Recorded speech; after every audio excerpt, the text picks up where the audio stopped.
Cantor Audio, a division of Recorded Books, presents A Seduction at Christmas by Cathy Maxwell. Narrated by Anne Flosnick. The Prophecy. Whose hand guides our destiny? 1800. It was hell being the family black sheep. Usually, Dominic Linstead, Nick to his friends, weathered the role well, even took pride in it. He enjoyed defying his overbearing uncles by pushing every boundary. After all, what good was there to being a young duke if you didn't have some fun with the title? At 21, Nick had held the title of Duke of Holburn for 11 years, but only since he'd recently wrestled control of his estate from his uncle's guardianship was he really beginning to enjoy himself. However, last night had been one of inspired debauchery. Memories, snippets really, made their appearance between the hammer-like pounding of his brain against his skull. He recalled beautiful, slow-eyed women, music and dancing. Nick couldn't remember ever experiencing such exuberance. Of course, now as he came to wakefulness, his eyelids felt glued to his cheeks. His body lacked the strength and the will to move even a hair's distance, and his mouth tasted of soured wine and the licorice-flavoured liquor the locals made. The good news was he could feel his legs. At one point during the night before, he hadn't been certain he would walk again. He'd taken a step and fallen. He'd hit the ground hard. Nick remembered being picked up and shouting that from henceforward he wanted to be carried by lovely Greek women everywhere he went, even into Parliament. In response, he had been carried, but Nick couldn't remember by whom or why, nor did he care. First he had to survive the anguish of overindulgence. Later he would atone for his sins. He'd apologized to the deadly dull Lord Livermore, his chaperone on his grand tour, for bailing out on any of the previous evening's plans. Wait, had it been yesterday when he'd met Andres? Or 2, 3, 4 days ago? Nick could no longer remember. Well, there was naught he could do now, but return to Lord Livermore and face his uncle's wrath when he returned to England. He knew they'd hear of this and any other transgressions, since his cousin Richard was also making the grand tour of Greece and Italy with him. Richard would tell. He always did. One thing was certain.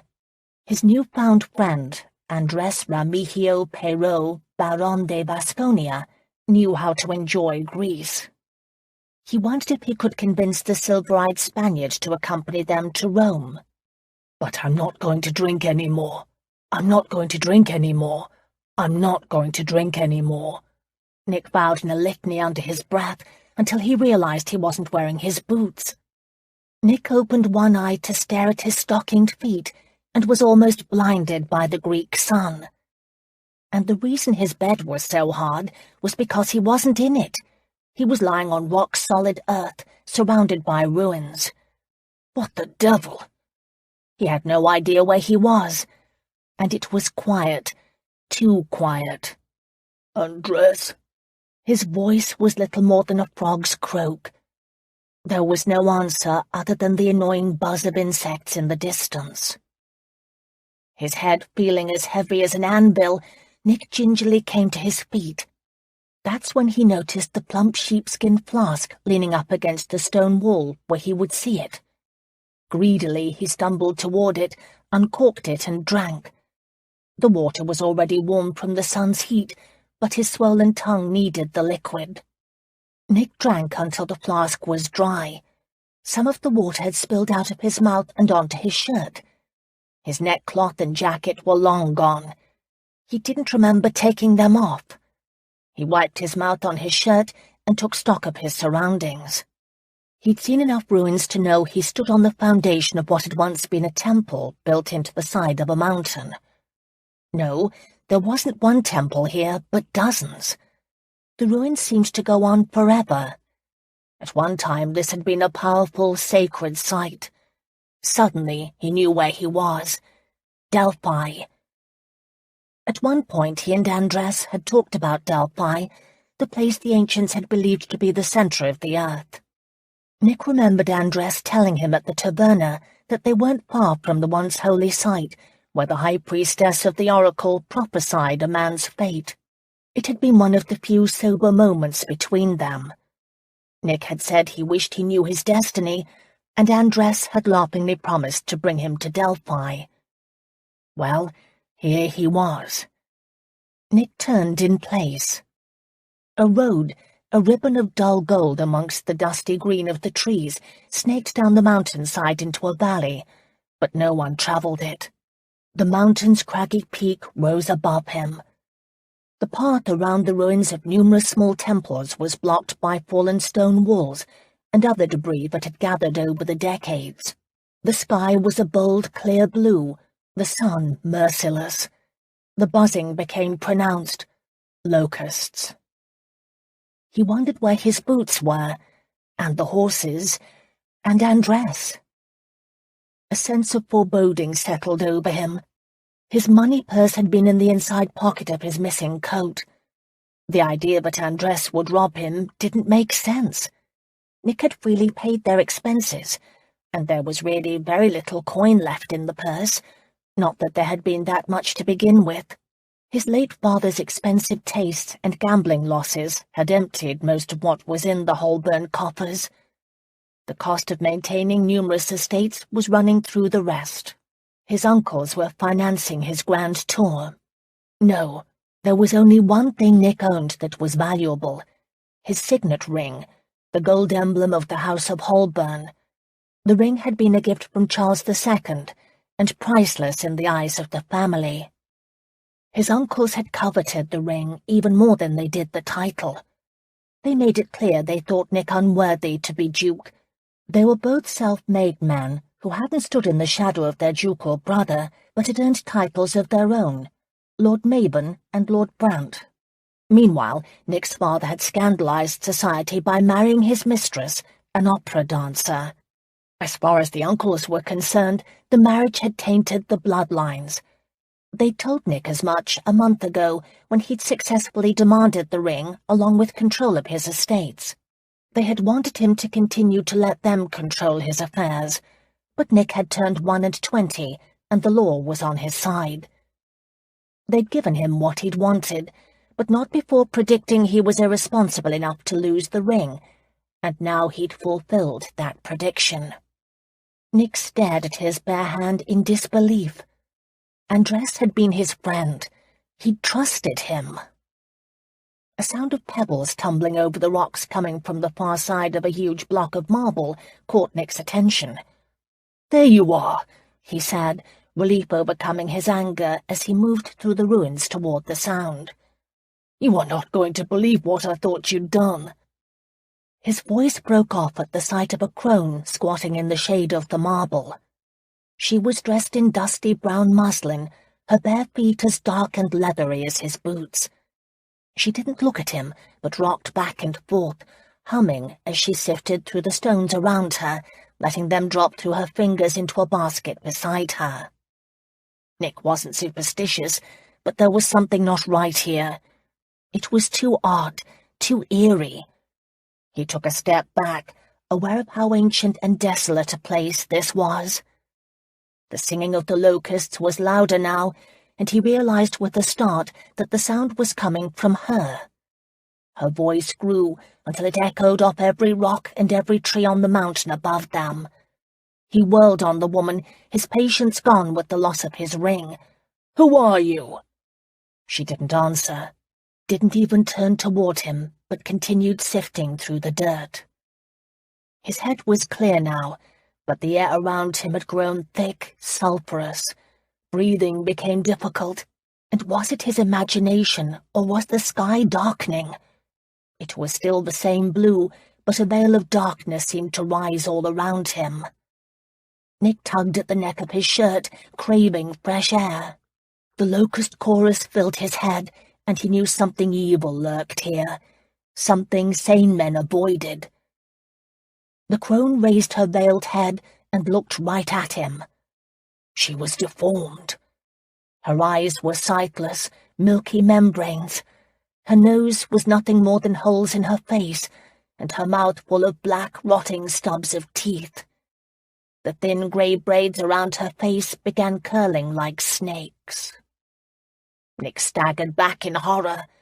He lost his footing and was sent head over heels down a hill to land on the marble foundation of another temple below. He hit the ground hard. For a second the air was knocked out of his chest, paralyzing him. The crone came to stand where he'd just fallen. She spread her skinny arms, and her body began to lengthen and grow stronger. Her muslin robes turned to snowy silk. Her skin became smooth and took on the glow of youth. The braids changed from snakes to curls of the rich glowing red of the setting sun. Gasping for breath, Nick wanted to believe his mind played tricks, and yet the ground felt firm and real beneath him, the marble warm from the sun. Her face became the sky. Rosy lips formed around teeth that were suddenly white as pearls. Her veil floated in the air around her, its shadow shielding those terrible eyes. "What do you ask of me?" He didn't know if he heard her as much as sensed her speak. She spoke a language he did not know, and yet he understood. If this was madness, so be it. Slowly, Nick came to his feet. The apparition didn't fade, but hovered before him. What did he want? There was only one thing. "I want my ring." A light seemed to go through her, causing the vision to waver, and then she said, "Beware innocence." Nick waited. There had to be more. What sort of a prophecy was that? The vision's lips curved into a secret smile. She was done. But he wasn't. "What the devil do you mean?" Her head bowed. She was fading. "I want more," he shouted. Didn't she understand? He had to have his ring back. It was his heritage, his right. Worse, his uncles would never forgive him. He'd never be a man in their eyes, and Nick realized he wanted that. As much as he pretended not to care, as often as he flouted their authority, they were the only father he had. He would never be forgiven if he lost it. He'd never forgive himself. The vision didn't care. She vanished, fading into the relentlessly blue Mediterranean sky. The air was filled with silence. Nick felt as if all energy had been drained from him, and then he heard a sound. He turned and found the crone once again sitting in the shade of the ruins, her fingers running through the stones in her basket. Nick took a step up the hill toward her, and then caught himself. She was no help to him.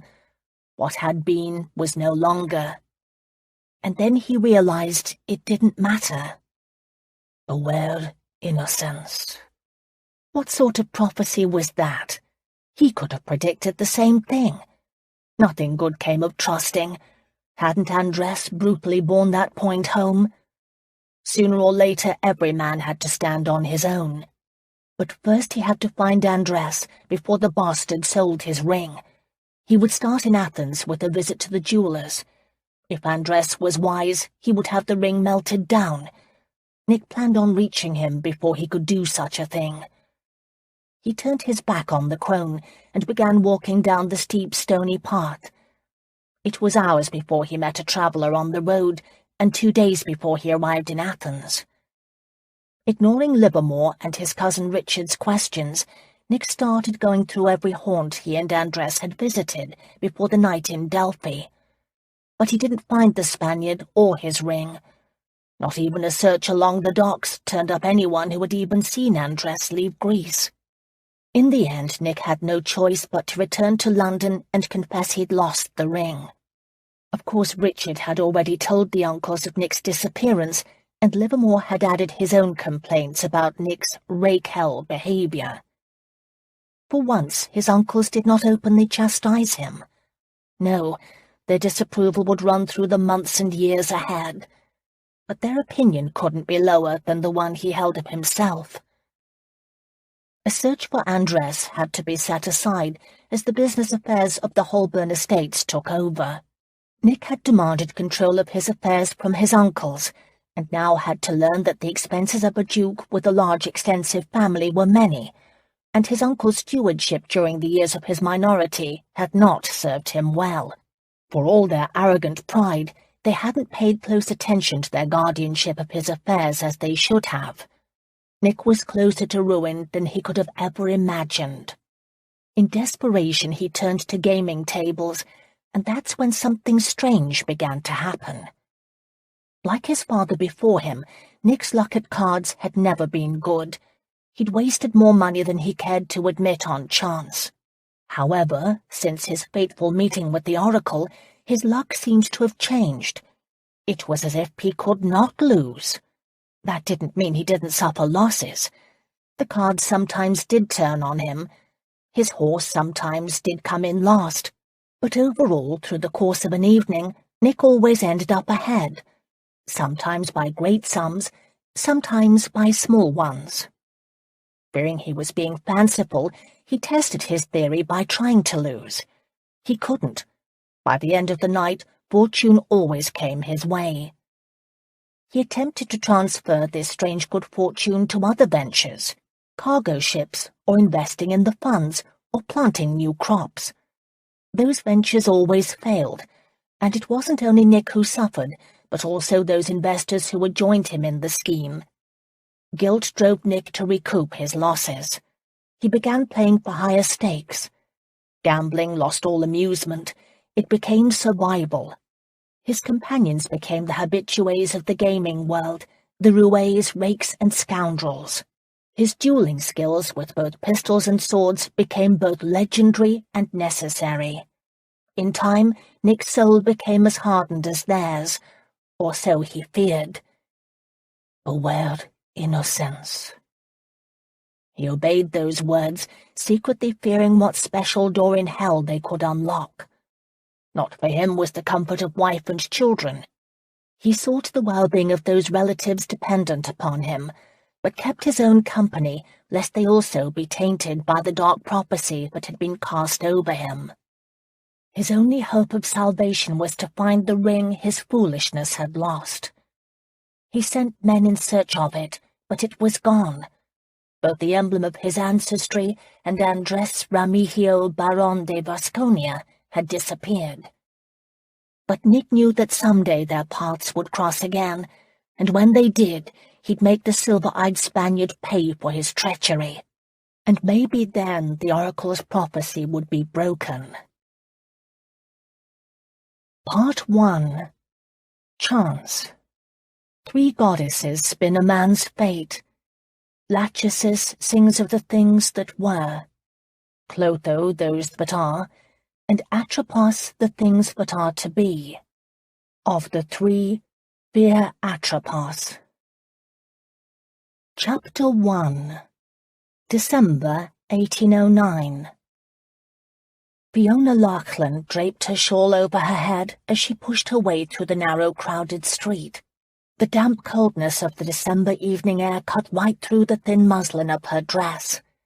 She tried not to shiver as she moved toward a hired coach waiting for her at the corner. Well, it didn't actually wait for her. The woman who had hired the hack, Hester Bowen, was expecting Annie Jenkins to come. It was up to Fiona to convince Hester to take her in Annie's place. The hack driver saw her coming and jumped from the box to open the door. Careful to keep her head down, Fiona climbed inside. "You're late," Hester complained. She rapped on the ceiling. "Drive," she snapped at the coachman, who shut the door behind Fiona. "I said 8, Hester continued, as the driver set the coach in motion. "You've left me waiting a full 10 minutes. I'll tell you, Annie, my time is more valuable than yours." Her voice trailed off into a beat of suspicious silence. Fiona kept her head bowed, her hands clasped tightly in her lap. Every turn of the coach wheel was in her favor. Hester ripped the shawl away. "You aren't Annie Jenkins." Caught, Fiona quickly confessed. "No, I'm not. She couldn't come this evening, and asked me if I would. My name is Fiona. I'm her neighbour. We let rooms next door to each other. Please, she beseeched, reaching for Hester's arm to stop her from throwing up the window and shouting for the coachman to stop. Annie sent me. She said it would be all right. She assured me you wouldn't mind. Hester's eyes were alive with anger. You are Scottish. She curled her lips and pretended to gag. I am, but my accent isn't thick, Fiona answered, almost choking on the words. She hated having to defend her heritage, something she seemed to have to do daily in London. And I do speak well.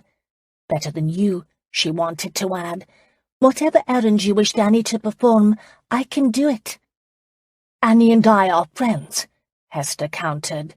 Her voice had a hard edge. She was a bit older than Fiona's own 23 years. In the coach's flickering light, her blonde hair seemed almost white. Beneath her fur-lined velvet cape, she wore a beaded and lace gown of the darkest blue. Its bodice was so tight she appeared to have cleavage up to her neck. All in all, she appeared exactly what she was, the most infamous courtesan in London. We go back a long way, Hester said. I trust her. Well, Annie and I are friends too, Fiona answered. Necessity made for strange bedfellows. She knew you needed her and asked me to help. Hester sat back against the hard leather seat with a snort of disdain. So what has happened to Annie this time? Has she devilled herself with gin or fallen in love again? She eloped, Fiona answered. This morning. Her last act before she left was to knock on my door and beg me to help you. Who did she run off with now? Hester asked without sympathy. A soldier. She is in love. Annie is always in love. Hester gave a heavy sigh. Why are we all such fools when it comes to love? Her words were laced with the irony of self-knowledge. She looked at Fiona, studying her now, and then nodding as if in approval. What did Annie tell you about the task? She said for me to dress well. Hester's keen gaze ran over the white muslin Fiona was wearing, seemingly taking in every detail. There had been a time when Fiona had owned a closet full of the finest dresses. This dress and her dog Tad were all that was left of that former life. You look presentable enough, the courtesan decided. She reached over and picked one of Tad's dog hairs off Fiona's shawl, rubbing her fingers and releasing it to the floor. Fiona gathered her courage. You offered Annie £20 for this favour. Will you pay me as well? Hester's lips curved into a sly smile. Desperate for money, are we? Of course. Isn't everyone?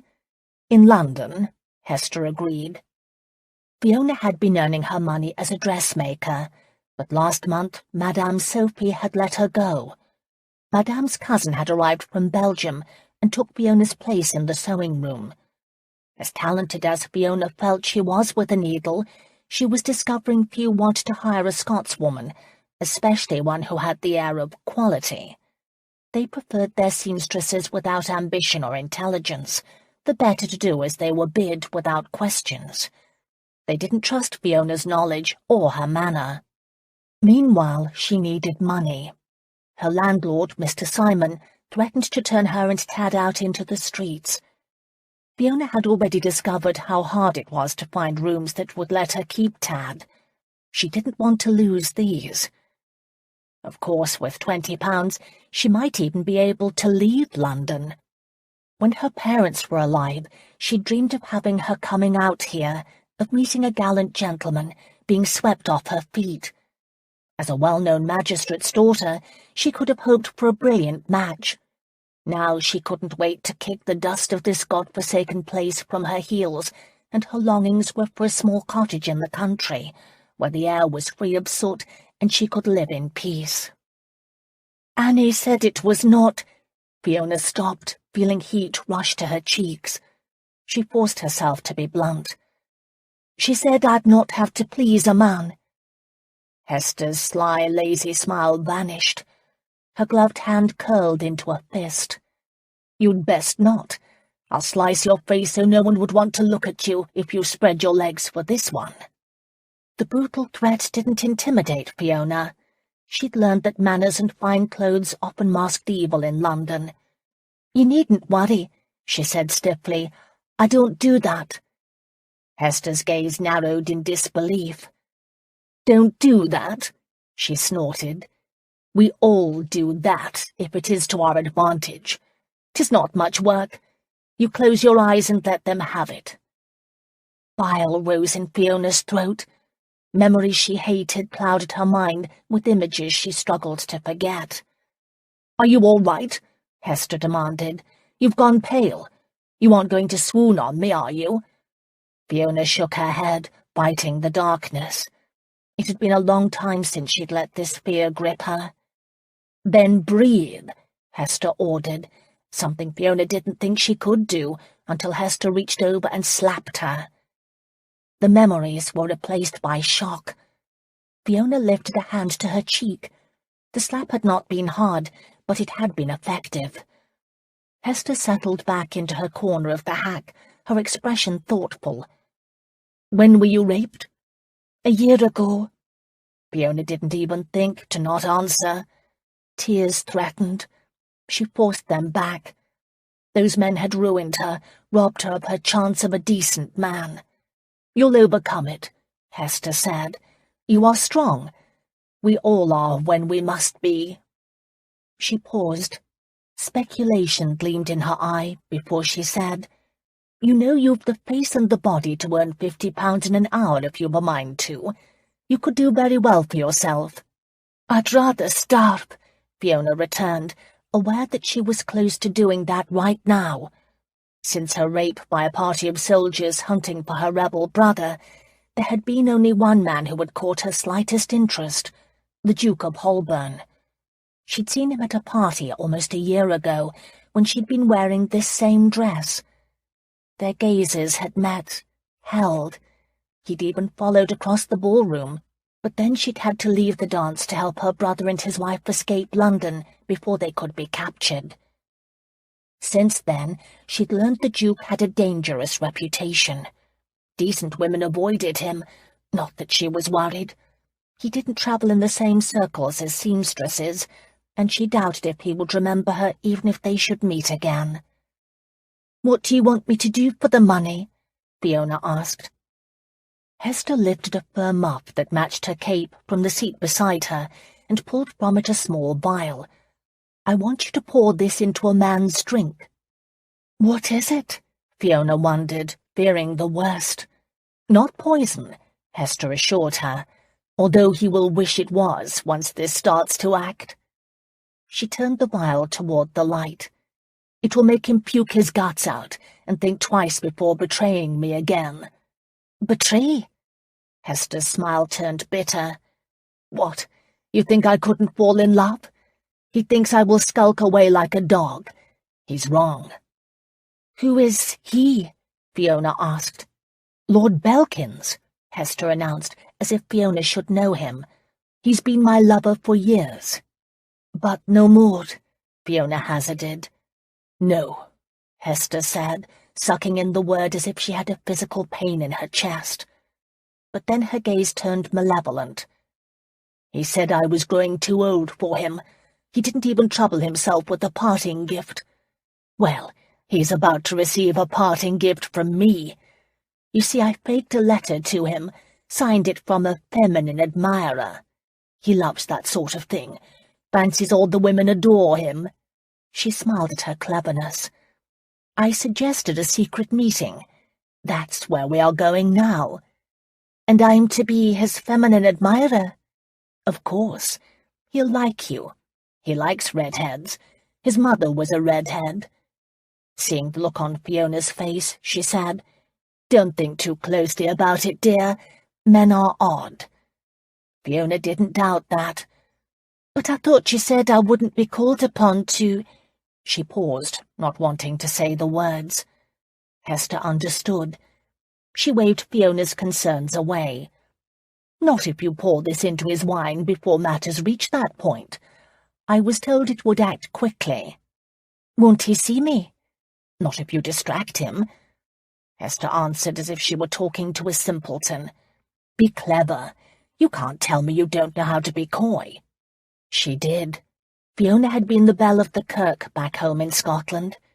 She used to lead many lads on. Those days seemed so long ago. She took the vial from Hester. It seemed a simple thing to do for £20. I've hired a private supper room, Hester continued, and the wine is already ordered. For all his fine manners, Belky guzzles like an oarsman. When the contents in this vial start to affect, come for me. I want to watch it work, and let him know that I set this whole ruse up. That will teach him not to cross me. But won't he be angry? Hester laughed. What's in that vial will make him harmless quick enough. Oh, don't look at me that way. It won't last long or have a permanent effect. He'll recover. At that moment the coach pulled to a stop. We are here, Hester said with a note of excitement. Fiona felt the shape of the vial in her gloved hand. Her conscience troubled her. It was a cruel trick she was being asked to play. I'd like my money now, she dared to say. Hester shook her head. I'll pay once the deed is done. What if something goes wrong? I should still receive my money. The courtesan tilted back her head and laughed. Nothing will go wrong. Belky will be like clay in your hands. We'll be on our way home within the hour, and you'll be holding your money in your hand. The door to the hack opened. The driver waited to help her down. Fiona hesitated. Where are we? The Swan's Nest. It's a cosy little inn, tucked in close to the city, and the perfect place for a lover's tryst. The host's name is Mr. Denby. He's expecting you, but under Annie's name. Annie's name? What if something goes wrong? With a lift of one eyebrow, Hester explained, Well, that won't bother either of us now, will it? Annie's long gone from here. How long will I have to wait for Lord Belkins? Hester gave a half laugh. He's here, she said with complete assurance. Belky was never one to miss an appointment. Fiona drew her fringed shawl around her shoulders and climbed out. The ground was damp and soft beneath the kid slippers she had borrowed from Annie that morning before she left. They were a bit too small for her, and obviously very worn, since the wet seemed to seep into them. A rising fog gave the Swan's Nest the appearance of complete isolation.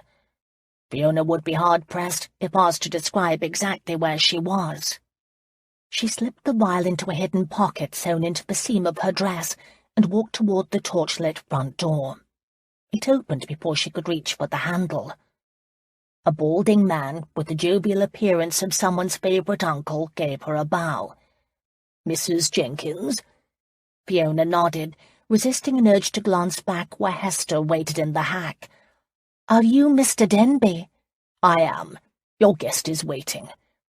Her heart leapt to her throat, making it difficult to speak. "Thank you," she managed to say. He shut the door. "This way, please." He led her through an empty tap-room. "You don't have much custom tonight," Fiona observed as he led her down a narrow hallway. "We are a very private establishment." "So there aren't any other guests?" she wondered. "We always have guests." He stopped midway down the hall. "Your room is the last door on the right," he informed her in a low voice. "The table inside is set for dinner, as you instructed. There is a scarf on the other side of the door. When you are ready for us to serve, hang it out in the hall." "Thank you," Fiona murmured. As he stepped aside to let her pass, a new idea struck her. "If I need help, would someone come if I gave a shout?" "We usually don't interfere in the guests' games," he told her. "However, if you are concerned, then I'll keep my ears open for you." "Yes, please," Fiona said, gathering her courage. She went down the hall, checking to be certain the vial was in her pocket as she moved. At the door she stopped in indecision.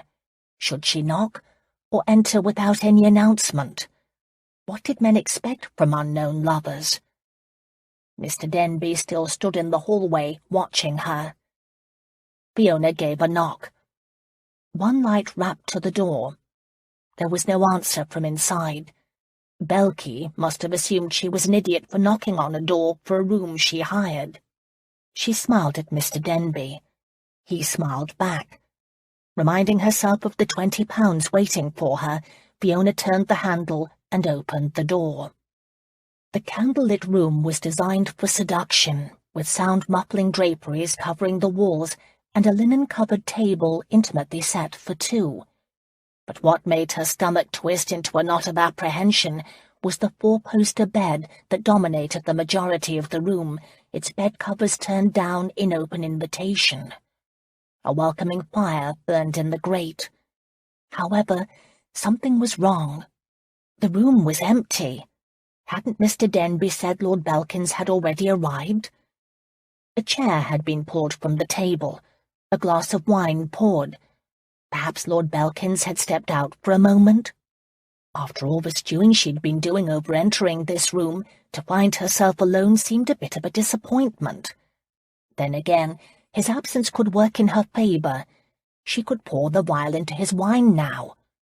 But just as Fiona moved forward to do the deed, a strong hand came up from behind the door and grabbed her. It clamped over her mouth, preventing her from shouting an alarm, while another hand jerked her up against a hard, muscular body.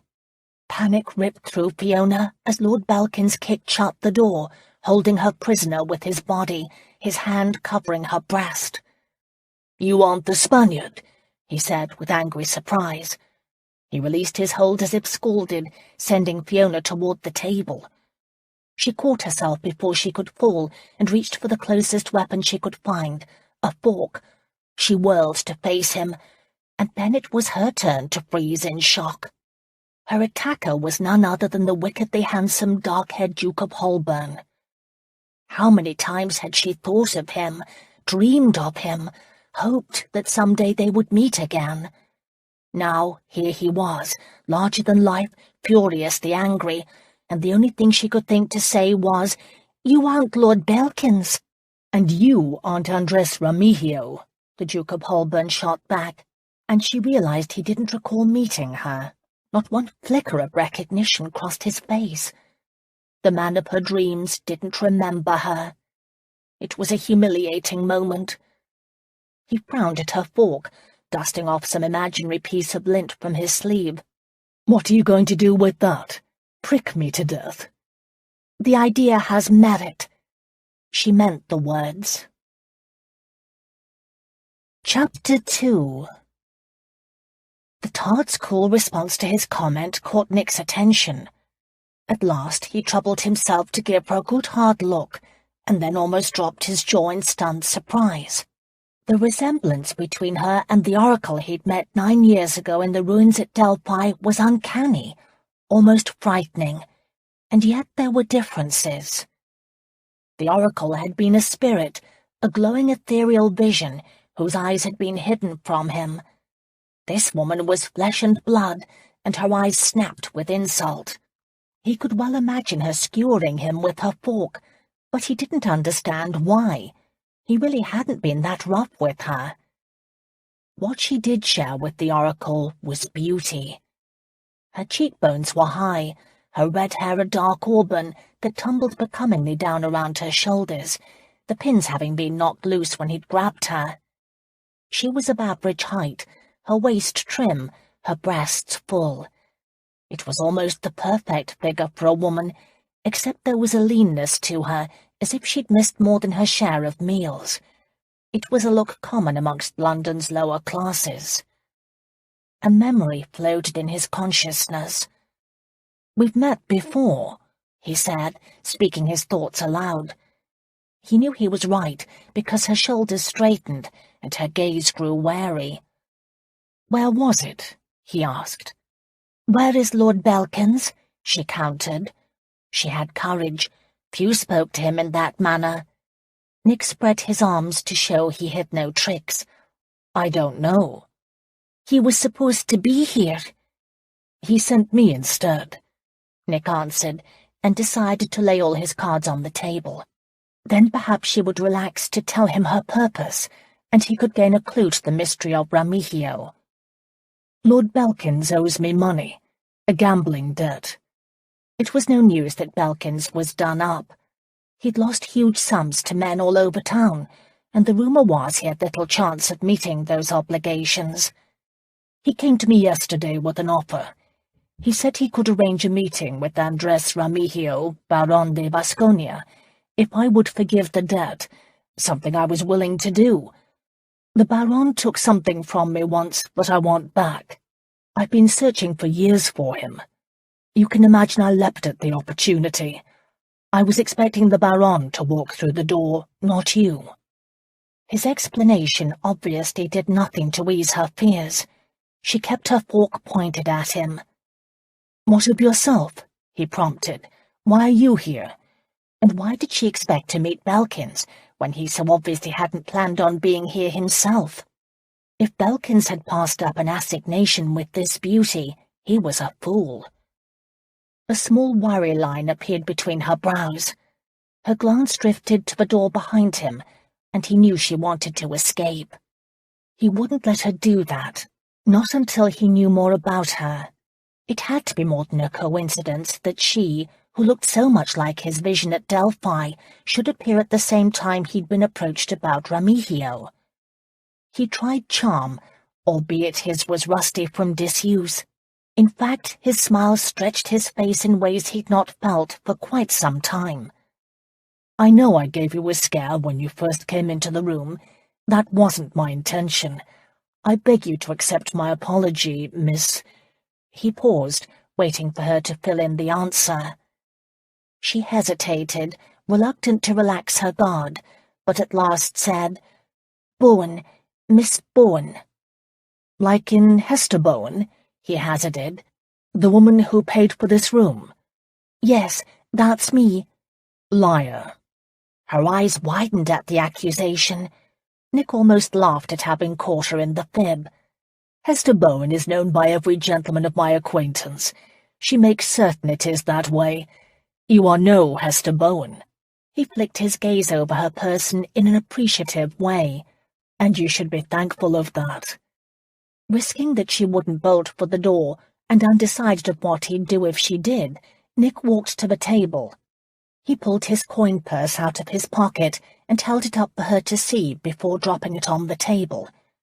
"What is your name, and why are you here?" It is to her credit that she stood in indecision a moment. She didn't trust him, and she shouldn't.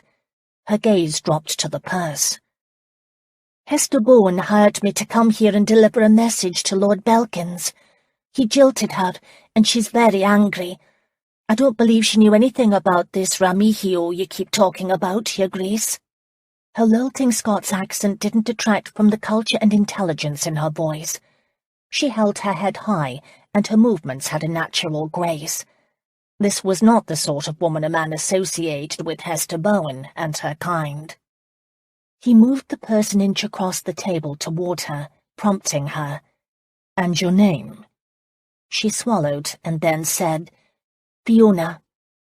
She reached for the purse with her free hand, her shawl falling off her shoulder to hang loosely over one arm. Nick snatched up the purse. "1 second," he warned. "You haven't answered all my questions yet. Besides, I find myself hungry.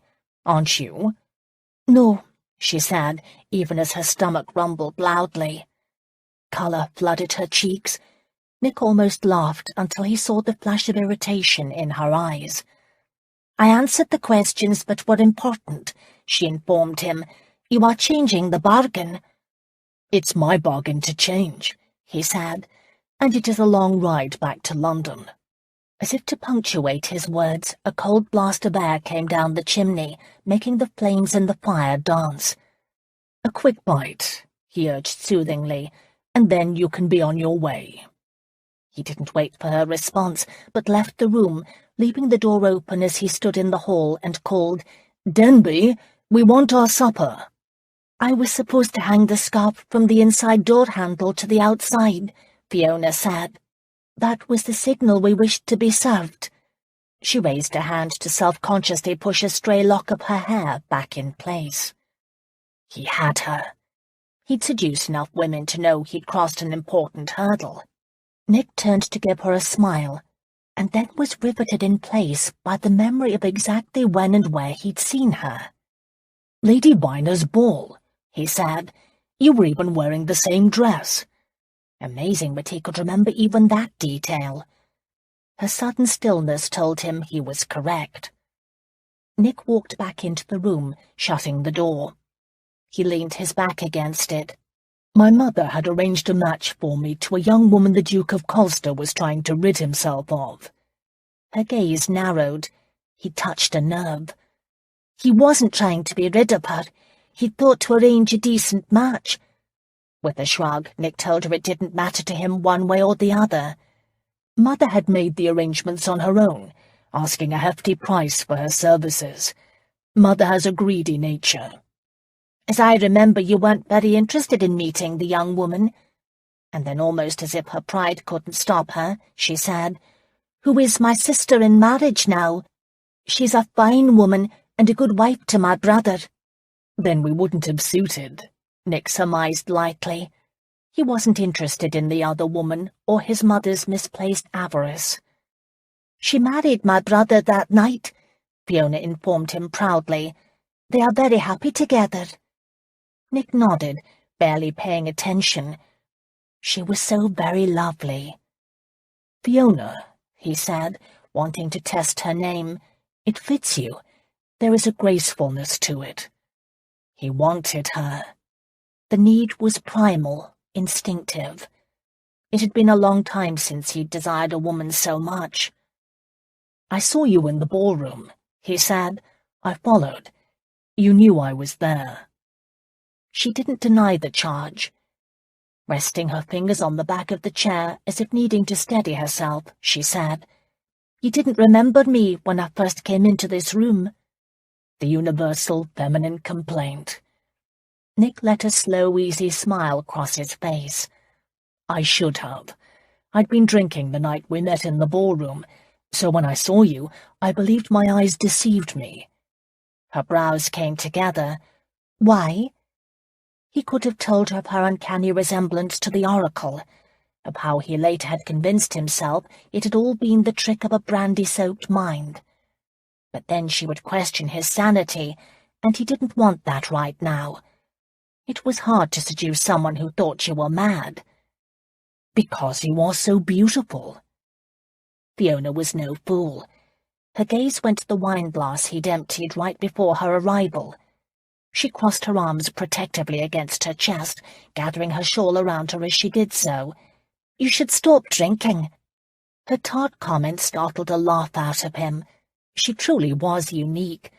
He pushed away from the door, coming toward her. She shook her head. "I think I must go," she whispered, more to herself than him. She snatched up his coin purse from the table and would have hurried past him, except that Nick caught her arm. He swung her around and, without preamble, kissed her. Fiona's lips parted in surprise. Tension shot through her. She raised her hands to push him away. Nick wasn't about to let her go. He took her by both arms, turning his head, forcing the kiss, willing her to bend to him. She resisted, she held, and then she opened. He didn't waste time. He knew what he was doing, and yet at the first full taste of her mouth, at the first hint of her submission, it was he who was trapped. Kissing her was different from kissing other women. The spark of lust that had driven him now exploded into something more powerful than he'd experienced before. And when she melded her lips to his, when she kissed him back, tentative at first, but with growing desire, he had only one wish, and that was to scoop her up in his arms and carry her to the bed. Nick pulled her close, wrapping his arm around her waist, ready to do exactly that, when a knock sounded on the door. It was an untimely interruption. It broke the spell for her. She pulled back, struggling to be free. At first he held tight, wanting to keep her, to continue to explore this almost supernatural connection between them. After one kiss, he craved her, needed her. Denby and his supper dishes could go to the devil. Her body arched, the heels of her hands pressing against his shoulders. Through the haze of lust, he realized she was panicking. He didn't want that. He wanted to keep her, protect her. He broke the kiss, and she started to collapse at his feet as if her legs could not bear her weight. He eased her back into the chair by the table. Fiona struggled for breath, feeling as if she'd run a long, hard distance. Dear Lord, she was shaking, and she didn't dare look at the Duke, or else she might rise from this chair and move right into his arms again. What had come over her? If it hadn't been for the knock on the door, she feared where that kiss would have taken them. She'd tried to resist. She'd just met the man. She was no whore, no Hester Bowen. Why, she and her former friend Grace McEachern had parted ways for that very reason. Grace had turned to the stage and to men who would protect her. She'd not understood Fiona's pride. She'd not understood Fiona would think being a seamstress better than being a dancer and ogled by men. The door opened. She didn't know if the Duke had opened it or not. Footsteps crossed to the table where she sat. Cupboard dishes were set on the table. Fiona kept her head lowered. There followed the door closing. A wine bottle was uncorked. "Drink this," the Duke ordered. He filled the glass close to her place. He poured himself a glass before setting the bottle down. When she didn't drink, he threw himself down impatiently in the chair beside her. He lifted his glass. "To your health, Fiona." He drained his glass, then put it aside to take hers and place it in her hand. "Drink it. You need the colour to return to your face." She shot him a glance of surprise, her fingers automatically wrapping around the stem of her glass. "Why should you care about the colour of my face?" "We rakes don't like seducing, pasty white things," he said in self-mockery. He began heaping food from the dishes onto her plate, his actions more that of a diligent nursemaid than a rake-hell. Fiona took a sip of her wine. The smells of roasted chicken, new peas, and hot bread threatened to make her swoon. Hester Bowen was probably wondering what was going on inside this room. For the briefest second, Fiona felt guilty that the woman waited for her, but one bite of the tender chicken erased Hester from her mind. She tried to eat daintily, but within minutes she caught herself holding a piece of bread in one hand and a forkful of chicken in the other. It had been a long time since she'd had a meal such as this. The Duke watched her intently. His eyes were blue, midnight blue. His shoulders were broad and his body long and loose-limbed. He moved the chair around to sit by her and stretched his legs out toward the fire, the very picture of a young lord at ease. "Aren't you going to eat?" Fiona asked, swallowing. "No, I prefer to drink," he answered, pouring himself another glass of wine. He gave her a lazy, good-humoured smile. "You know you could have given me a false name." Too late, Fiona realized he was right. "How do you know I didn't?" she responded. She'd finished the last of her supper and laid her napkin beside her plate. She should leave now, but she found herself in no hurry to go back out into the cold, damp night.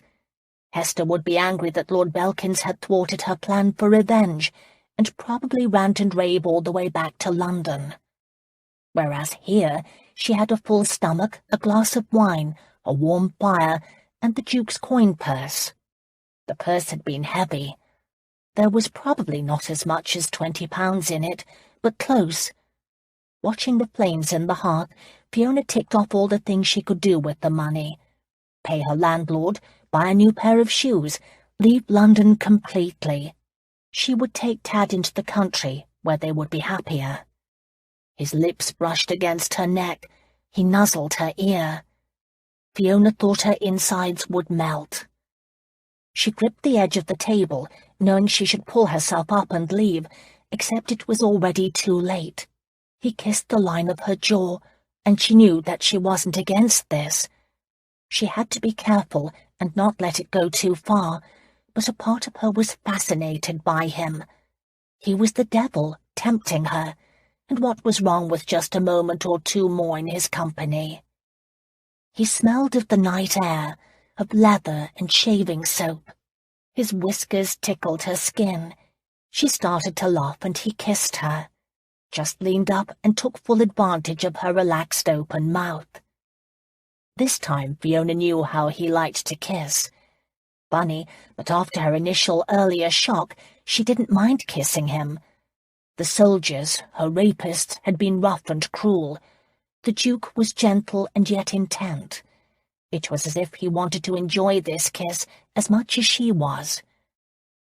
With a soft sigh, Fiona leaned toward him. His arm slid around her waist. She rested her hand on his chest, surprised by how hard and muscular it was. A part of her mind warned her she must return to Hester. The other part had no inclination to do so. His kiss tasted of wine, heady, rich, fragrant wine. He leaned back and she followed, not ready to end this kiss so soon. She felt his tongue tease hers. Startled, she started to pull back. His hand on her back wouldn't let her move. "It's all right," he whispered against her lips. "Everything is all right." Fiona wanted to believe him. Fortunately, life had taught her cynicism. "I must go." He kissed the corner of her mouth and sucked on her lower lip. "No, you don't." "Hester is waiting outside." The Duke cut her protest off with another kiss, this one more demanding than the others. For a moment, Fiona gave herself over to the kiss. She let him explore her mouth, opened to him, accepted him. A low growl came from his throat. "You are so lovely, so very, very lovely," he whispered against her mouth before kissing her neck, her chin, her ear. Fiona fought for sanity. She reminded herself that he'd been drinking. A woman should never believe a man deep in his cups. Still, it was wonderful to hear. He was so handsome, so strong, and so bold. She basked in his praise. He bit her shoulder, soothing her skin with a kiss, and then another and another. He was moving along her collarbone. Common sense intruded into passion, especially when he brought his hands around to cup her breasts, and her bodice gaped open. He'd unlaced the back of her dress. As she'd been wallowing in his kisses, his clever fingers had been undressing her. Fiona pushed him away, doubling one fist ready to give him a punch if necessary.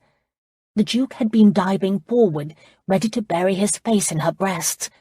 He frowned at being pushed aside and reached to bring her back to him, but Fiona quickly came to her feet. She backed away from him, attempting to retie her laces as she moved. "That wasn't nice," she whispered furiously at him. "Nice?" He shook his head in confusion and then noticed her redoing her laces. "You are wrong," he assured her. "It was very nice." Fiona made an indignant protest. Her fingers were clumsy, but the dress was sufficiently retied to be decent. She straightened. "I believe I must go now," she informed him with all the crisp haughtiness of a duchess. She would have marched right out the door, head high, not even worrying about her shawl, except for his holding up the coin purse. She froze, staring at the red leather purse. She could curse herself. Why hadn't she placed it in her pocket when she'd had a chance? "That's mine," Fiona said. "You gave it to me in exchange for information about Hester Bourne's plans." "But I'm not through asking questions," he said, with no show of remorse. A lock of his hair fell over his forehead, giving him a boyishly handsome appearance. He was enjoying himself. "We weren't talking," Fiona snapped. "We would have. Later." He shook the purse. "Do you want it?" At that moment, the attraction Fiona felt for him vanished. How dare he hold her purse hostage? She'd earned that money. It was vital to her survival. And yet, what could she do? She clenched her hands into fists, hiding them in her skirts. She dearly wanted to set him in his place. Her hand hit the weight of the vial in her pocket, and she realized there was something she could do. The Duke of Holburn thought he could do as he wished. She'd show him she was one woman who answered to no man. Fiona smiled. Her earlier shyness fled in the face of her purpose. She slid her hand in her pocket and palmed the vial as she walked toward him. Still sitting in his chair in front of the table, he watched her approach, his eyes alive with interest. Looking past his shoulder, she could see the lip of his wine-glass. She sat on his lap. The Duke brought his legs up to support her weight. His hands went right for her waist. Fiona smiled down at him. She pushed that lock of hair back from his forehead and slid her arms around his neck, the vial in her right hand. "What must I do to finish answering your questions?"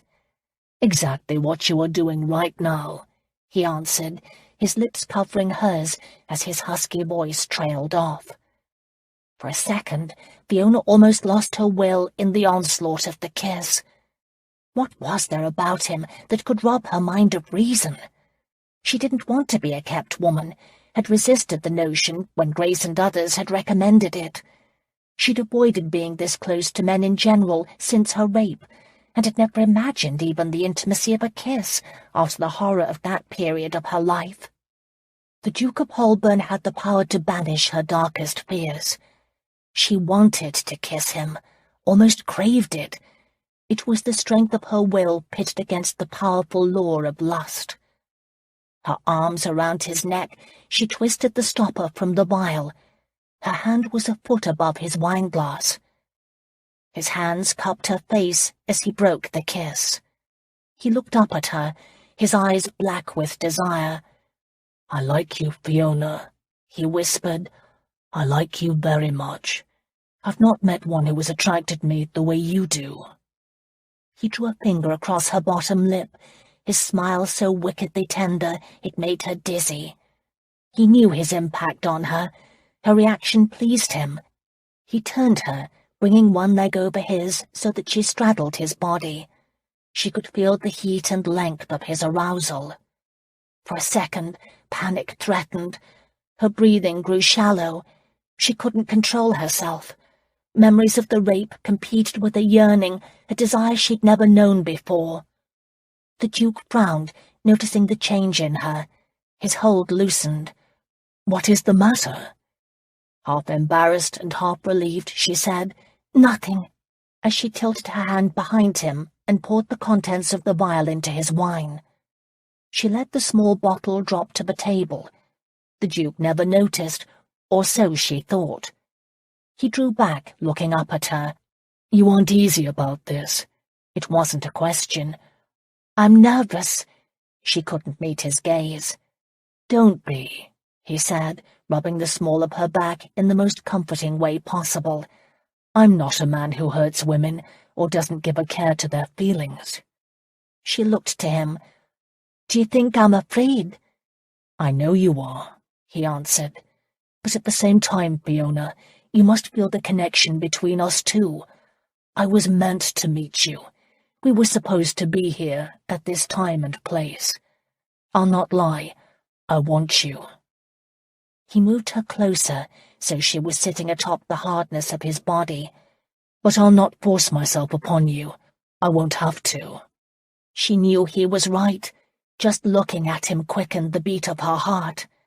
"Here," he said, "have a drink of this." He turned and picked up his wine-glass from the table to offer her. "Mine is the other glass," Fiona hurriedly corrected him. He didn't make comment, but reached for her glass and handed it to her. He picked up his own. Facing her, he clinked the rim of their glasses together. "To you, Fiona, and to what I anticipate being a very enjoyable association between us." She took a sip, watching with a sense of horror as he drained most of what was in his glass. He set it aside and reached for hers. "Better?" he asked. He turned his attention to her hair, pulling out two of the pins that kept it from falling down her back.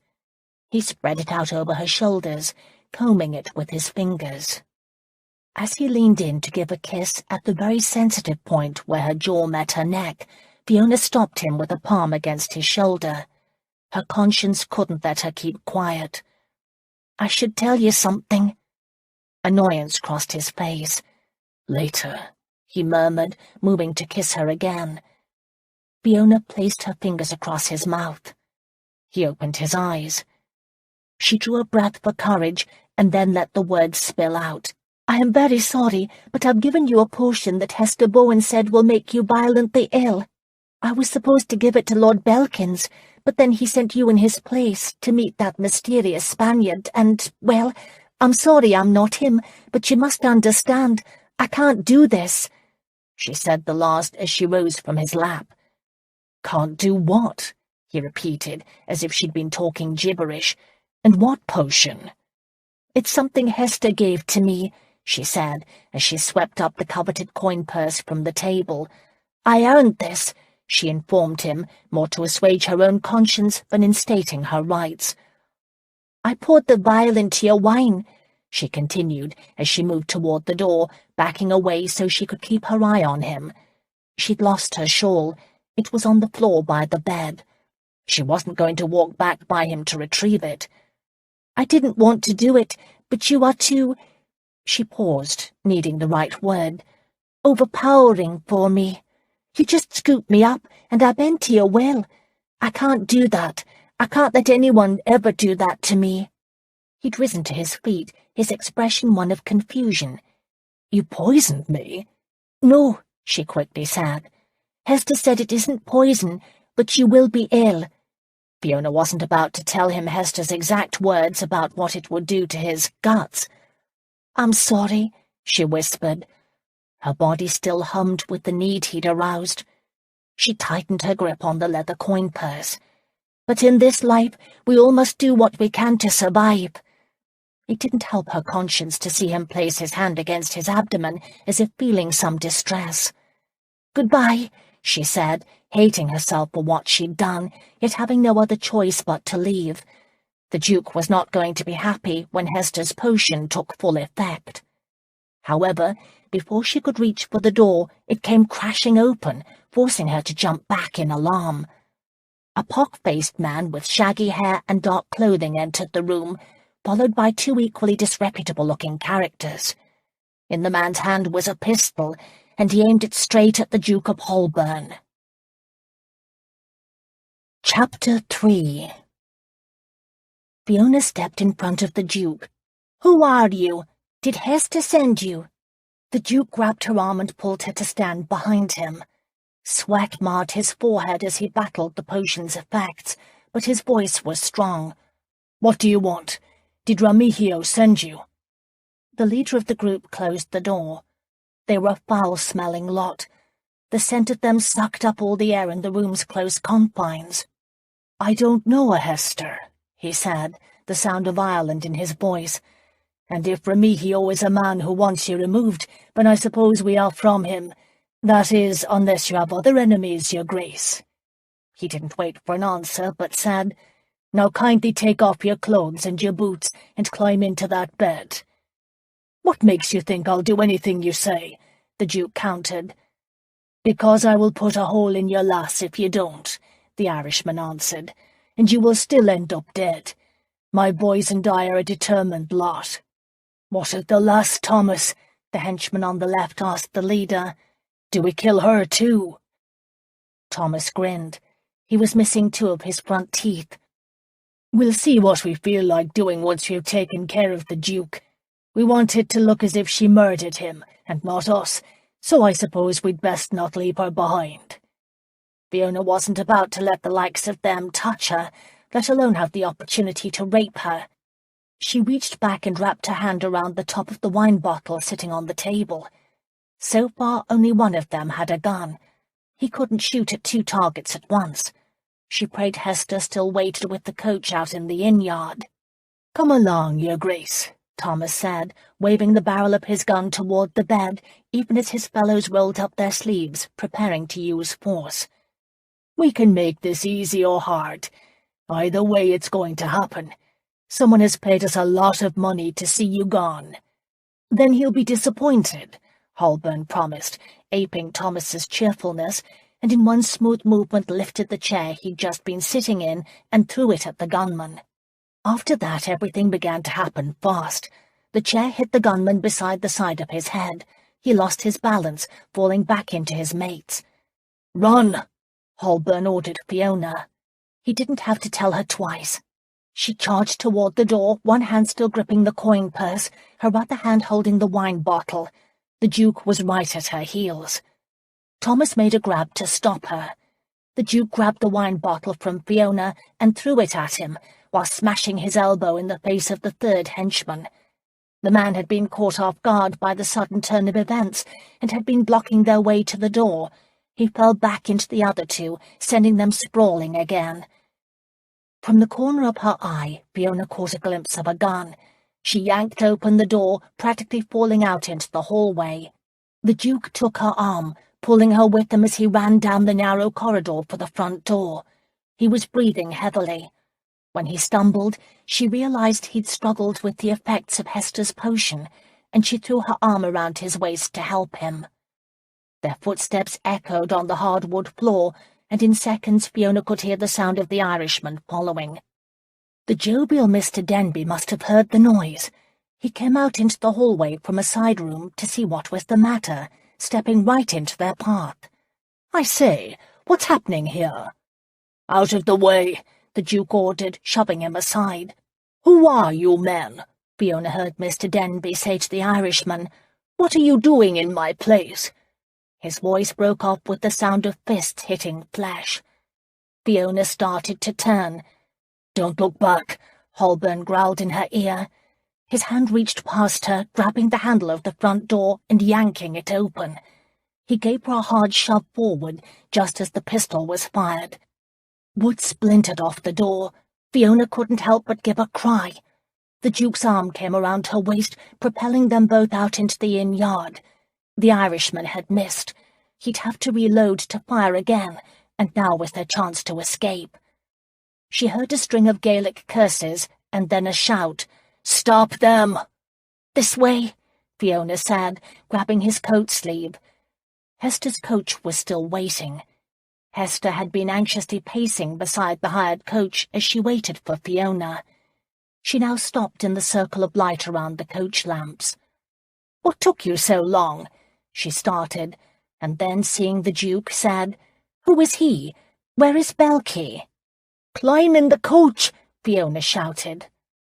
The driver had been standing by the horse's head. He summed up the situation and without hesitation swung up on the box. Picking up the reins, he said to Hester, "You'd best climb in." The Irish henchmen were outside. The Duke was leaning over, one hand on his side as if in pain. Fiona pushed him toward the open coach door first, but he held back, motioning her to go forward. "Please, Hester, into the coach," Fiona begged. But Hester didn't move. "What's happening?" she demanded. "Why is he with you? Did you give Belky the potion?"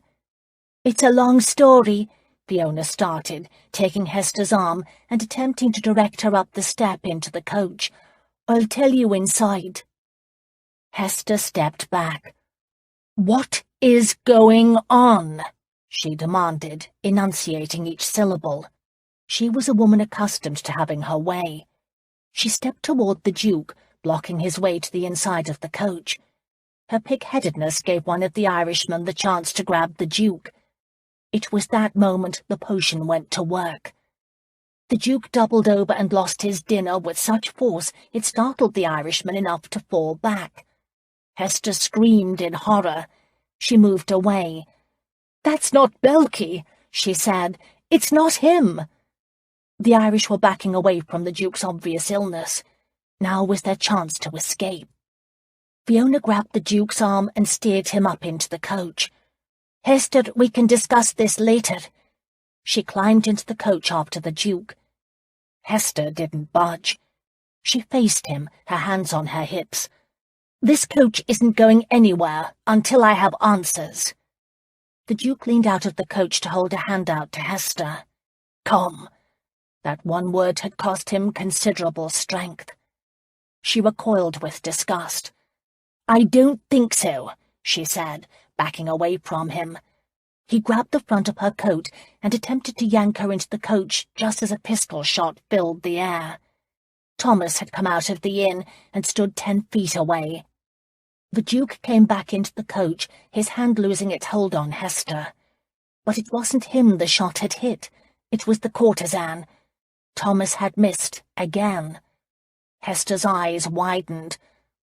"What is going on?" she repeated, and then fell to the ground. "Drive!" the Duke shouted at the coachman as the Irishman cursed his bad aim. He threw the pistol at the coach and shouted to his mates, "If you want your money, stop them!" Fiona tried to go to Hester. The Duke blocked her with his arm. "It's too late." And he was right. She had more important problems, like the Irishman who followed their leader's order by trying to climb inside the coach with them.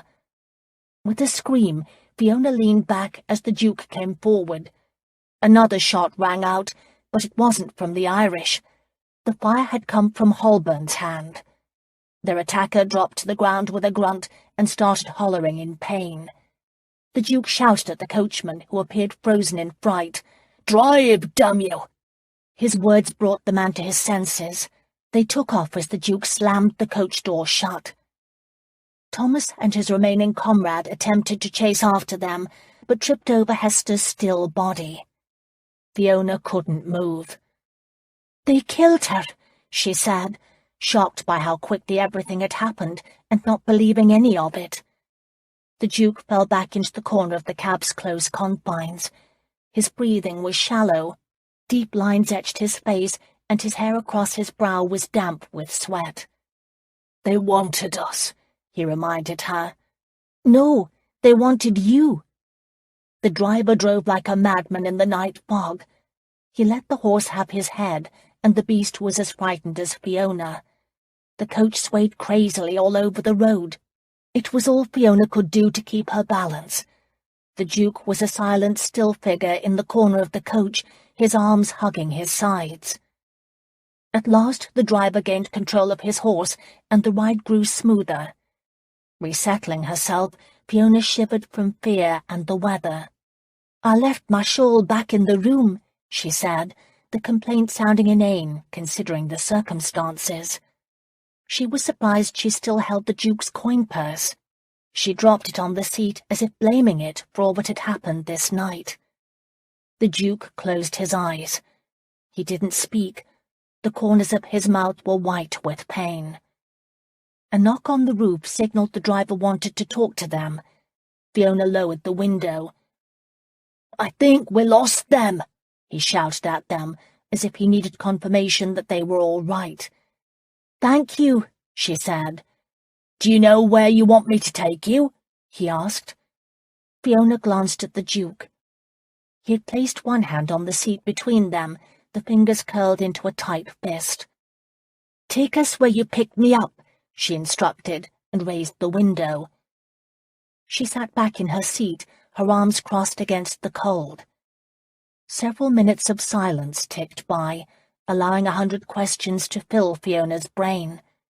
The Duke had his eyes closed, but she sensed he didn't sleep. At last she could contain her curiosity no longer. "You had a gun. Were you expecting to be attacked this evening?" He didn't answer. Instead, his arm crossed his belly to hold off a cramping pain.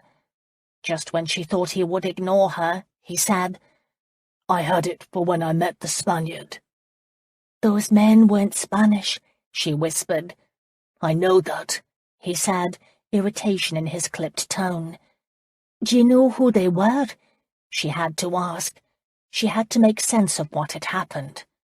His brows came together, his eyes still closed. "No. Do you?" It was a fair question, but it offended her all the same. "Of course not. I don't consort with murderers." "How comforting," was his dry reply. Fiona frowned at his sarcasm.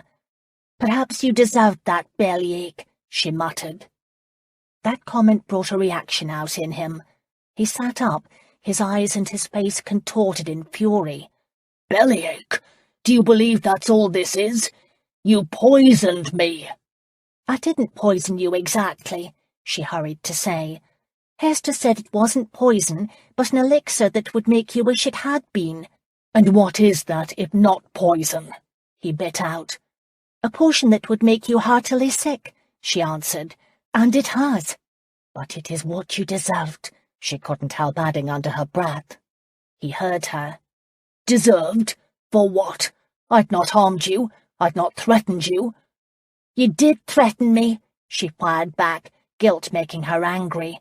"You kissed me."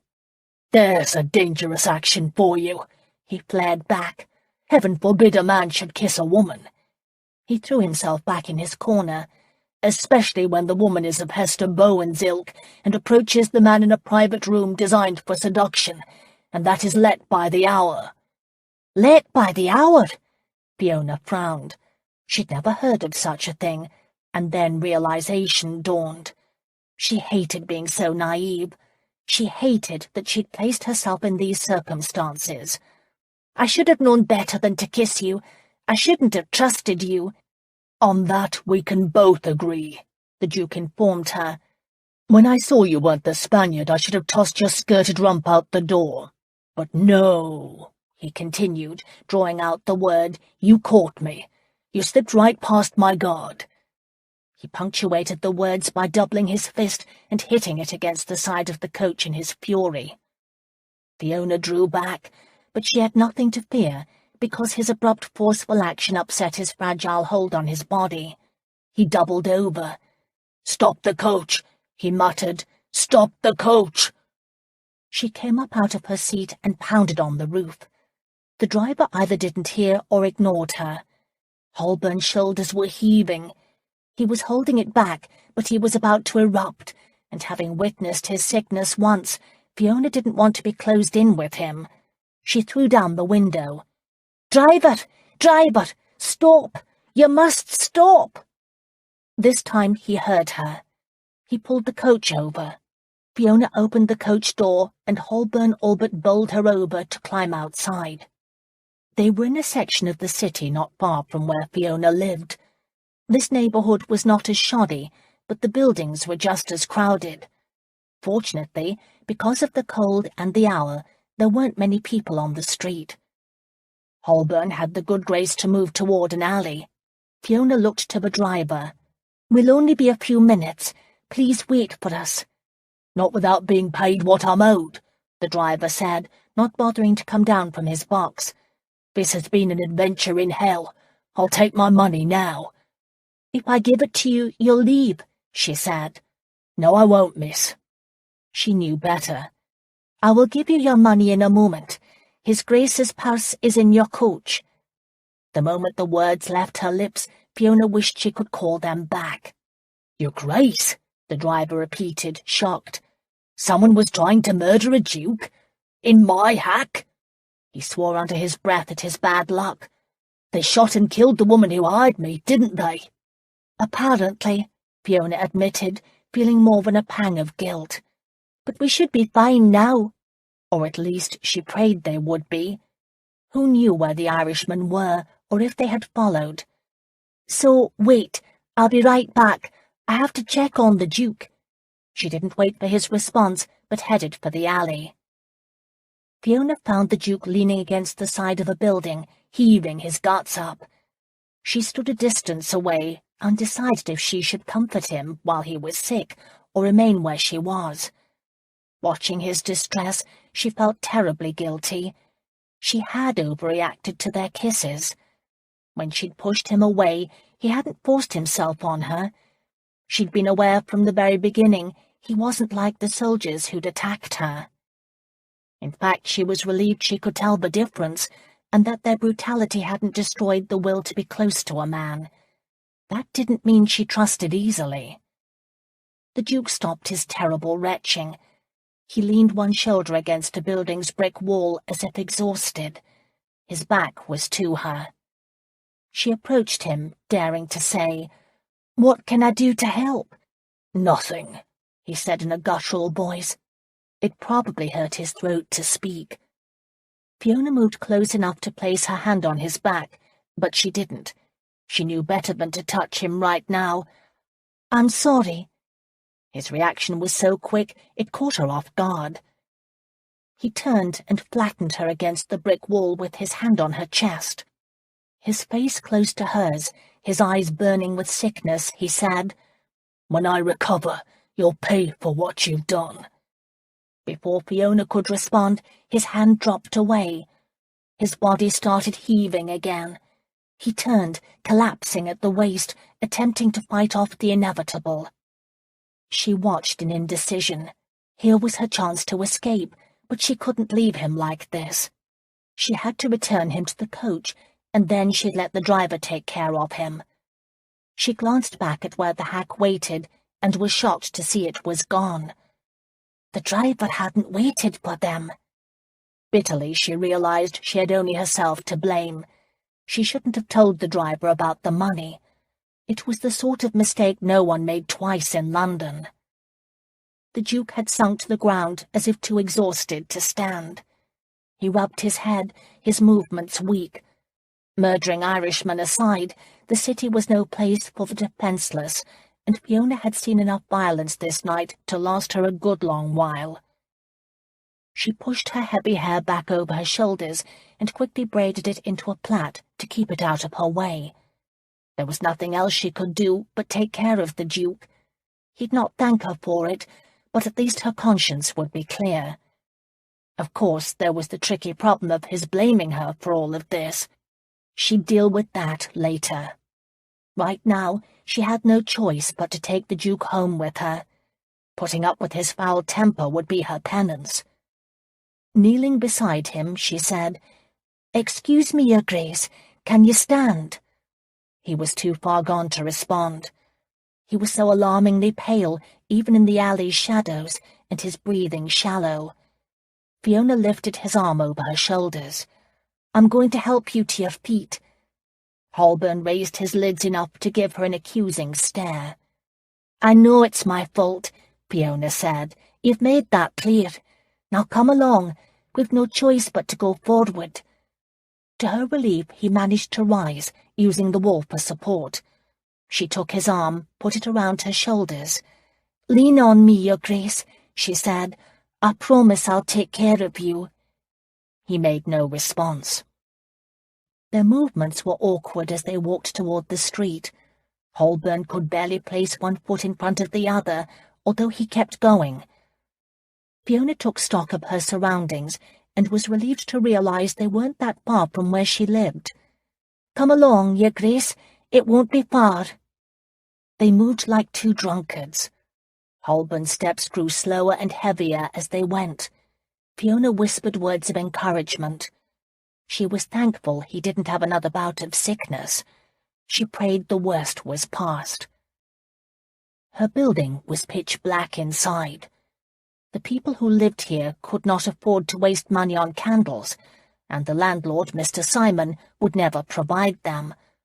However, Fiona had never been so happy to reach any place in her life. At least now she didn't have to worry about the streets or the Irishmen. She felt her way across the front hall. 4 steps, and then her toe hit the bottom tread of the staircase. "Your Grace, we must climb 2 flights of stairs." He didn't respond. However, when the time came to go up them, he did so. It was a slow, exhausting journey. Her breathing became as labored as his. They were both drenched in sweat, although his had a sickening sweet odor.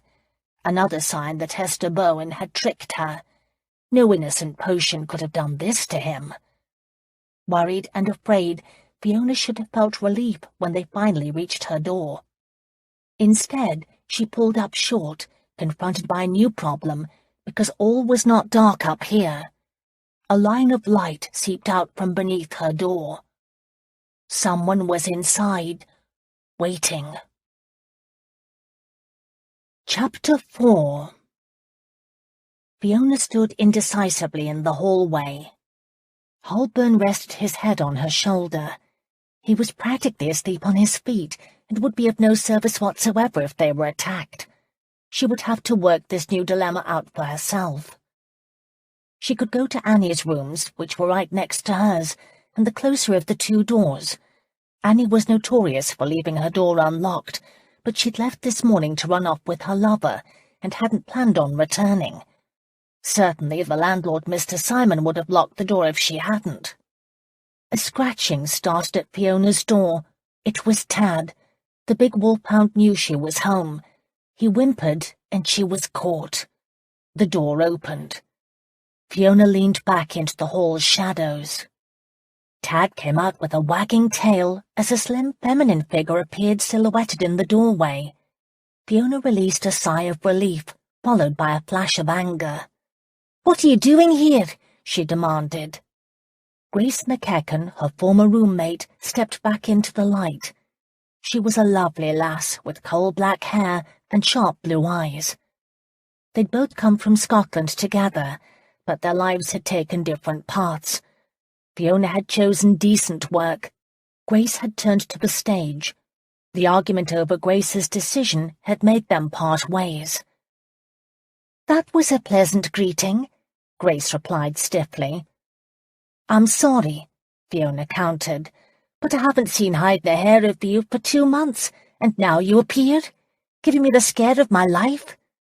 Tad happily waited, with shiny black eyes, for the pat she couldn't give him because her arms were full of Holburn. "How did I scare you?" Grace answered. "I thought you would be happy to see me. I brought candles. I knew you could use them. These are the stubs the theatre tosses away."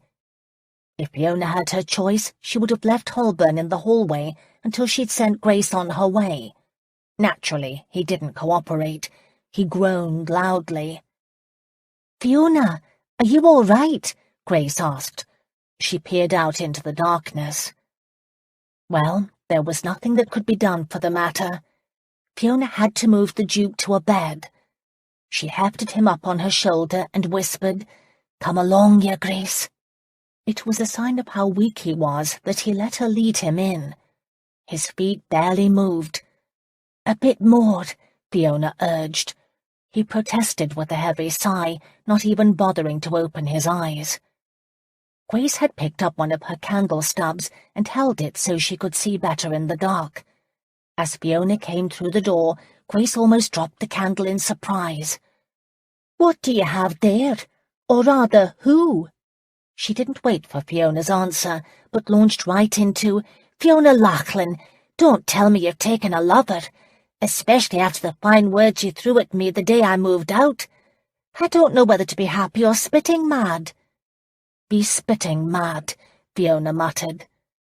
Her rooms were really one long room. By the door there was a hearth, a table, and 3 chairs.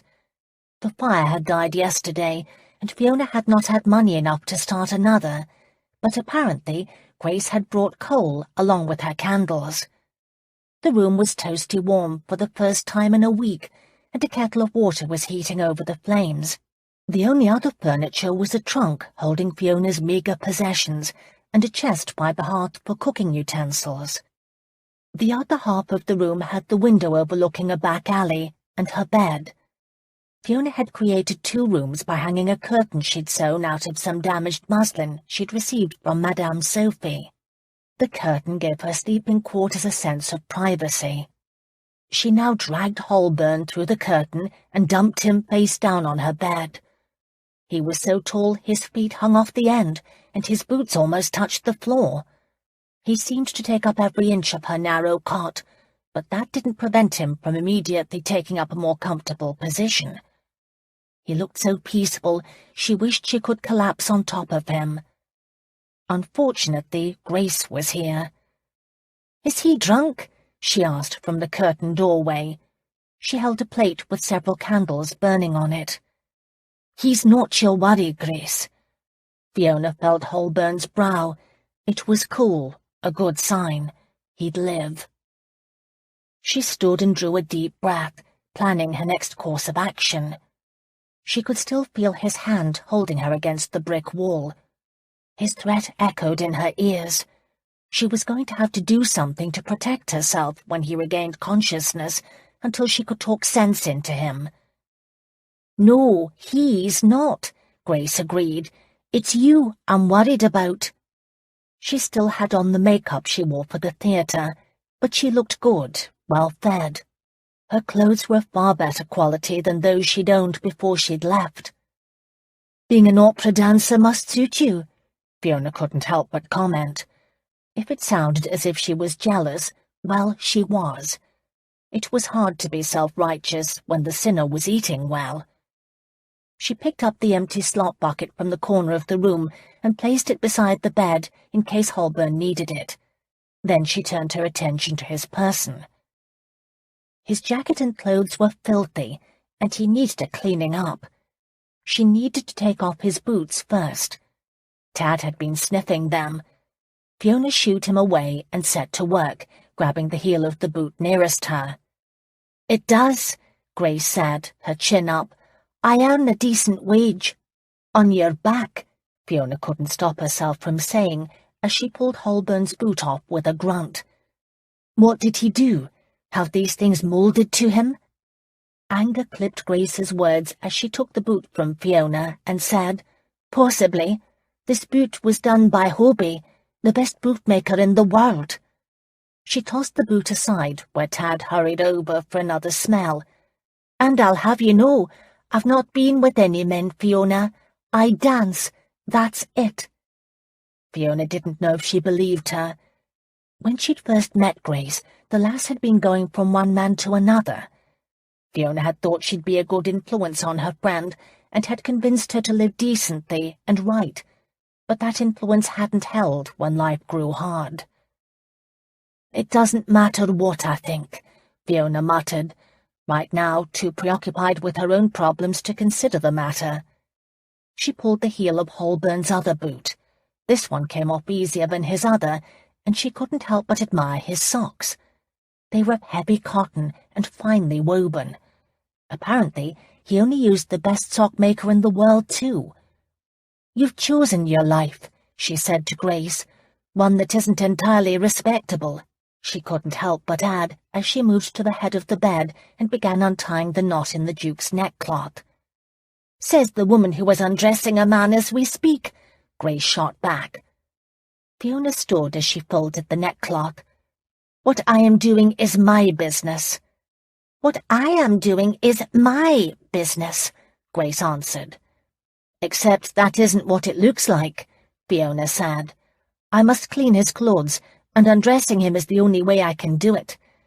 Holburn lay so still, he worried her in spite of his lack of fever. She began removing his jacket. Grace held up a hand as if to beg for understanding. "I'm sorry.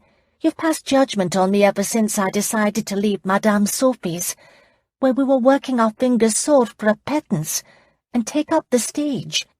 I hear Madame Sophie let you go because she had a relative that wanted your position. So much for loyalty." Fiona's temper snapped. She didn't need Grace right now. "Why are you here anyway?" "I brought you candles." "Besides the candles." Fiona had half the Duke's arm out of the sleeve and wondered how she could finish the job without having to use scissors. She was tired and worried and had a full night taking care of Holburn before her. "I didn't need candles, Grace." "Oh, yes, you are perfectly fine in the dark," her former friend answered tartly. "I am." Grace threw her hands in the air. "Your stubborn Scottish pride. Obviously you need more of it." "Oh, no, not if it makes me as headstrong as you are," Grace assured her, but then her manner changed. "I don't want to argue with you, Fiona. I came here because I was worried. I saw Annie at the theatre this morning. She told me you were going to take her place doing an errand for Hester Bowen, and why you wanted to do it." "Fiona, don't you have more sense?" she demanded, her Scots accent broadening with her frustration. "You could have come to me for money. Look at you, you are down to meat and bones." "I'm fine," Fiona insisted, but she wasn't. Unshed tears blurred her vision. And it was all the Duke's fault. Why did he have to be so difficult to undress? The next thing she knew, Grace came forward and lifted his body, so that Fiona could slip his jacket off. "Now for his shirt," Grace said. Fiona moved without thinking. All she could concentrate on was this one task. Grace helped her pull his shirt over his head. Fiona lowered him to a pillow she'd made from scraps from the dress shop. "He's a handsome one," Grace said with approval. Fiona wouldn't argue that. Whereas most men of his class were soft from age and an easy life, the Duke of Holburn was all hard muscle. He slept as if drugged, and Fiona wondered if this was another effect of the potion. "Are you going to tell me who he is?" Grace asked, "or why he is here?" She frowned at the stock-still body. "He is only drunk, isn't he?" "It's a bit more than that," Fiona said, and had planned on saying no more, because the events of the night were all jumbled in her head. However, one word led to another, and before she could stop herself, she proceeded to tell Grace everything. Her friend listened, her eyes widening with every new twist to the tale. When Fiona was done, Grace set the candles on the bedside table and looked at the man spread out on the bed. "You know Holburn is a notorious rake. No one crosses him, and here you've gone and poisoned him." "He was very angry with me before he passed out," Fiona confessed. She leaned against the wall. Tad sat beside her. Grace had not called the Duke by his title. It made him seem less intimidating than thinking of him as the Duke. She rubbed Tad's head. "Holburn was very angry with me the last time we spoke, and I don't blame him." "Fiona, what are you going to do?" Grace asked in round tones. "I'm going to do what I must," Fiona said. "I'll watch and be certain he doesn't take a turn for the worse, and I'll clean his clothes as best I can." "But he's so angry with you." "That he was. I just have to stay out of his grasp until he listens to reason," Fiona said. "The man's huge." Grace looked him over. "He could break both our necks." "Not with his hands tied," Fiona answered, an idea forming in her head. She turned and walked into the other room, where she kept a hank of rope in her chest. Grace followed her. "You are serious?" she said in disbelief. "Of course I am." The rope was a soft, supple hemp. "I don't see but I have another choice." She also took out the makings for nettle tea. It might help with his healing. "How else can I protect myself? Once he accepts my apology, I'll let him go. You see, it's simple." "Oh, yes, simple," Grace echoed. Fiona ignored her sarcasm. She had a man to tie up. In the bedroom, she lay the rope on the bed, drew a deep breath, and began unbuttoning his breeches. The room became very hot. Grace noticed her discomfort. "Have you ever done that before?" Grace asked. "No." Fiona had the top 3 buttons undone. She expected him to wear small clothes. By the 5th button, she realized he wasn't. Shocked, she looked up at Grace. "He has nothing on underneath his breeches." "No, I imagine not," Grace said. "The young ones usually don't." Fiona backed away from the bed as if it had turned into a nest of snakes. "Oh, for heaven's sake," Grace said. She walked over into the room and picked up the clothes from the floor, shoving them into Fiona's arms. "You can start on these. Did you take out the nettle tea for him?" Fiona nodded, embarrassed but she wasn't as bold as she'd hoped to be. "Then go make it," Grace said, "while I remove his breeches." Fiona turned and hurried out of the room. A few minutes later, while she was steeping tea, Grace came out from the bedroom, Holburn's breeches in her hands. "He's decent. I covered him with a blanket." She dumped the clothes on the table and accepted a cup of tea from Fiona. "Thank you." "No, thank you," Fiona said.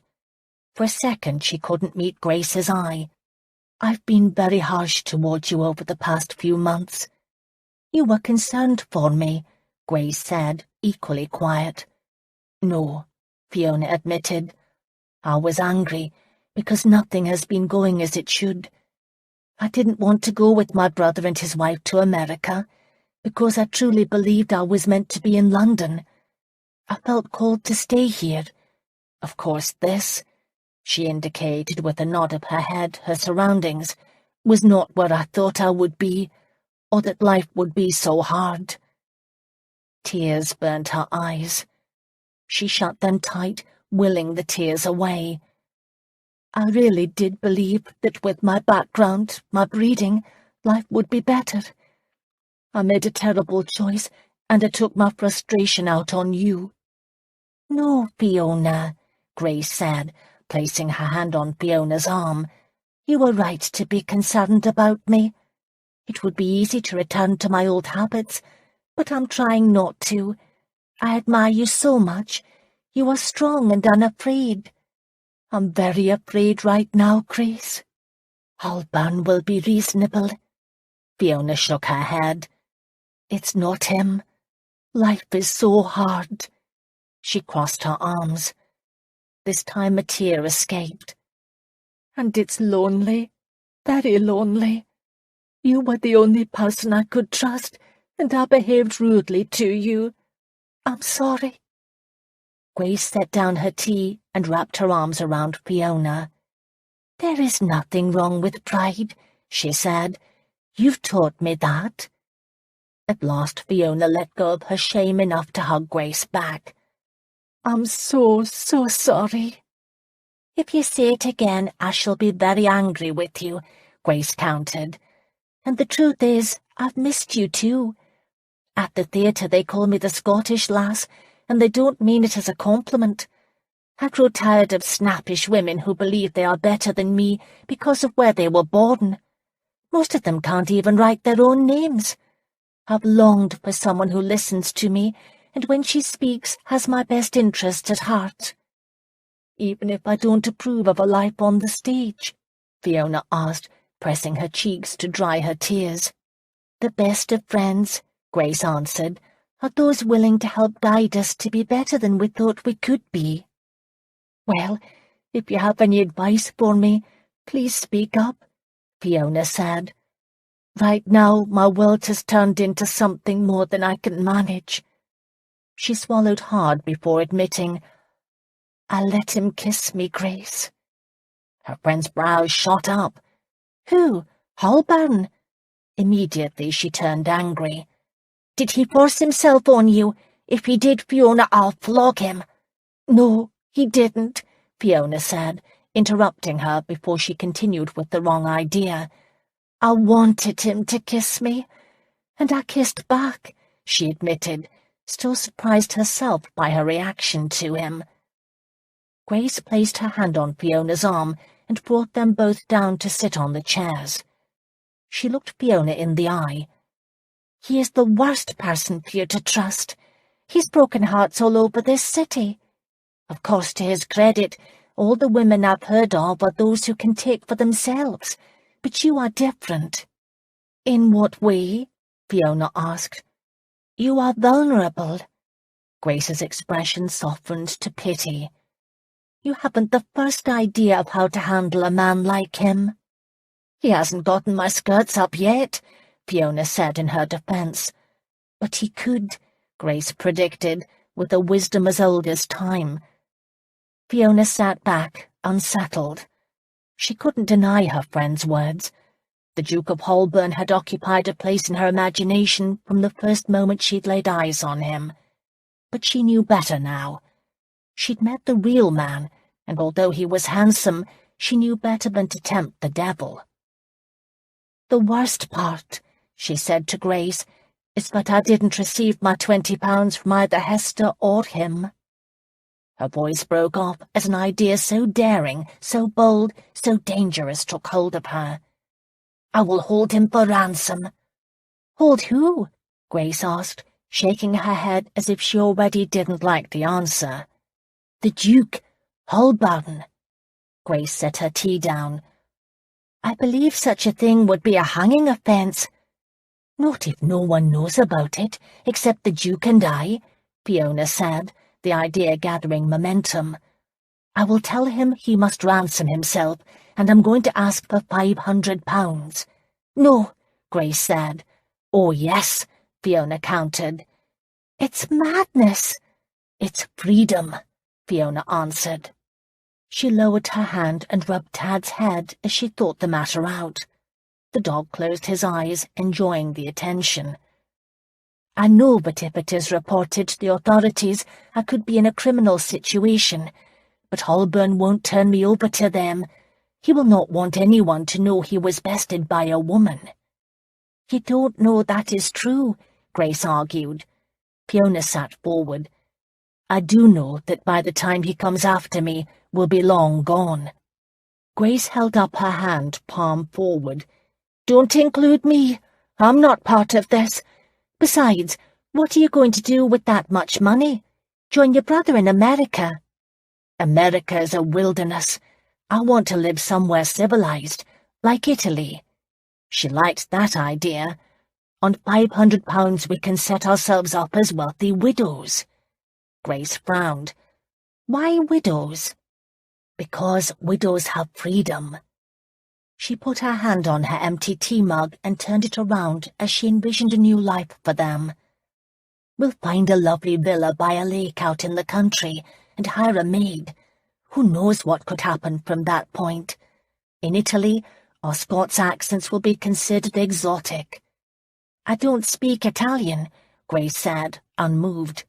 "We'll learn," Fiona assured her. Grace came to her feet and carried her mug over to the cabinet as she said, "You are talking nonsense." Fiona came to her feet. "Don't dismiss me, Grace. This is an opportunity to change our lives." "Like you thought earning £20 would do for you tonight," Grace countered. "Fiona, don't be foolish." But the idea had taken hold. "I might not receive £500, she admitted, "but he will pay me something if he wants to leave my rooms, and I won't settle for much less. After all, I saved his life tonight."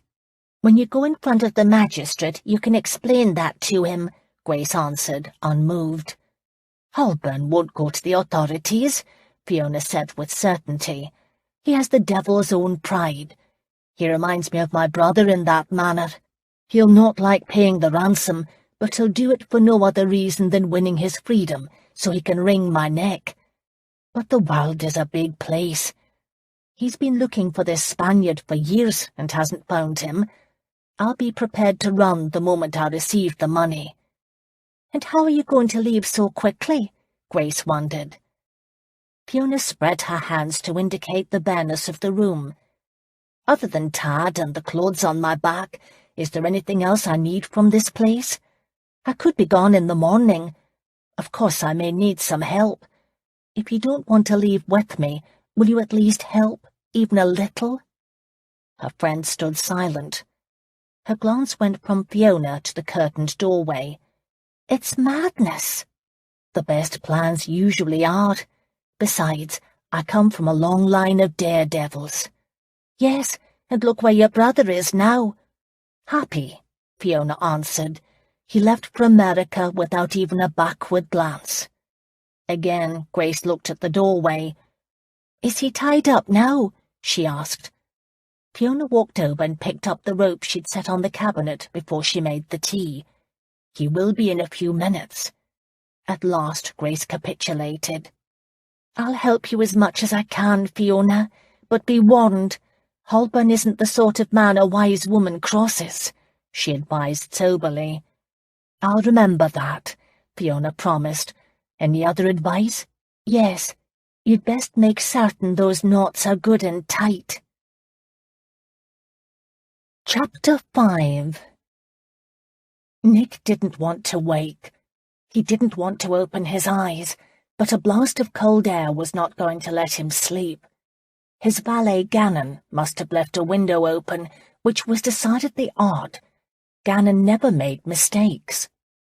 Furthermore, his gut hurt. True, there were many mornings he felt this way. Excessive drinking was never good for one's constitution. However, today was worse. His stomach muscles felt as if they had been turned inside out. Or perhaps the pain was more distinctive because it was his mind that was sharper.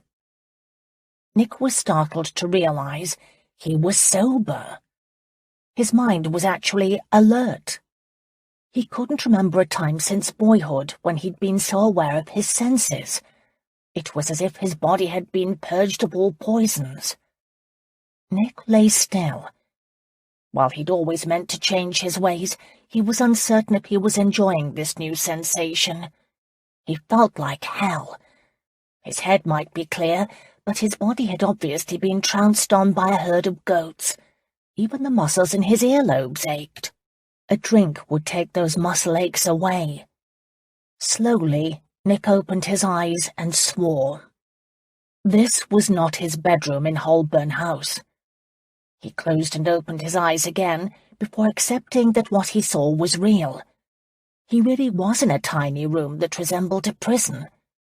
The place was tidy, but nothing could hide the squalor. The walls really were a drab grey from years of soot. The air smelled of 100 different meals being cooked, and from some place in the building above or below him a baby cried, while from another quarter a man gave in to his morning hacking. Instead of a feathered mattress, he lay on one filled with straw and lumpy in all the wrong places. His stockinged feet, the only clothing he was wearing, hung off the end of the bed. Thankfully, the sheets smelled clean, but a wise man would climb out of this bed before bugs found him. Nick started to rise, and couldn't. What the bloody— Ropes banded his body, which had been covered by a thin quilt. At that moment he heard a sound at the open window beside the bed.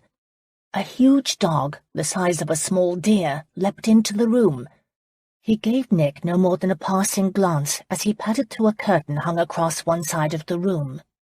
Nick amended his earlier theory. He obviously was drunk. A hand pulled the curtain back, and a serious-eyed young woman entered the room. The dog followed her in, sitting on his haunches by her side. She wore a simple, plain blue wool dress, the clothing of a shop girl, and yet she carried herself with the air of a queen. His oracle! Memory returned with a vengeance. The details were still murky, but he remembered her, and the potion she'd poured into his drink. After that, events were unclear. All he remembered was being violently ill. She was just as lovely as he remembered, although this morning her eyes were tired. He almost felt sorry for her, until she said in her crisp accent, "You are my prisoner, Your Grace." "That is one of the most ridiculous statements I've ever heard anyone make," he replied. "Now come untie me." "I can't," she answered. "You can," he said. "You threatened to harm me." "I'm certain with good reason," he cut in. He didn't have patience. He needed a pint or a little cider to take the edge off the morning. "Now untie these knots and fetch me something to drink. Then we can reminisce about last night." Before she could respond, a wild, almost dreamlike thought struck him. Did we really have Irishmen shooting at us, or was I having a bad dream? "They weren't shooting at us. They were shooting at you. They had other plans for me."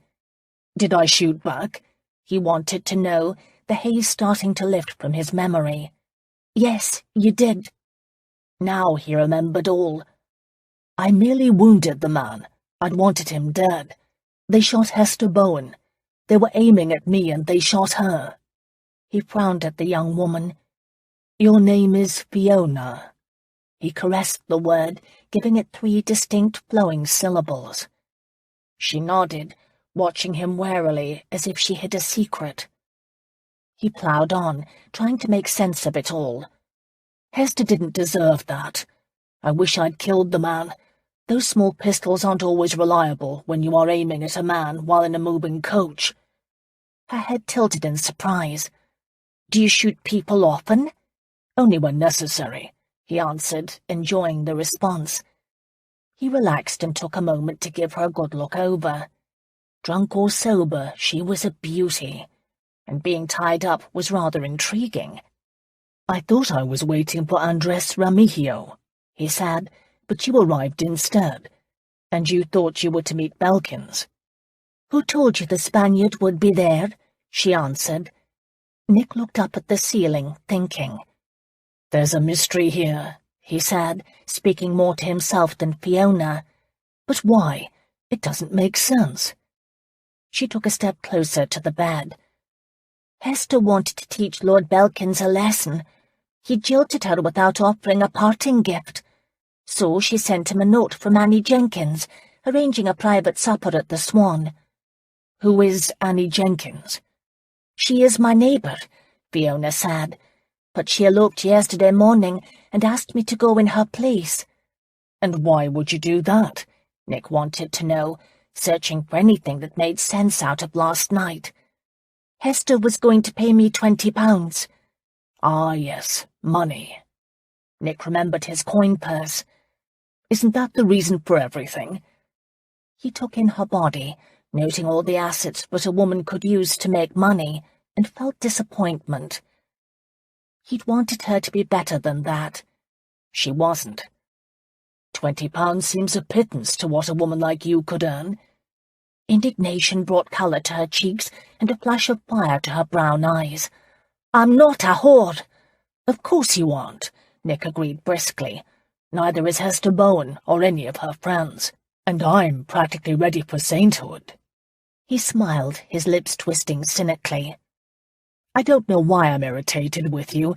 You are nothing but a pawn in this game, a beautiful plaything who can be bought for £20. Her hands formed fists at her side. "How dare you insult me?"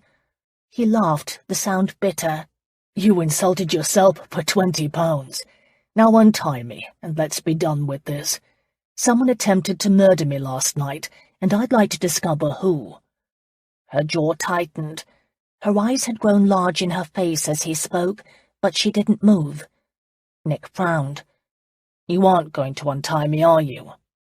It took her lips a second to form the word no. She was obviously aware he wouldn't like her answer. She was right.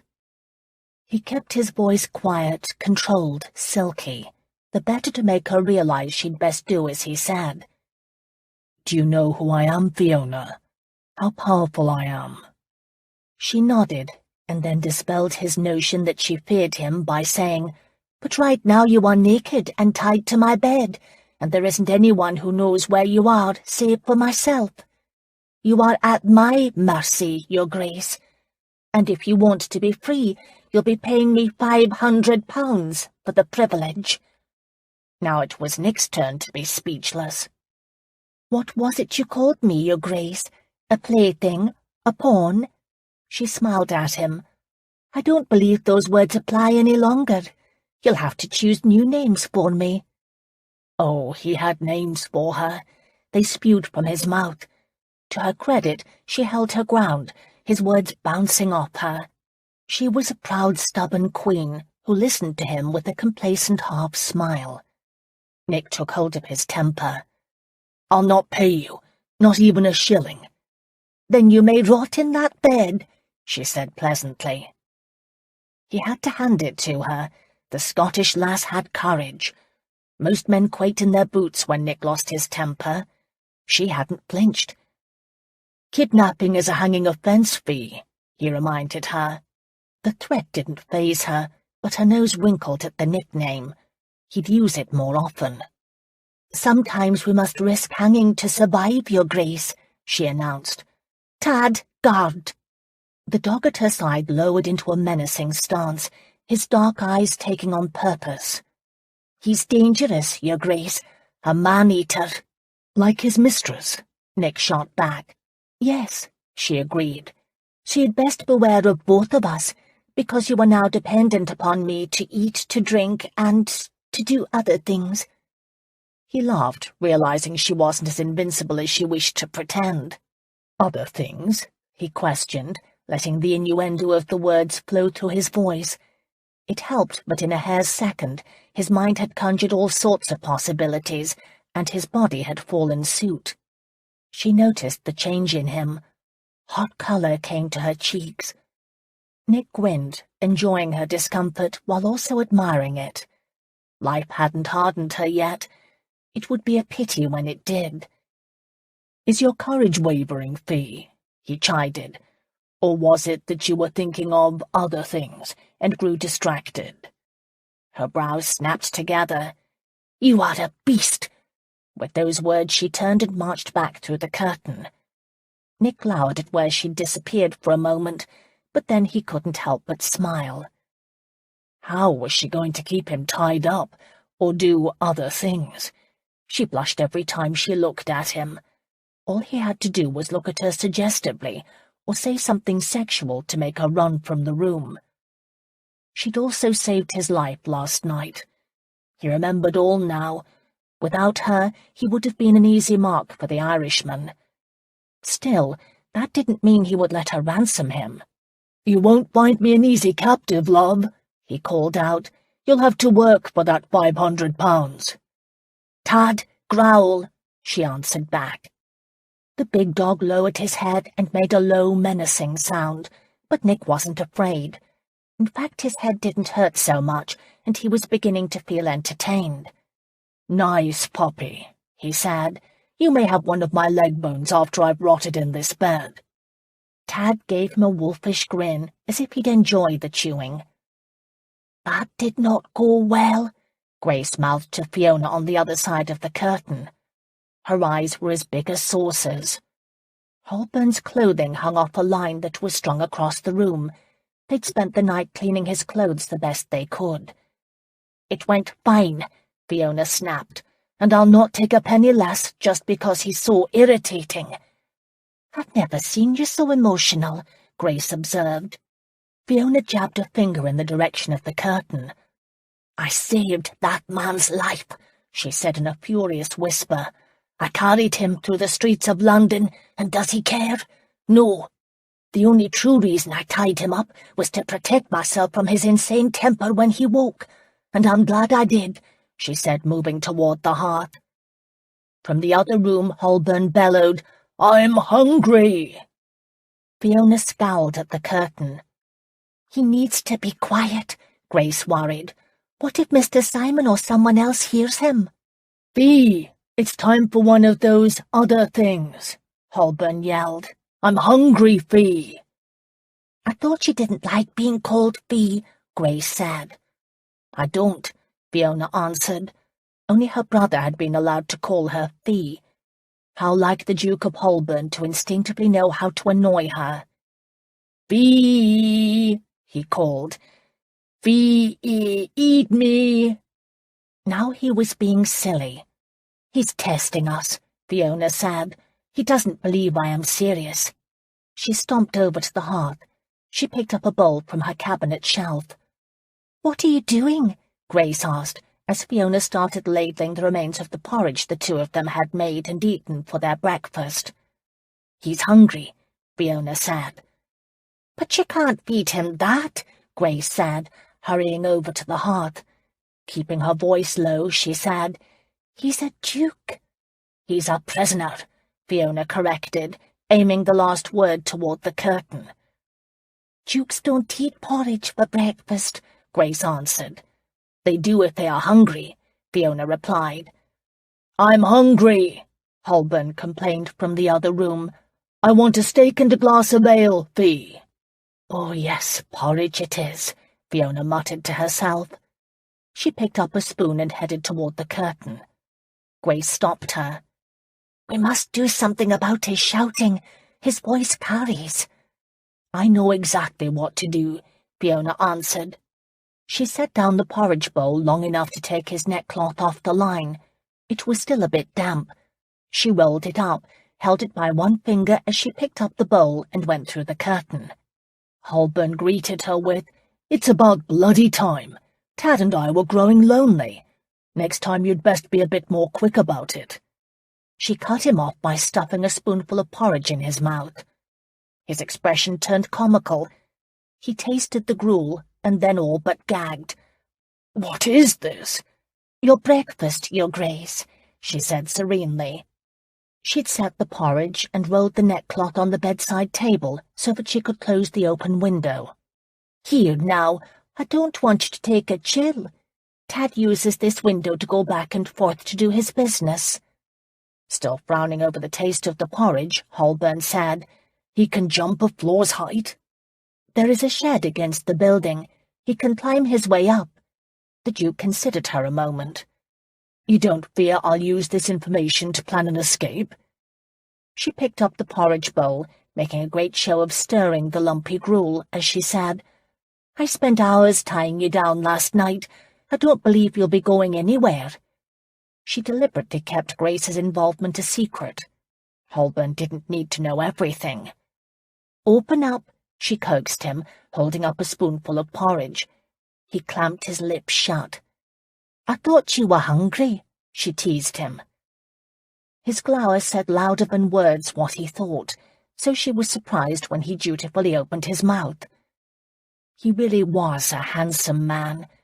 His huge body took up all her cot, and his hair was charmingly sleep-mussed.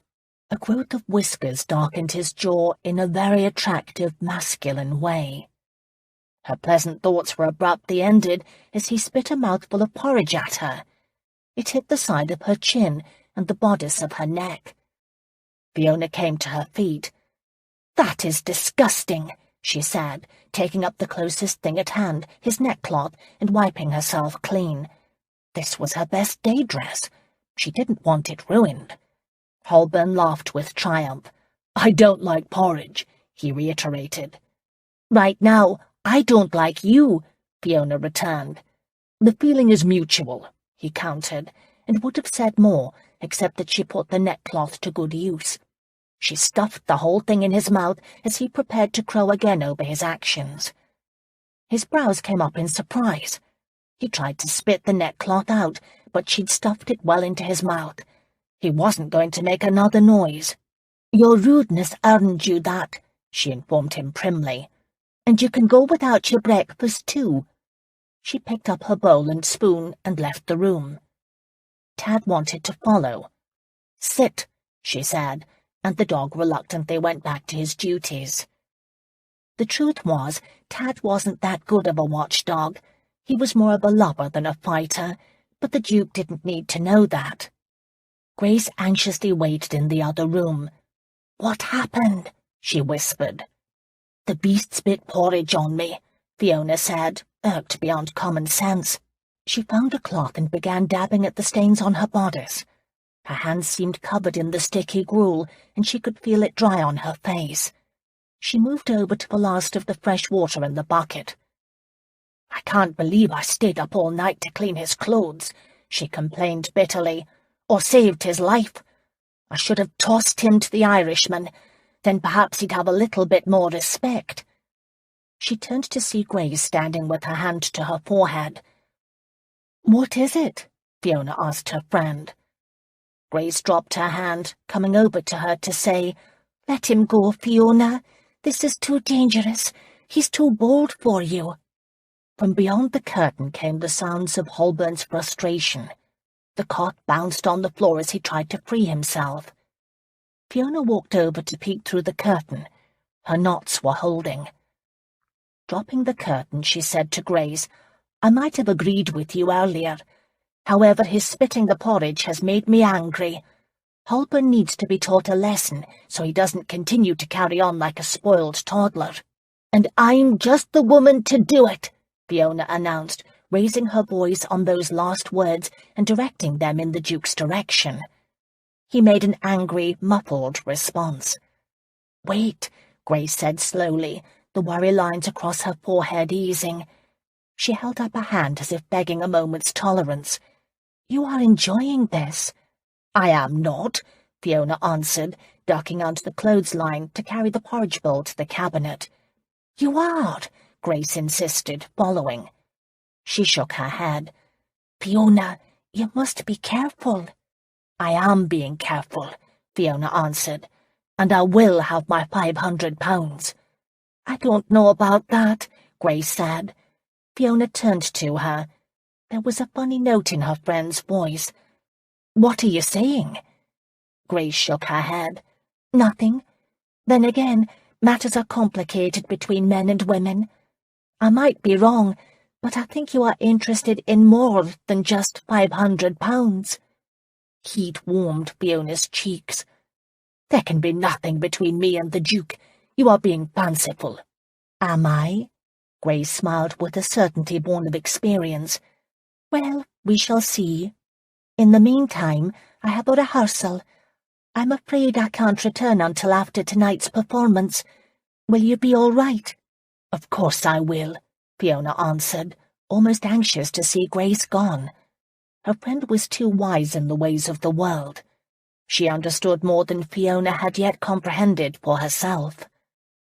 Don't let him frighten you, Grace advised. Keep him where he is until I return. I'll see if I can coax one of the night porters to come back with me tonight to help us with Holburn. I'm hoping this whole matter is played out by then, Fiona replied. Gathering up her wool cape, Grace said, I hope it is too, but just in case, I shall bring strong arms to help us. She gave Fiona a hug. Send for me if you need help before this evening. I will, Fiona promised, and Grace left. Holburn had gone quiet. The occupants of the room overhead shut a door. Footsteps sounded going down the stairs in the hallway. People were leaving for wherever it is they had to go during the day. This was the time, when everyone seemed to have somewhere to be, that Fiona felt the loneliest. The last few days since Madame Sophie had let her go had been torturous. But now she had something to do. She had to take care of her hostage, and her first course of action was going to arrange for his ransom. Crossing to her chest, she took out a small writing box. It held pen, paper, and ink. Picking up a chair from the table, she went to visit the Duke. He lay on the bed, tied down as she'd left him, mouthful of neckcloth, staring at the ceiling. She set her chair down beside the bed and took out her writing materials. She placed the small bottle of ink on the bedside table. Tad inched closer to her. Now, Your Grace, she said, I'm going to write a note to your banker, and you are going to sign it. He mumbled something that sounded very profane. You shouldn't talk like that, she told him. It's unbecoming in a gentleman. Holburn's brows shot together in fury. She smiled, enjoying herself. She used the top of the box for a writing table. Now, let's see. What shall we write to your banker? She dipped the pen in ink and began, Dear Sir, please advance the sum of £500 to the bearer of this letter. Fiona nodded. That sounds good, doesn't it? Holburn glared at her and shook the bed with his effort to break free. You are wasting your time, Your Grace, she said, not unkindly. I know how to tie a knot, which is good, because you are going to have to stay here until I withdraw the funds. I can't set you free before that. An idea had been forming in her head since Grace had mentioned the porter. She and Tad would leave London straight from the bank. She'd hire a lad from the street to free the Duke. Of course she'd contact Grace before she left and warn her to stay away. It was a good plan. I know you don't like being bested. It makes you angry. However, look at this another way. If you don't sign, I shall do everything in my power to annoy you. It shouldn't take me long. A diet of porridge and nettle tea should bring you around soon enough. There's also the boredom of lying in that bed for hours. His gaze narrowed suggestively. Alone, she emphasized. You will be alone. I'll give you a moment to think over the matter. She set her writing box on the floor and left the room. She took her time brewing a cup of tea. When done, she carried it into his room. Tasting the tea, she smiled. Nettle tea. It tastes so green, so different from wine. By the way, do you know what happens when a man accustomed to drinking his weight in grape can't have any? It makes him irritable, crotchety. All I must do is keep talking, and before you know it, you won't be able to stand the sound of my voice. You won't want to eat the food I cook for you, and you will want your freedom. £500 is a bargain in exchange for a good beefsteak." He interrupted her with a huge groaning noise, and then raised the fingers of the hand closest to her and pretended to write. Wearing him down hadn't taken any time at all. "Very good," she said. She'd wrapped the ropes around his body on her cot, but had tied each wrist separately, securing it to the bed frame. "I'll untie one wrist. You sign the document, and I'll leave you to go to the bank. Unfortunately, I will have to retie you, but you understand. When I have my money, I'll return to set you free." There, let him believe he was going to see her again. Pleased with herself, Fiona bent over in her chair to undo the knot around his wrist closest to her. What she didn't expect was for his other hand to come across and reach for her, or for the ropes tied around his body to fall away, as if they weren't tied at all. Before she completely comprehended what had happened, he dragged her onto the bed, flipping his body over hers. Holding her down with his weight, Holburn took out the neckcloth gag and captured her hands by the wrists. He smiled, his blue eyes elated. Surprised?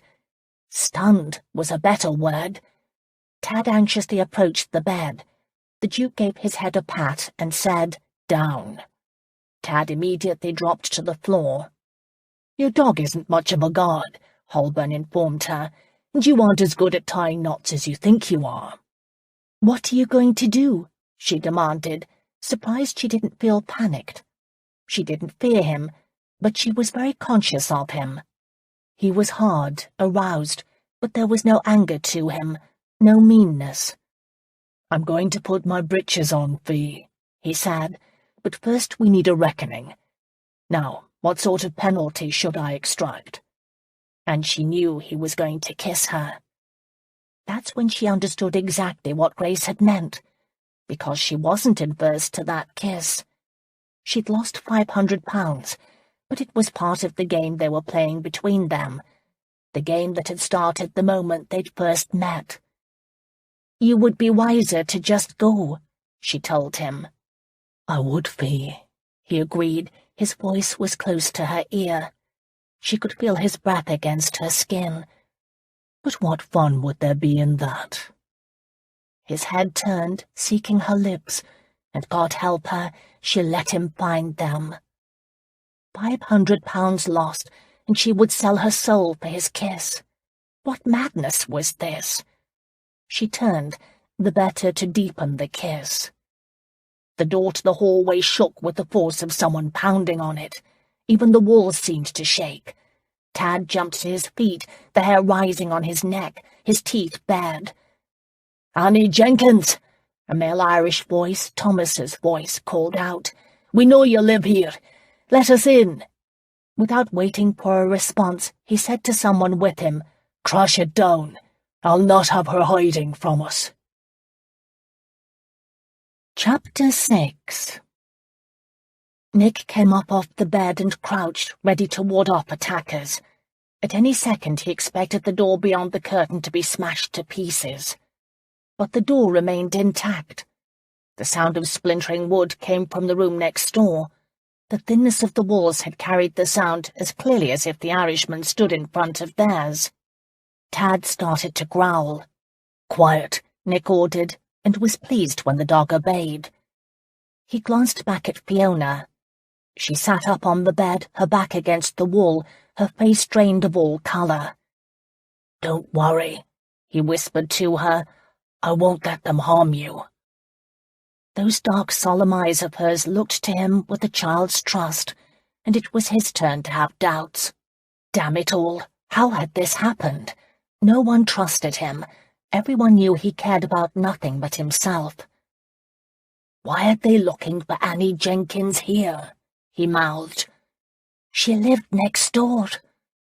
There was a clumping around, and the sound of furniture being thrown on the other side of the wall. "There's no one here," one of the lads called to his leader, who swore colourfully. "Tear the place up," he ordered, "and then we'll hunt her down. She has to be somewhere around here." Nick didn't want to face the bastards naked. "My clothes?" he asked Fee. She nodded toward the curtain. He moved quietly to the other room and found his breeches, shirt and jacket hanging to dry. Tad followed him, the huge wolfhound more frightened in spite of his size. Nick dressed quickly. He heard a new voice out in the hallway. A man shouted, "Here now, what have you done? You can't be tearing down my building this way." At the sound of his voice, Tad grew more anxious. Nick placed his hand on the dog, wanting to settle him. And then there was the sound of the same man hollering in fear. "No! What are you doing?" His question was cut off by a scream and a tumbling sound, as if something were bouncing down the stairs. It was followed by silence. One of the Irishmen, the one Nick was beginning to recognize as the leader, said, "I don't understand why people can't mind their own business." He heaved a heavy sigh. "Well now, she might have stepped out. Find her. Holburn didn't come home last night. I'm thinking wherever she is, he is." "We'd have to search the city," one of his men protested. "Do you want your money?" the leader countered. "But first let's cover the building. You two knock on every door. Bring her to this room if you find her." "What are you going to do?" one of his men asked. "I'm going to drag that body up here and store it in the tarts rooms. Who'd have thought the old man would break his neck so easily?" Nick had finished buttoning his breeches. He pulled on his shirt. Fiona came from behind the curtain with his boots. She set them on the floor beside him. A nervous Tad pushed her hand with his head, wanting reassurance. "Mr. Simon was the man trying to stop them," she whispered. "He was my landlord." "There is nothing we can do for him now." She nodded, a worry line between her brows. He reached for her hand, lacing his fingers with hers. "Courage, Fee. I'll not let harm come to you." Before she could reply, there was a pounding on their door. "King's men!" an Irish voice announced. Tad growled. Fiona bent to restrain him, but Nick caught her arm. "Don't let him bark," he ordered, his voice barely a whisper. "Make them believe no one is here." Unrestrained, Tad bounded toward the door. Fee moved closer to Nick. "Do you believe they are really the King's men?" Nick almost laughed. "The King wouldn't hire the Irish to sweep the streets. They think that phrase will convince people to open their doors." The Irish pounded again. Tad leaped up the door as if he could charge through it. "Do you hear that dog?" an Irish voice said. "Sounds like he could tear right through the wood, don't he?" Tad growled, this time the sound more menacing than when he threatened Nick. "I killed a dog like that once," a companion answered. "Damn cur tried to take me leg off." "Ah, go on," his companion countered. "That dog is probably a wee thing, not more than yay high." "Keep searching," their leader barked. There followed the sound of footsteps going down the stairs and more knocking on doors. Nick crossed to the door, the better to hear what was going on. It didn't sound as if anyone was on their floor any longer. He glanced at Fee.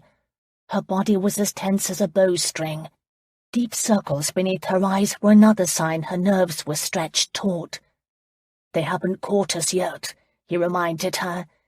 He was actually enjoying himself. It had been a long time since he'd felt so alive. She nodded. She was obviously not enjoying herself so much. "How do you think they knew who your neighbor was?" he asked, his voice soft. "Hester hired the room at the Swan in Annie's name. I don't know how they could have discovered where she lived from there." She pressed her lips together and then asked, "But the more pressing question is, why does someone want to kill you?" "That is a very good question, and one I shall ask Remigio when I see him, or Belkins," he added thoughtfully. "He seems to have taken advantage of the assignation with Annie to set up a trap. I was surprised when Belkins came to me about the ring." "The ring?" she asked. "A gold signet ring that Remigio stole from me 9 years ago.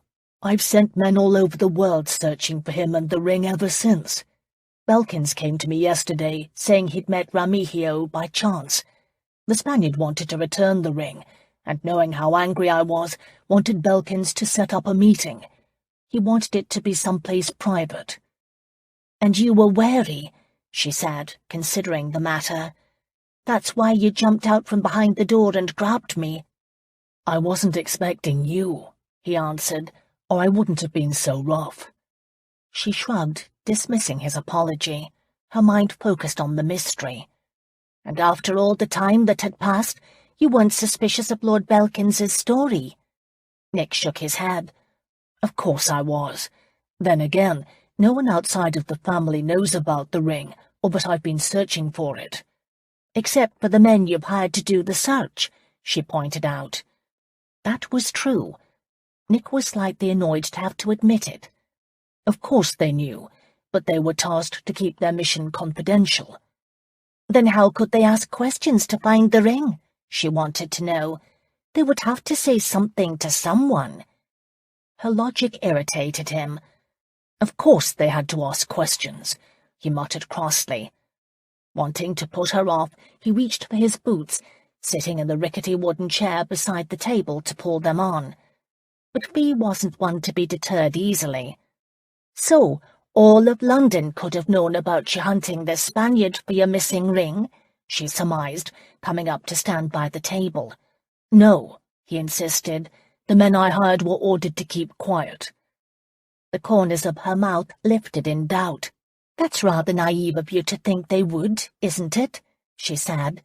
It's been my experience there are no such things as secrets.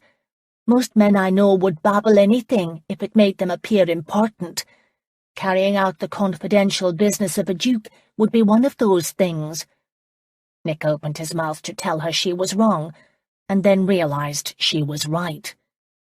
He turned his attention to his boots while he considered the implications of this perspective. The question is, Fee continued, as if he wasn't ignoring her, why would the Spaniard attack you now? What has changed? That was the crucial question. Nick set aside his annoyance with her. He stood. I think I'd best see Belkins and ask him. She nodded. He is the key. She glanced at the front door. I wonder how long we have to wait for Thomas and his men to leave. Thomas? Nick asked. Their leader, she said. His name is Thomas. How do you know this? He asked. Fee shrugged. His men call him by name. Nick had been toying with an idea, but now he made his decision. You are coming with me. Coming where? She said in surprise. He took her arm by the elbow. With me to my home. You have a good mind for details, and I don't remember much from last night. I need you, Fee. Her head tilted up to him before she glanced down to his hold on her arm. He resisted the urge to rub his thumb against the inside of her elbow. He was wise. I'm not like Hester, she said carefully. Nick grinned. I've already figured that out. How? She wondered. Your stiffness, your unwillingness to take advantage of the situation. I wanted to ransom you for £500, she reminded him. And a ham-handed attempt it was, too. Come on, Fee. Did you really think you could untie one hand, and I would sign your letter? If you wanted to be free, you would have. He laughed quietly. Fiona, he said, enjoying the lyrical sound of her name as he let his gaze drop to her lips. There are ways around you. To his delight, her face turned a becoming shade of red. He drew her to him. He couldn't help himself. She was absolutely delicious. In fact, the idea of tying her to a bed had great merit. Hurried footsteps tramping on the stairs brought his attention back to the danger they were in. Tad had been watching their banter with the dog's interest. He now came to his feet and stared at the door. I have something, an Irish voice yelled in the hallway. More booted feet sounded on the stairs. What is it? Thomas asked. I was asking around for Annie Jenkins, his man reported. I told her Annie's hair was red, and she corrected me. Said Annie Jenkins has yellow hair. Thomas, are we searching for the right woman? Thomas's response was to swear. What do we do now, Thomas? one of the men asked. Nick let go of Fee and moved to the door to listen closer. He noticed she followed him. Good girl. He needed the sharp wits she had between her ears. "I'm going to go see our client," Thomas said. He sounded anxious. "I'll see what he is willing to do. This job's already been more trouble than we bargained for, and I'll tell him we'll need more money for our trouble." "How much more?" one of his men asked. "Double the price. Every time I turn around we're having to cover our trail with another body." There was a murmur of agreement. "What shall we do in the meantime, Thomas?" "Watch this building. We know Holburn hasn't gone home. In fact, when the Duke didn't return last night, our client assumed we'd done the job until I told him differently." "You should have kept quiet," one of the men said. "Then we could have collected our money and been gone." Thomas acknowledged the truth of his words with a heavy sigh. "Except the cold-hearted bastard had another job for me to do. It wasn't much. I took care of it." "So, how do we find the Duke?" "He's going to be with the girl," Thomas said. "Find the lass and we find our Duke. Liam, you stay in her rooms. John, you watch the floor downstairs. That way, if she returns, one of you can come fetch me. I'll be back in an hour." With that, they all went off in their different directions. Fee whispered in Nick's ear, "What do we do? We're trapped." Nick shook his head, knowing there was a way out. He took her hand and led her to the bedroom. Seeing the direction he was going, she leaned back. He gave her hand a tug. "It's not what you think," he whispered. Then he couldn't help but lean close to her ear to say, "Not that I would mind, but when I take you to bed, I want to enjoy myself." Her eyes narrowed at the comment. "That won't happen," she assured him. Nick smiled. He knew it would happen. He'd be certain of it. He brushed the curtain aside and walked to the window. "This is the way Tad enters and leaves the building." He looked to her for confirmation. "Mr. Simon didn't know I had a dog. Well, he knew, but we pretended he didn't," she confessed. "That was kind of him," Nick murmured as he opened the window, more interested in escaping than in the landlord. "He was kind," Fee said. "He didn't deserve what they did to him." There was a catch in her voice. "Fee, don't think about it," he warned. "Don't give in to fear." "Fear? I'm angry, furious. How dared they do that to him?" Nick smiled. "We'll make them sorry they did." "Yes," Fiona answered. "But first we've got to escape." He turned his attention back to their escape. The shed against the building that Tad used had a flat roof. Someone had placed a crate on that roof right beneath Fee's window to create a step up to the ledge. From this bird's-eye view, the shed appeared to have seen better days, but Nick suspected if it held Tad's weight, it would hold theirs, at least long enough for them to reach the ground. "Pack your belongings," he ordered, "and be quick about it." He didn't wait for a response, but went into the other room and took the liberty of opening the chest on the floor. A black wool dress that had seen better days, and the muslin dress she'd worn last night were folded neatly on top of some household items. He took the two dresses and returned to the bedroom. Tad padded alongside him. Fee had spread a swath of blue and green plaid on the bed and was placing a hairbrush and some other toiletries on the center of it. She didn't have much to pack, although he noticed the hairbrush was made of solid silver, and she handled it as if it was of great personal value. "You could sell that brush for a pretty penny," he said, as he handed her the dresses. He was not surprised when she said, "It was a gift from my parents. I'll never part with it." Her words confirmed his suspicions. Fiona was more than some country girl from Scotland. Her speech, her manner, her intelligence spoke to quality. There were times when she had more bearing than a duchess. But he knew better than to question her. She didn't trust him. Later he would learn her story. "I'm sorry to be uprooting you like this." She shook her head. "You didn't ask these men to chase you. and I've been uprooted before. I will survive." She said the last more to convince herself than to speak to him. "You needn't worry, Fee. You are under my protection now. I won't let any harm come to you." "Perhaps you are the one I should fear most," she murmured, tying a knot in her plaid. She was right. He did not deny she attracted him. His fascination for her was more than just because she was a lovely woman, or that she reminded him of the Oracle. He actually respected her. She had a good mind and a steady nature. The ransom trick had been silly, but he could see where such a wild gamble might have worked on a man other than himself. He picked up her plaid bundle. "I won't ask you to do anything you aren't willing to do, Fee. It's the best I can offer, because you and I are going to be lovers. It's that simple." Fire flashed in her brown eyes. "Nothing is that simple, Your Grace." He grinned. "It is now." He changed the subject, holding up the plaid bundle. "Are these your clan colours?" "Yes," she said proudly. Her chin lifted as she added, "It's a rebel plaid, Your Grace. You might not want to be seen carrying it through the streets." Gad, she intrigued him. "I'll take my chances." He crossed to the window. "Tad, jump," he ordered. "That's not the command," she informed him, even as the big dog leapt out the window.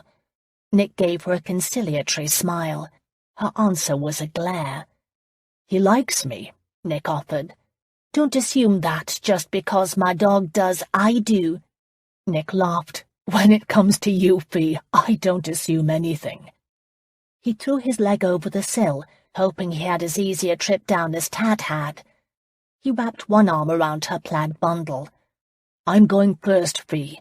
That way I can help you down safely. That is, if you wish to follow." He jumped. Chapter 7. Holburn had jumped carrying all her possessions in the world. Fiona knew exactly what he was about. He'd arranged matters so she had no choice but to do as he said. There were murderers at her door, and her dog was outside with him.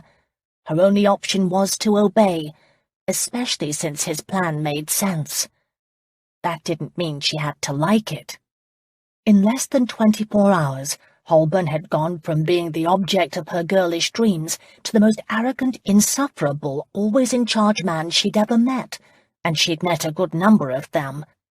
Then again, would she have found him so attractive if he'd been anything less than what he was? Holburn was more than an over-admired and cosseted nobleman. He was a loner, an outsider. So was she. She knew her own failings, understood her distrust of others.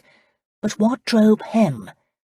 He could be charming when he chose to be, but there was also a darkness about him.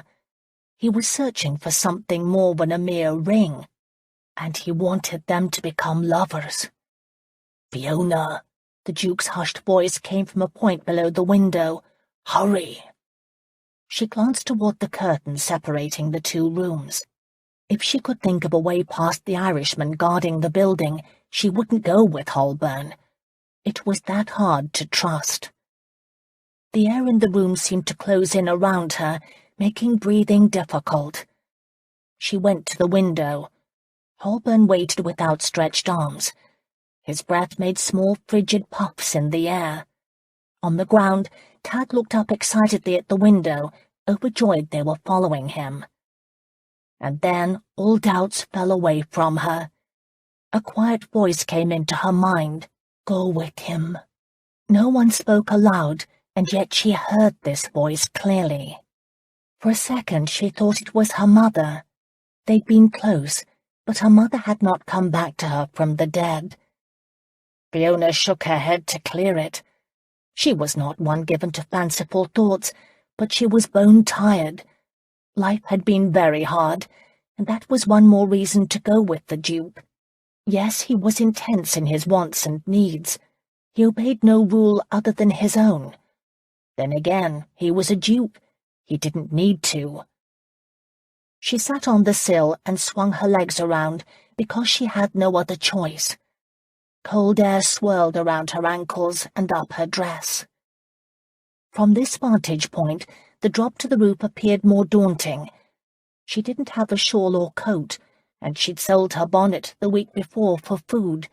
A shiver went through her. "Come along," he prodded. "It's cold out here." "I know that," she answered. "You're afraid," he announced. "What?" she demanded, even though he was right. A grin spread across his face. "You haven't jumped because you are frightened. Don't be. I'll catch you and help you down. It's only 6 feet. "More like 10, she informed him, "and I am not afraid." "Then prove it. Jump." She really didn't like him, at all. But she jumped. She used her hands to push off the edge. Holburn caught her before her feet could hit the ground. He didn't even lose his balance on the edge of the shed's roof. "There you are," he said, setting her on her feet. Fiona was impressed. She wasn't a large woman, but she wasn't petite either. Holburn hadn't even blinked. "Are you going to lower me down the rest of the way?" she asked, picking up her clothing bundle. If he did, she could be off and running from him before his feet could touch the ground. But the Duke was on to her. "I know what is stewing in that crafty mind of yours. We stay together, Fee. You and I. They will hurt you to find me to cover their own tracks. Don't worry, I'll see to your protection." You and I. When he'd talked about protection before, she'd rebelled. She knew Holburn's reputation and was wary. But she heard another tone in the Duke's voice. Kindness. It had been a long time since she'd heard kindness. It went right through the walls she'd erected around her heart. It made her want to trust him, even though she knew she should know better. "I'll see you on the ground," was all he said, before taking hold of the roof's ledge and swinging himself down to the ground, not bothering with Tad's ladder of crates and barrels. He made it look easy. "Do I have to go down that way?" she asked. He laughed. "I'd like to see you try." She was tempted to give it a go for no other reason than to prove her mettle, but one glance over the edge dissuaded her. She tossed her bundle to him and then started to drop to the roof to climb down to the ground. She hated thinking what the filth on the roof would do to her dress. Holburn stopped her. "Don't climb down those crates. Just jump. You did it once, Fee, and I caught you. Trust me again." This time the distance was farther. Holburn didn't know what he asked. "You and I." She closed her eyes and jumped. Strong arms caught her. Her body was pressed against his hard chest as he absorbed the momentum of her jump. She threw her arms around his neck to keep her balance, and because jumping had been more scary than she had imagined. For a long moment he held her close, before slowly lowering her to the ground. Her senses were full of him. The man was rock-solid hard. She believed there was nothing he couldn't do. It was that simple. He could protect her. "We make better bedfellows than enemies, don't we, Fee?" he said. His arm around her waist kept her against him. The warmth in his voice flowed through her. She started to nod her head, and then came to her senses. "I'm not that sort of woman, Your Grace. My honour is all I have left, that and the piece of plaid I've wrapped my clothes in. Stop this nonsense talk about us being lovers. It won't happen." All humour faded from his eyes. "Don't pass judgment on me, Fee. Don't assume my motives, and don't think I don't understand the meaning of honour. I've spent my life defending my honour." He let her go then, and she almost lost her balance. He steadied her with a hand on her arm, the gesture chivalrous. Other men might have walked off then.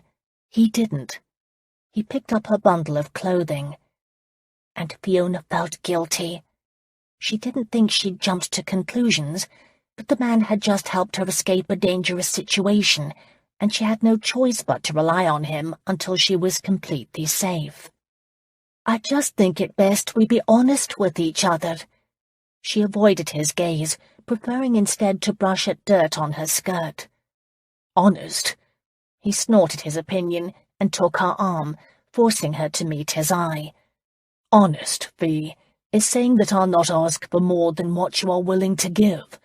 But I'm growing bloody irritated with you pretending you aren't as attracted to me as I am to you. I'm no bloody lecher." "I never said you were," she defended herself. "You don't have to. It's there in the stiffness of your back any time I'm close to you, and the prim set of your mouth. But the truth is you are more afraid of yourself than you are me." That was honest and true. "You don't understand," she whispered. "It's not what you think." A headache was forming behind her eyes. She was tired, worn thin, but not just from the events of last night. She'd been raped. She'd been beaten. She needed peace. She needed to feel whole again. And this man who had occupied so much of her imagination, this man for whom she had stayed in London, was larger, stronger, and more vital than she'd ever expected, and she had nothing to offer in return. He released his frustration with a heavy sigh. He leaned toward her, dropping his voice, even though they were alone in the narrow alley, Tad waiting patiently at their feet. "I'm not one to explain myself. I don't understand the twists and turns of fate. I don't know you, not in the way I will know you." His prediction brought her gaze up to his. "So let it be," he told her. "Stop thinking beyond the moment. We're here. This is now. That's all that is important." She could have argued with him. A woman had to think ahead if she valued herself. Fiona had learned hard lessons because she'd trusted. However, when he took her hand, she silently followed. And that was enough. Holburn paused at the alley's entrance onto the street. The narrow, winding lane was alive with human traffic. He used his height to scan the passing crowd. "Do you see the Irishman?" Fiona asked. He shrugged. "I assume we saw them last night, but I don't remember what they look like. I don't see anyone who appears to be searching for us. There is one burly man leaning against the wall sleeping."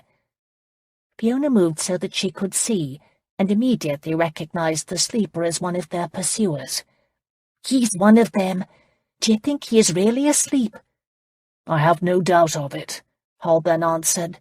"Look at the slump to his shoulders. It must be hard chasing and murdering people. His mate must be upstairs. Come, this way." He took her arm and led her in the opposite direction, Tad at their heels. They came out on the street where Fiona had met Hester's coach the night before. It was very busy. Horses, wagons.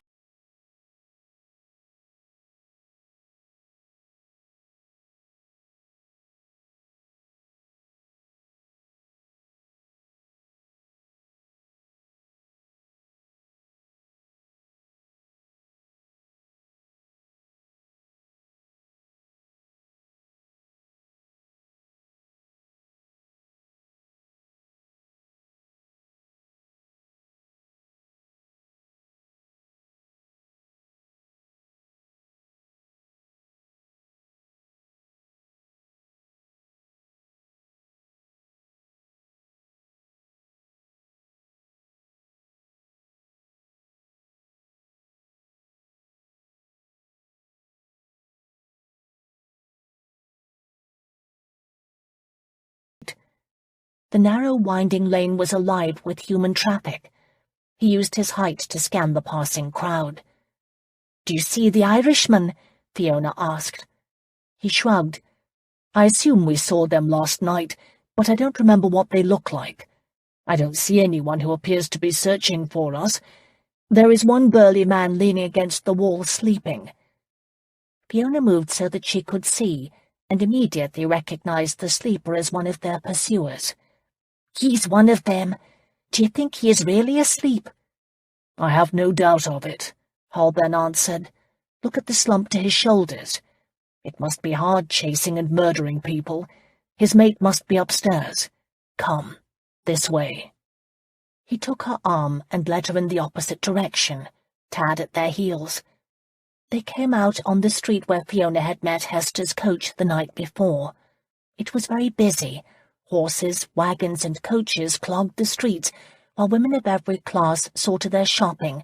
Servants bustled along on errands, and men on business. A gang of sailors strolled along, obviously fresh from their ship, and taking stock of their surroundings. All was as it should be. While she and the Duke had been running for their lives, the rest of the world had gone on. The Duke raised his hand to signal at a passing hack. The driver's cab was empty, but he drove by. Holburn shook his head. That was odd. We don't appear as if we can afford his fare, Fiona explained. Do you think? The Duke asked as he glanced down at his person, as if just now realizing what he was wearing. His shirt was open, and his jacket was still damp from where Fiona had tried to clean it. He ran a self-conscious hand over the growth of beard. You're right, he conceded. I don't appear much better, she consoled him. You're beautiful, he said without hesitation. The compliment startled her. She knew she wasn't, especially right now. It had been a long, rough night. Her eyes felt gritty, and the braid in her hair was coming loose. He saw another hired vehicle and waved to it. This one didn't stop either. It's hard, isn't it? Fiona couldn't help noting. What is hard? He asked. Being like everyone else. He took her teasing as a challenge. I'm not like everyone else, and well, you should remember that, Fee. I'm not certain I could forget, she murmured. The flash of his grin was like the sun coming out from behind the clouds, and just as stunning. He'd taken her gentle jab as a compliment. Fiona gave her head a little shake. She could arm herself against his good looks, his strength, his power, but the smile could be her undoing. Let me prove it to you, he said eagerly, taking her arm. Fiona gave him a suspicious frown. You are enjoying this adventure a bit too much. I am, he admitted readily, his eyes searching for another hack to hire. It's a challenge. It's been a long time since I've been challenged. A new concern grabbed Fiona. She came to a halt. He turned in question. My friend, Grace McEachen, she said. She's supposed to return to my rooms tonight. I almost forgot. I must warn her. Where is she? He asked. Covent Garden. She's in the theatre? Fiona nodded. It won't be hard to send word to her, he said. Relax, Fee. I'll handle everything. His head lifted.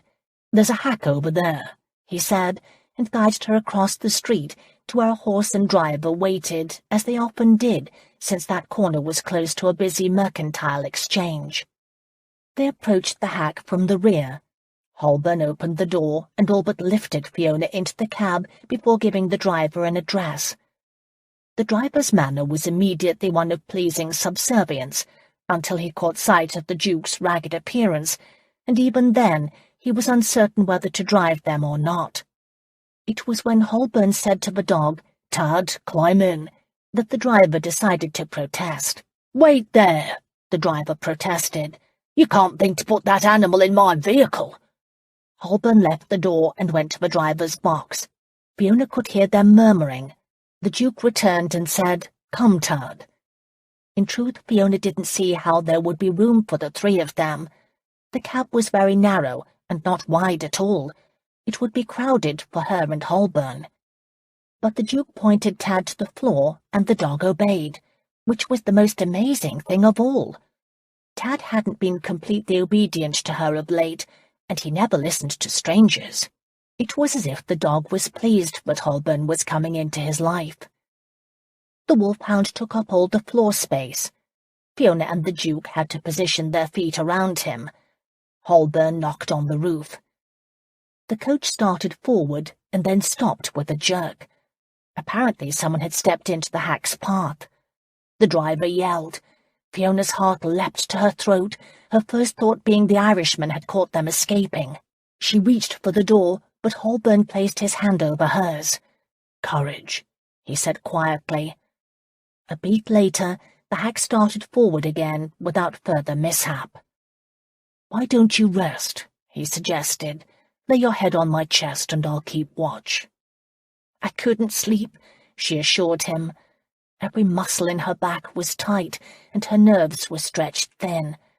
"Once I know Grace is safe—" "She will be," he said, cutting off any other protests. Fiona couldn't stifle a yawn. "Close your eyes for a moment," he suggested. He was right. She should relax while she had a chance. It had been a long night. It had been a long year. She closed her eyes, leaning back as comfortably as she could against the hard leather seat. Tad rested his head on her foot, and there was only so much room for her to maneuver away from the Duke's body heat. She folded her hands on top of her precious bundle of clothing in her lap. All she owned, everything that was either necessary or the most precious to her, such as the silver brush her parents had given her the last Christmas the family was together, was in this bundle. As long as it was with her, she was safe. "I can stay with my friend Grace," she said softly. "We'll worry about that later," the Duke answered. Fiona hadn't even known she'd spoken aloud. She was that tired. His arm came around her shoulders, pulling her head toward him. "Sleep, Fee. You don't need to worry. I'm here." "I'm here. You and I." This man both comforted and terrified her. He could swallow her whole, absorb her being into his, hurt her in ways she only had an inkling were possible. And yet she fell into the deepest sleep of her life, with her head against his shoulder. Cold, damp air brought Fiona to her senses. She sat up with a start, completely disoriented and yearning for more sleep. The Duke's laughing voice said, "Come along, Lazy Anne. We're here." Holburn. The hag's door was open, and she was alone on the seat. Even Tad was gone. The Duke leaned into the coach, offering his hand. "Come along. The driver has been paid his fare, and he wants to be done with the two of us." Fiona climbed down out of the hack. Her legs ached in protest at the movement. "Where's Tad?" she grumbled. "He's run over to investigate the park across the street," Holburn answered, before speaking to a footman dressed in deep blue livery trimmed in silver braid. Still not completely awake, Fiona stepped up onto the marble curb. The road here was nicely paved with cobbles that fit tightly together. She glanced across the road at a charming little park, where Tad sniffed at the wrought iron fence. Fiona realized it had been a long time since he'd seen a tree or blade of grass. The hack drove away. As if realizing she couldn't think for herself, which was true, Holburn took her by the shoulders and gently turned her to face the house. Fiona woke up. Before her was a row of 4-storied houses that were a study in opulence, married to exquisite taste. Their windows sparkled like jewels in the winter sun. Their facades were of decorative brick and marble behind elaborate wrought-iron fencing.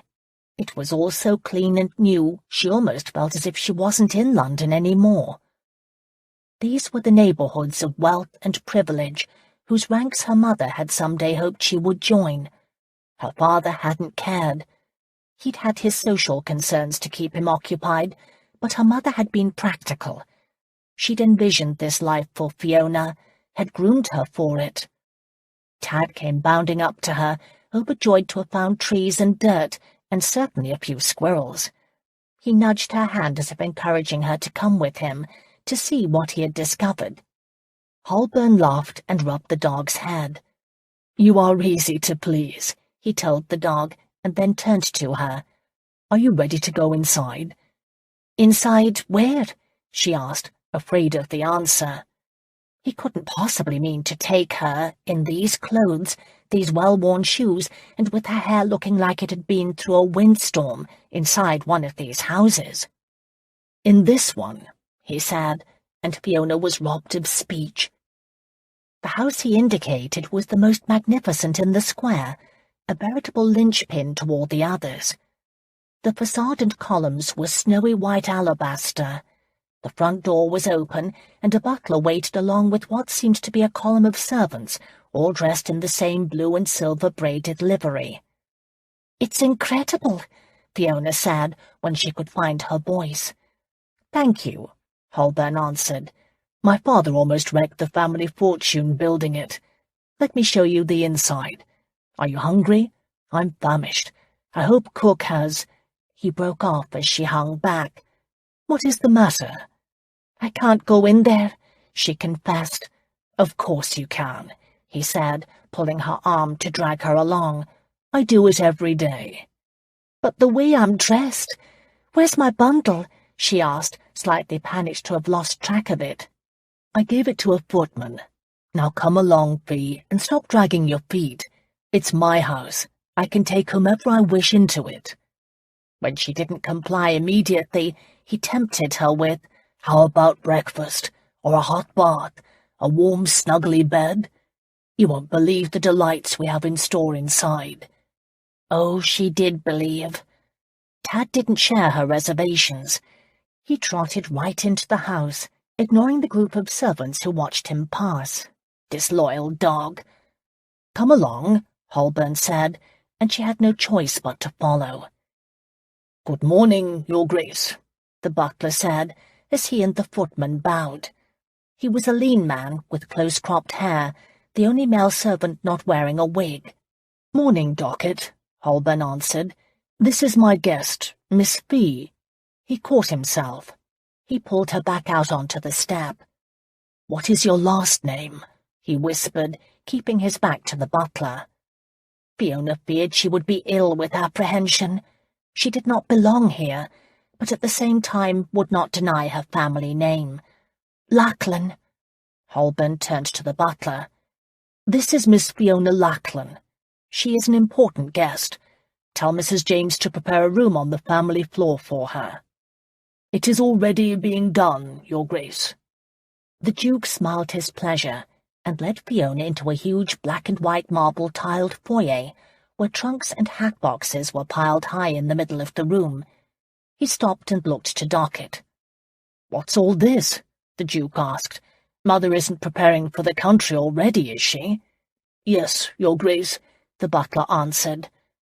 "She can't do this," the Duke said. "She's blocking the door with her possessions." He explained to Fiona, "Mother is making preparations for the country and the family's Christmas festivities. Every year the family meets there. My mother is not only terrible at organizing her life, but she has to take everything she owns. This pile will grow over the coming days." Fiona didn't see how it could. There was so much stacked up here, it was hard to imagine a person owning more. However, all the servants nodded agreement with the Duke. "She can't do this," Holburn decided. "I'll talk to her. Has she come down to breakfast yet?" "No, Your Grace," Docket answered. "Well, it is time for us to seek ours. Come along, Fee," he said with good humour. "Let's see what cook has for us." He didn't wait for her response, but guided her along in the direction of his wants, Tad walking along with them. Fiona could feel the looks exchanged amongst the servants. She knew what they were thinking. Holburn must also know, except he didn't care. She shouldn't either. She was Lachlan, and she'd done nothing for which to be ashamed.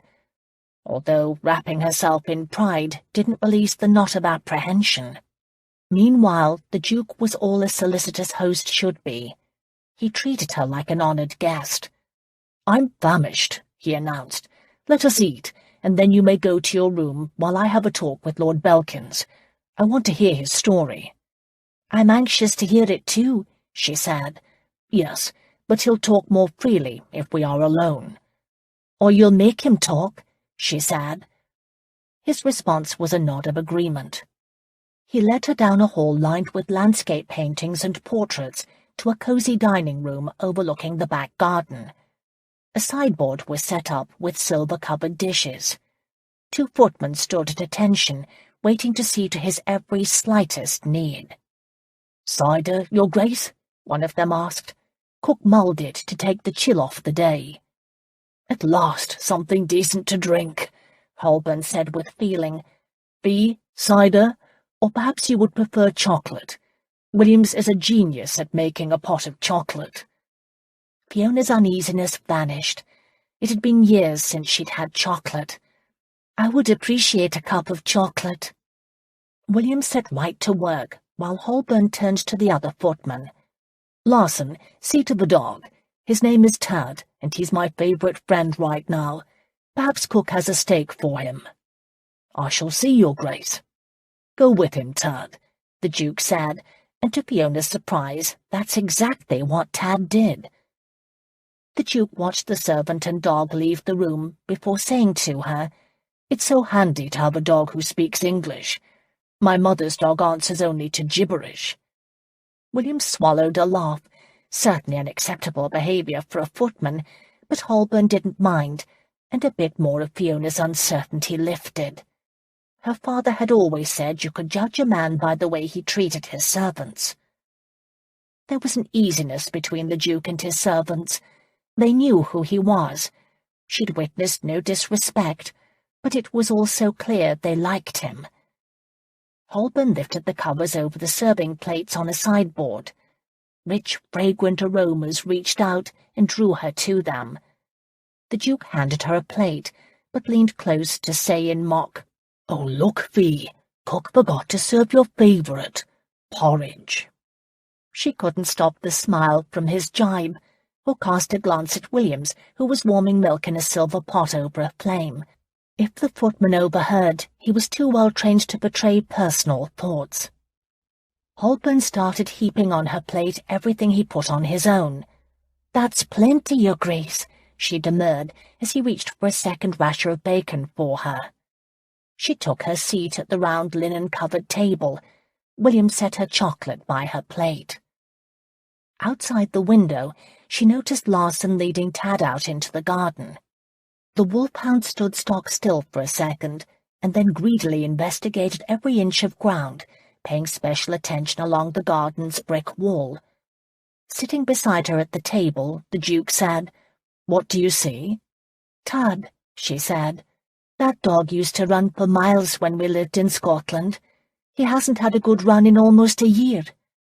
As if giving truth to her words, Tad began running in a huge circle, as if chasing a demon, his dog's smile growing wider until his tongue was hanging out and his eyes bright with happiness.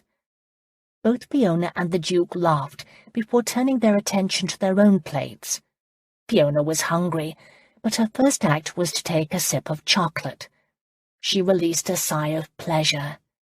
"You are very good at chocolate, Williams." Williams bowed, acknowledging the compliment. "You appear almost as happy as Tad," Holburn said.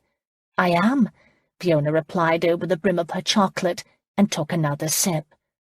"There is a happy atmosphere in this house," she said. It belied all the rumours she'd heard of Holburn. "Williams, make Miss Lachlan another pot of chocolate. This is the most content I've ever seen her."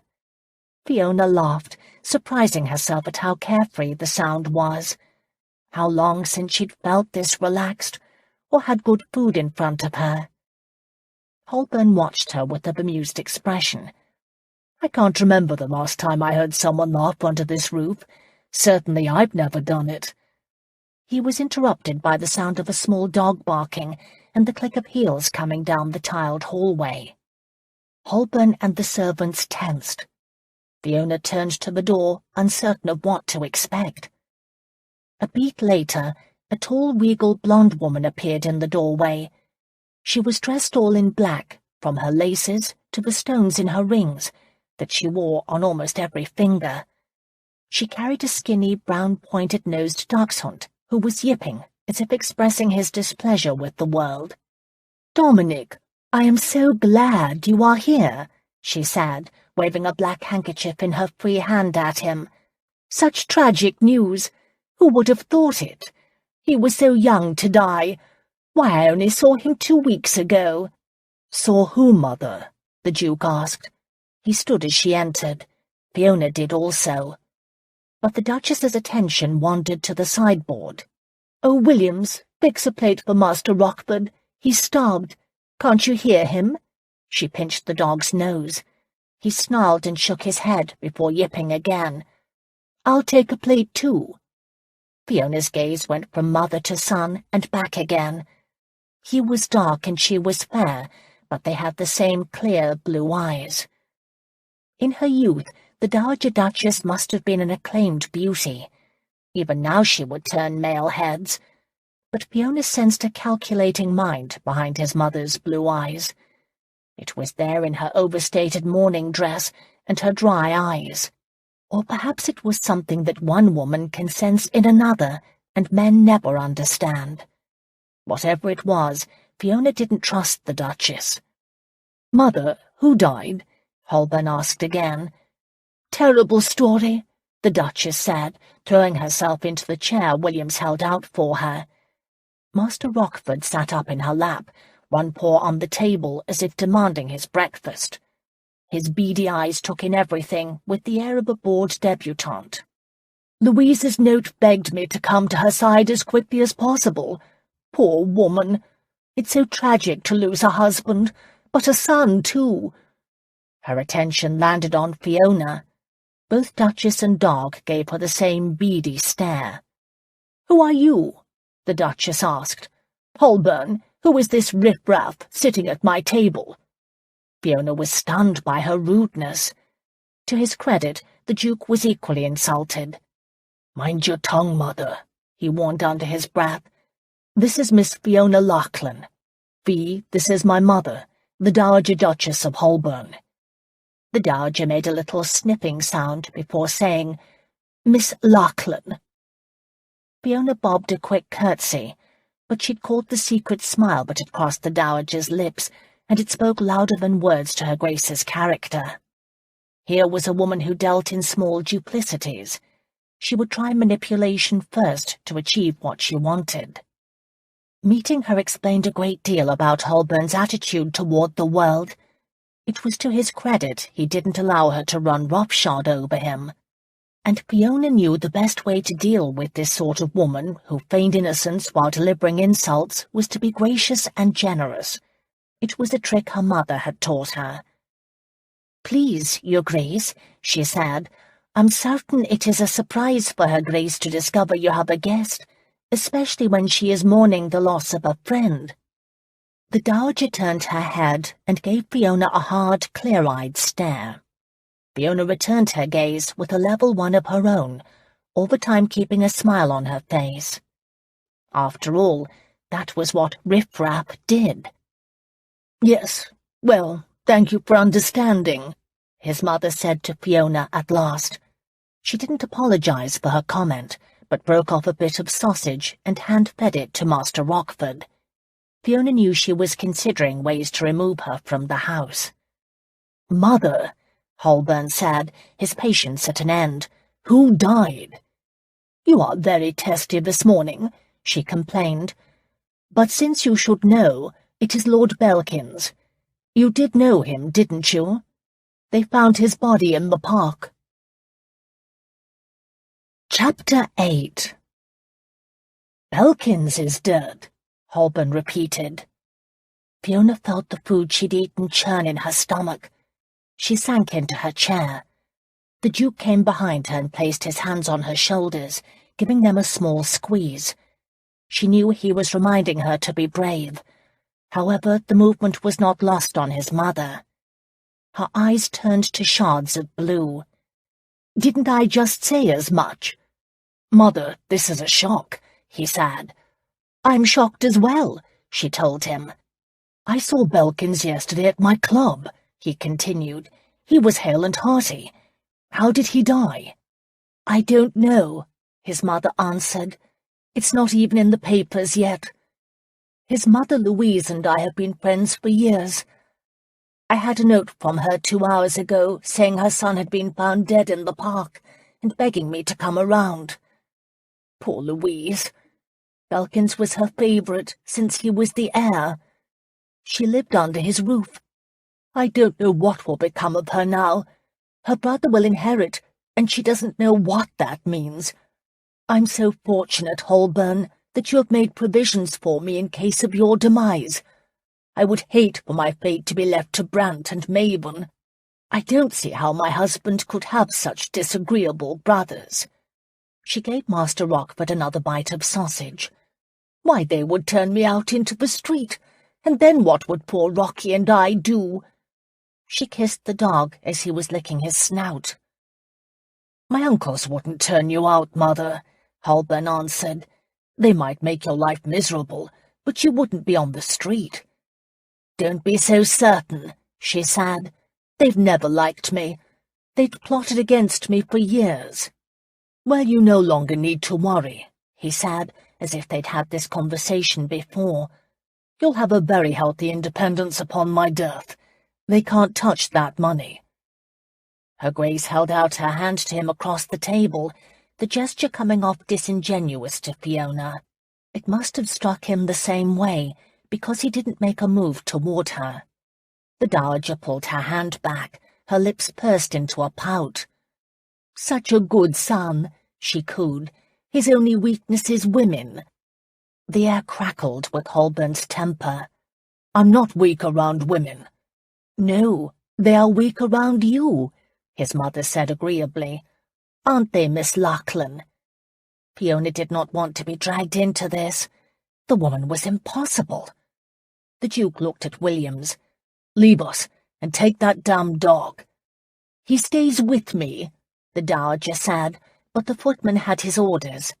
He slipped Master Rochford out of her arms and carried him out. Holburn stood, leaning on one hand across the table to confront his mother. "Miss Lachlan is a guest," he said, his voice in tight control. "For the period that she is under my roof, she will be my ward." "Ward?" his mother queried. She fussed with the black lace around her neckline. "Wait until Brant and Mabon hear this. They will roar their disapproval." "They can howl at the full moon for all I care," Holburn returned evenly. "What I won't tolerate is any disrespect shown to Miss Lachlan." There was an edge to his voice that brooked no disrespect. His mother eyed him mutinously, and then said, "Oh, very well. Do as you wish. You always do anyway. I'm still miffed at you for advancing my allowance." The Duke's expression grew stony. "We've been over this. I'm still not happy." "You rarely are," her son said. "Am I to have no say about my life?" she said, coming to her feet. "Look at her. Her dress is atrocious, and that hair would suit a witch." "Enough," he said. Fiona wished she could hide under the table. The Dowager raised a hand. "You are right. I am too blunt in my opinions, although it is a trait we both share, my son." Every time she said "my son," a chill went up Fiona's spine. She wondered if the Duke felt the same way. "If you want your ward, you may have her." She picked up her black handkerchief. "I must be going. Louise is waiting. We were so close at one time, Louise and I. All I need is Master Rochford, and I'll go. You and Miss Lachlan may be alone." At that moment there was a din of dog barking coming from the butler's pantry. The Dowager reached the door first and threw it open. Master Rochford streaked into the room, a brown blur of running feet. She swept him up into the safety of her arms. The footman followed. They held Tad by a rope line. "I'm sorry, Your Grace," Larson said. "Master Rochford wanted the wolfhound's steak." "And that huge dog attacked him?" the Dowager said shrilly. "No, Your Grace," Larson said. "Master Rochford attacked old Tad here. Went right after him, as if he thought they were the same size." Larson sounded dutifully respectful, but Williams was having a hard time keeping his humour in check. "Of course he would. Rocky is not a coward," the Dowager replied, soothing her shaking dog. Larson looked to the Duke. "Tad really did try and keep his temper," he said, "but when Master Rochford sank his teeth into his steak, the wolfhound had enough. He put one paw on Master Rochford and continued eating. That was what the barking was about. Master Rockford was upset. As well he should be, the Dowager declared. Dominic, I want that monstrous dog gone by the time I return today. She didn't wait for an answer, but went charging out of the room. Fiona was mortified. Nor was she going to let Tad leave without her. They would go together. I know what you are thinking, Fee, Holburn said, and don't worry. Tad isn't leaving. My mother makes pronouncements like this all the time. The house is large enough for both dogs to live peacefully, and they probably will if she stays out of it. His words were exactly what she wanted to hear. Over breakfast she had adjusted to the idea of staying here, even if it was only for a day or two. I'm sorry Tad upset Master Rockford. I'm not, the Duke said. Rocky has needed to come upwards for a while, hasn't he, lads? The footman nodded. They were openly grinning now. William scratched Tad's neck. The Duke held out his arm. Come, Fee, let me show you to your room. Are you coming, Tad? The wolfhound joined them.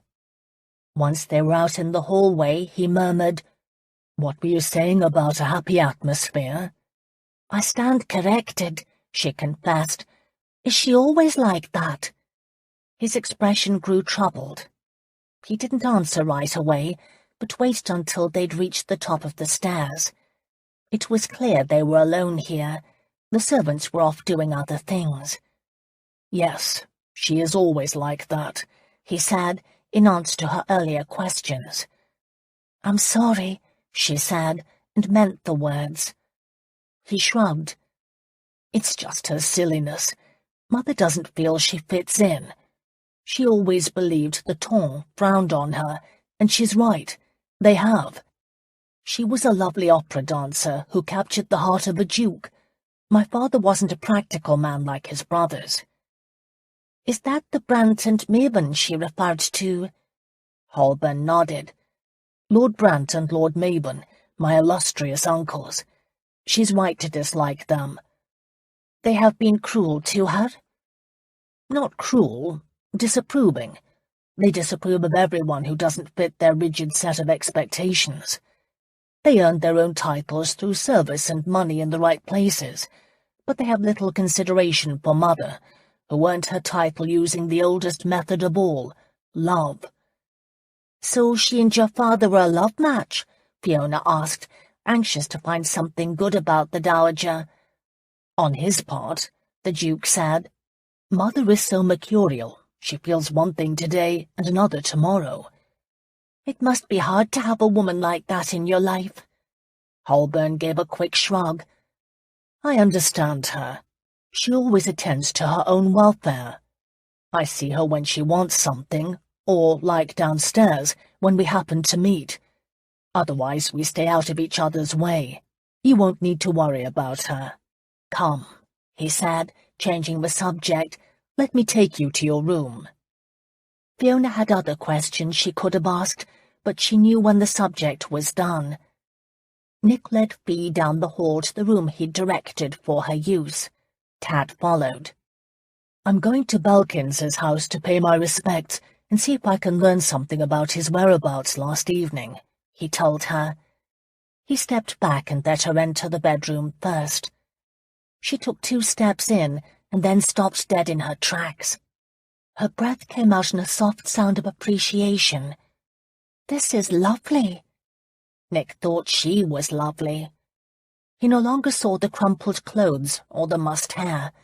Instead, her spirit seemed to glow around her. He had to pull his gaze away to look around the room and see it as she did. Soft yellow walls, India carpets, cream-coloured furniture with blue bedclothes. It looked the same as the other rooms in his home, except now he was seeing it through her eyes, and felt a twinge of pride as she walked around, her eyes admiring everything. Tad went straight to the fire in the grate and flopped down. Nick was especially pleased that the servants had placed a bouquet of flowers on the bedside table. Bee saw those immediately. Roses! She turned to him. How can you have roses in winter? There's a hothouse in the back. The gardener prides himself on his flowers. Nick had never paid particular attention to the flowers before. It had been another of his father's lavish fancies. But right now, watching Fee touch the velvety petals in wonder, seeing her lean down to smell them, he thought it the best thing his father had ever done. She smiled at him. "I'm amazed. They're beautiful. Or is it that they are all the more special because I wasn't expecting to see them?" Just as he hadn't expected to see her smile. For a second, Nick stood transfixed by that smile. Fiona Lachlan was a lovely woman by anyone's standards. Since setting eyes on her, he'd wanted her. He liked her. He'd be happy to bed her. However, that smile, it didn't just change her face, but created in him feelings he'd never experienced before. He wanted to touch her, yearned to put his arms around her. Breathing became hard, as if his heart beat twice as fast. An image floated in his mind, an image of her smiling not over roses, but over him, over her pleasure at being with him, trusting him, loving him. Nick took a step back, startled by the directions of his thoughts. He didn't believe in love. No one he knew was in love, at least not with their spouses, and relationships with mistresses never lasted. Nick had witnessed one-sided love, but he considered that lust. His father had been a prime example of that. He had lusted for Nick's mother, and won a dubious prize. "Is something the matter?" Fee asked, coming toward him in concern. "You've gone pale." "I'm fine." He held up a hand to ward her off, and searched his scrambled mind for a safe topic. "Tell me the name of your friend again. I'll stop by the theatre and warn her not to go back to your rooms." "Grace McEachen. Covent Gardens, right?" "Yes." She peered up at his face, obviously not convinced he was fine. "Let me feel your head. Perhaps you are still feeling the effects of that potion." Nick knew he couldn't let her touch him, not with the bedclothes at hand. He backed away. "You need to sleep. You have huge circles under your eyes." "I am tired," she admitted, and yawned. Dear Lord, even her yawns were attractive. "If you need anything, pull the cord by the door and ring for a servant." He didn't wait for her answer, but left, closing the door behind him. At last he could breathe again. Nick leaned back against the door, still dizzy from being close to her inside her room. He'd never gone buckle-headed over a woman before. He'd wanted them, liked them, had them. Beware, Innocence. The mystery behind the oracle's prophecy haunted him. Fee wasn't an innocent. A woman didn't survive on her own without learning hard lessons. She'd paid a price. He saw it in her eyes. But that didn't make her safe. The Irishman, Belkins's death, the vision of Fee's face as the oracle. Forces were at work that he didn't understand, or that a sane man would refute. He glanced up and down the hall. This was his home, and yet he felt a stranger. It was an eerie feeling. Nick walked to his room and was relieved to open the door and see his valet Gannon waiting with fresh clothing. The world fell back into place again. "Is something the matter, Your Grace?" Gannon asked. He was a short man with frizzled grey hair and impeccable taste. "Why do you ask?" The words came out sharper than he had intended. "You seem preoccupied, Your Grace. That is all." Nick forced himself to relax. He reached for an excuse. "Lord Belkins died either last night or early this morning. I'll be paying a call on Lady Belkins as soon as I'm dressed." "Yes, Your Grace," Gannon said, as he turned to the bureau of drawers and pulled out a black armband.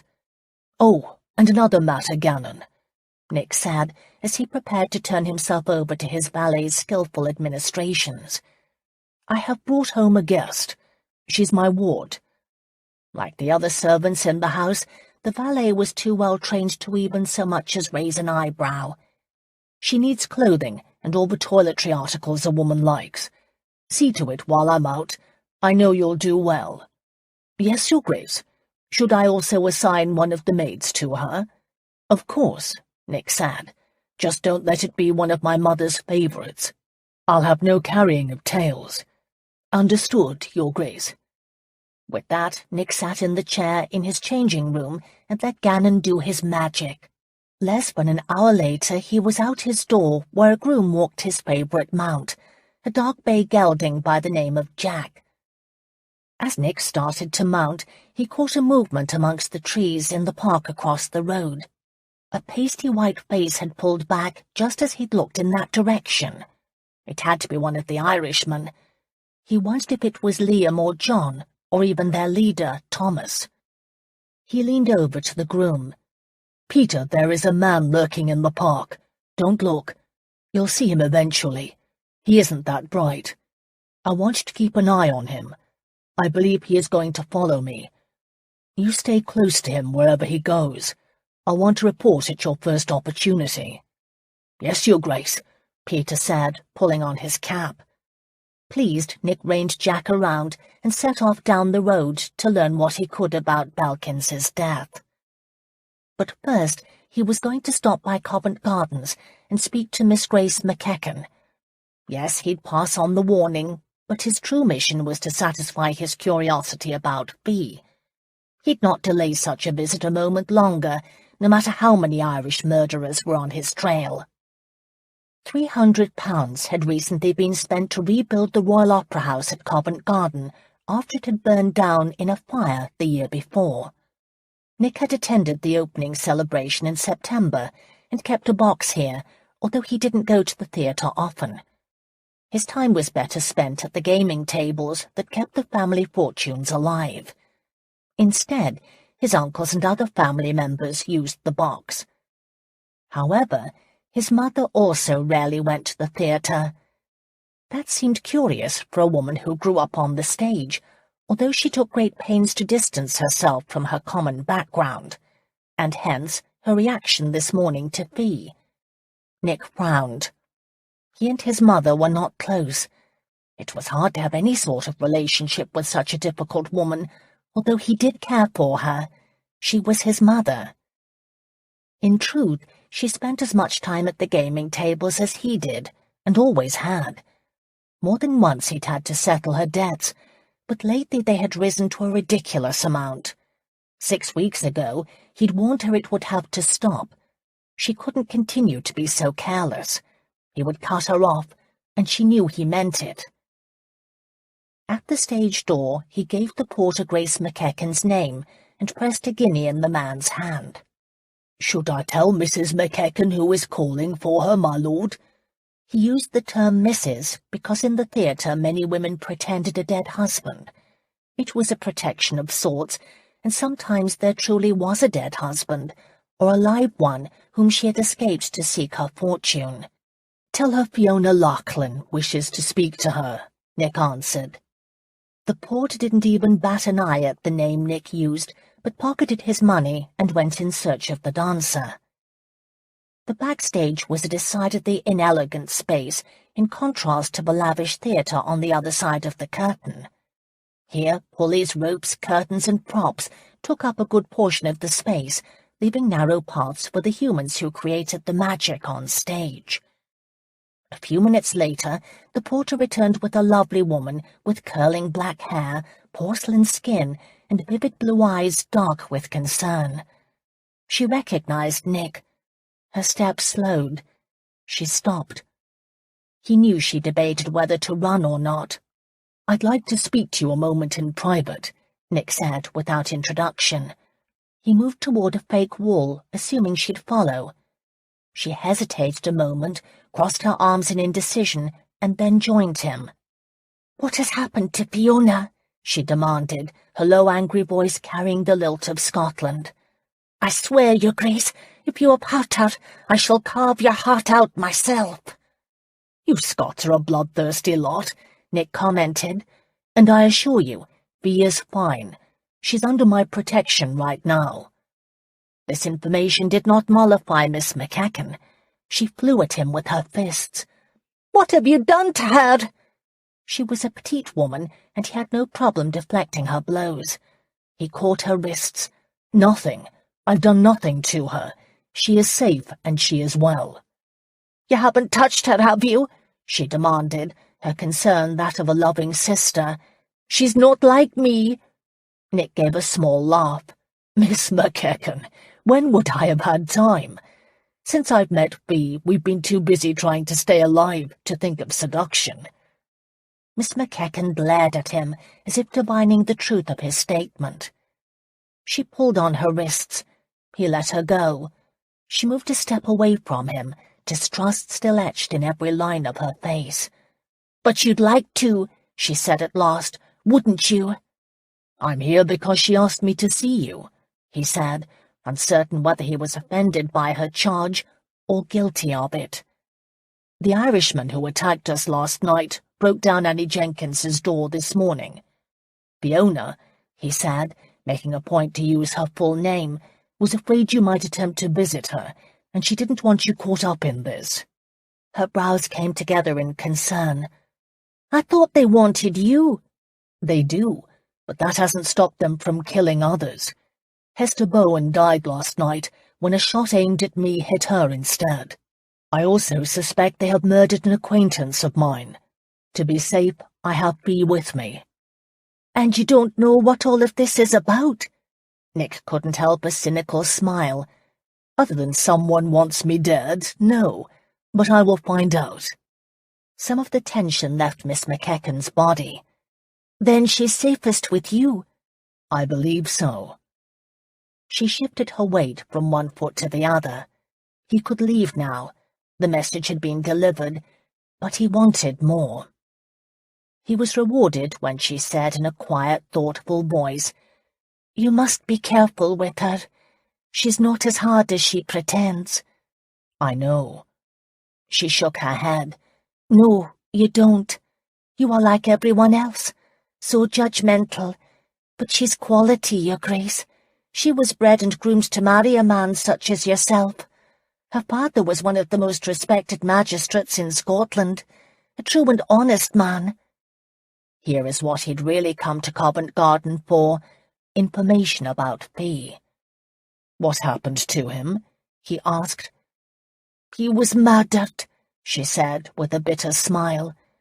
"He stood up to the landowners who wanted to clear their property of the crofters and clansmen who had been loyal to them for centuries.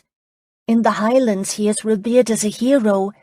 His son, Fiona's brother, became a rebel against the crown and had to run to America. Fiona was left alone. Life is not good for a woman alone. Bad things happen." "Such as?" She shook her head. "It's not for me to say. Fiona will tell you, if she has a mind to." Why didn't her brother take his sister with him? Nick would have. He wouldn't have left her behind. "He offered. Fiona refused to go. She's a stubborn one, or have you not discovered that already?" "Will you gloat if I admit I've learned that fact repeatedly?" Her manner changed to one of friendly commiseration. "I know she can be a trial, but in truth, Your Grace, she is one of the kindest, most loyal women I know. The man who wins her heart will be blessed." Nick smiled. "Is your opinion of me changing, Miss McEachern?" "No, Your Grace," she said without hesitation. "I know your reputation with women. You don't deserve Fiona. However, I also know your reputation for pistols and swords. You'll protect her for no other reason than the challenge of it." Her words hit him wrong. "Just for the challenge?" he repeated, letting her know she had offended him. "No more, no less?" But Grace McEachern was not intimidated. "Does it matter?" she started, and then stopped as if struck by a new realization. "Wait, you are angry at what I said." "What man of honour wouldn't be?" "It's more than that," she said, cutting him off. "You like her. You may actually be fond of her." Fond? Such a light word for what he actually felt. He took a step toward the door. Miss McEachern followed. Could the heart of the Duke of Holburn, a rake who has lived in the bowels of hell, actually be falling in love with my friend, Fiona Lachlan? There was that word again, love. Don't be foolish, Miss McEachern. I don't have a heart. And I'm thinking you might be wrong, Your Grace, she said. No, Nick wanted to say, a strong, forceful word, but the denial stuck in his throat. She smiled with knowledge born of experience. You can't escape fate, Your Grace. You may already be trapped. He turned and left the theatre, feeling as if the hounds of hell were chasing him in her statement. Chapter 9. Nothing attracted company like tragedy. The Belkinsons' townhouse was mobbed, the street outside it jammed with coaches and horses. People waited to enter the house, while others gathered in front discussing the sudden loss of one of their number.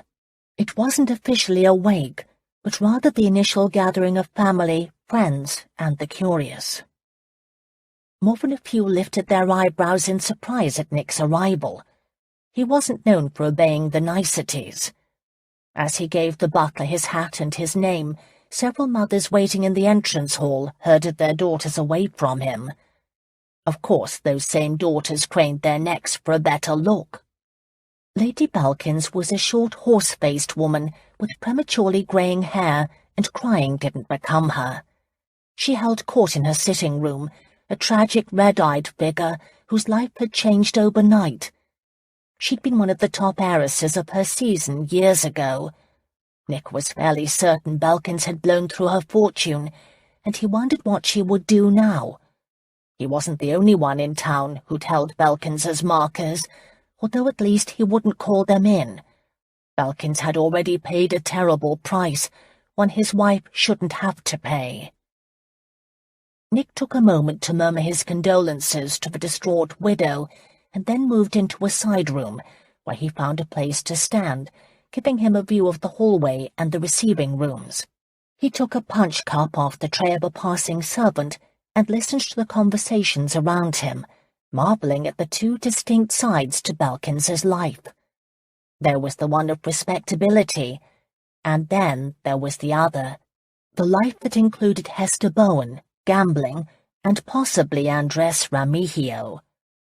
Then again, Nick couldn't criticize. His life was the same, a pretense of duty and honor, and a reality of doing as he damned pleased. He heard his mother's voice and was surprised she was still here. He caught sight of her in the hallway, which was absolutely a crush of people. She was standing close to the wall, speaking earnestly to a woman who could have been the same age. The black pheasant feathers on his mother's hat bowed and jerked with her animated head movements. Nick wondered what his father had seen in this woman. She was silly, vain, and manipulative. His father had given her everything, including naming her his Duchess, and yet Nick always had the sense that it hadn't been enough. Over to his right, two of Belkins's relatives were lamenting his death at such a young age, and Nick was taken back to the time of his own father's funeral. They had said such things about his own father, too. Nick had been 10 and away at school when his father had died. Dockett had come for him, and Dockett had been the one to explain that his father had been found dead on the library floor. No one knew what had happened. He'd returned from a ride, gone to his desk to see to some papers, and apparently had fallen where he stood. The memories made Nick uncomfortable. He wasn't a man given to introspection. He saw no purpose for it. But for the first time, thinking back to those days with the rational mind of a man and not a boy, Nick wondered if perhaps his father had been disappointed in his own marriage. Like everyone else, he'd assumed the unequal class distinction had meant his parents had been wildly in love. Had love turned sour? His parents had not had more children. A male voice close by said, "I heard he was found face down in the road, hit his head on a rock. His horse was found running loose in the park." Nick glanced over and saw the speaker was Sir Lionel Hemley, who was holding court with two other gentlemen he didn't know. "Which park?" one of the gentlemen asked. "I'm not certain," Sir Lionel answered. "Of course the mystery is, what was Belkins doing out that early in the morning? It was not a fashionable hour for a ride." "He could have been coming in," one of his companions said, and the men laughed, knowing what he meant. "Still, it's deuced bad business," Sir Lionel concluded. He reached for the punch tray a servant carried, set down his empty glass and took a fresh one. "'Tis a sombre note for the Christmas season, eh? He's left his family with nothing. His wife may have to move back in with her family." It was what Nick had suspected. Belkins had been done up. He'd offered to arrange the meeting with Andres Remigio in exchange for his markers because he had no money. At the time, Nick had been so excited at the mention of Remigio, he hadn't considered an important question. How had Belkins known the man? Or that Nick had wanted him? It wasn't a matter Nick mentioned outside his immediate family. Other than his uncles and his cousin Richard, he doubted if anyone else knew. Belkins's death could have been an accident, but Nick didn't believe so. The numbers of dead from last night were piling high. He wasn't about to be next. The time had come to be bold. Mourners were still entering Belkins's front door. Few were leaving, since this impromptu wake gave everyone the opportunity to visit. Nick wandered down the hall, giving his punch glass to a passing servant. Most London townhouses were laid out in the same manner.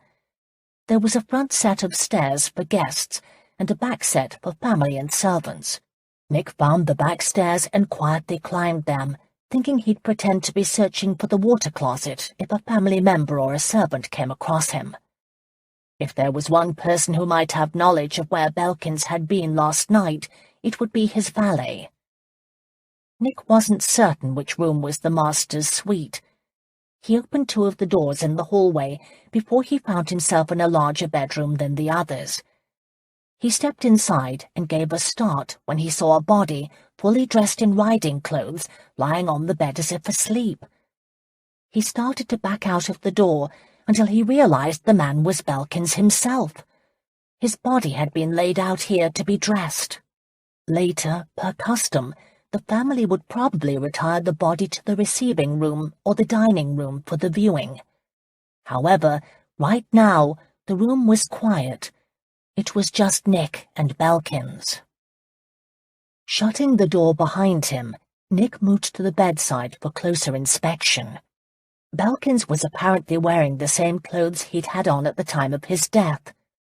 The boots were scuffed, but the jacket and shirt were clean. The muscles of his face were rigid, and there was still a very faint hint of colour to his complexion. Coins had been placed over his eyes, and a bandage wrapped around his head, where there were still the marks of an ugly bruise. Nick wanted to know what was under the bandage. He knew he must move fast, lest he be caught poking and prodding the body.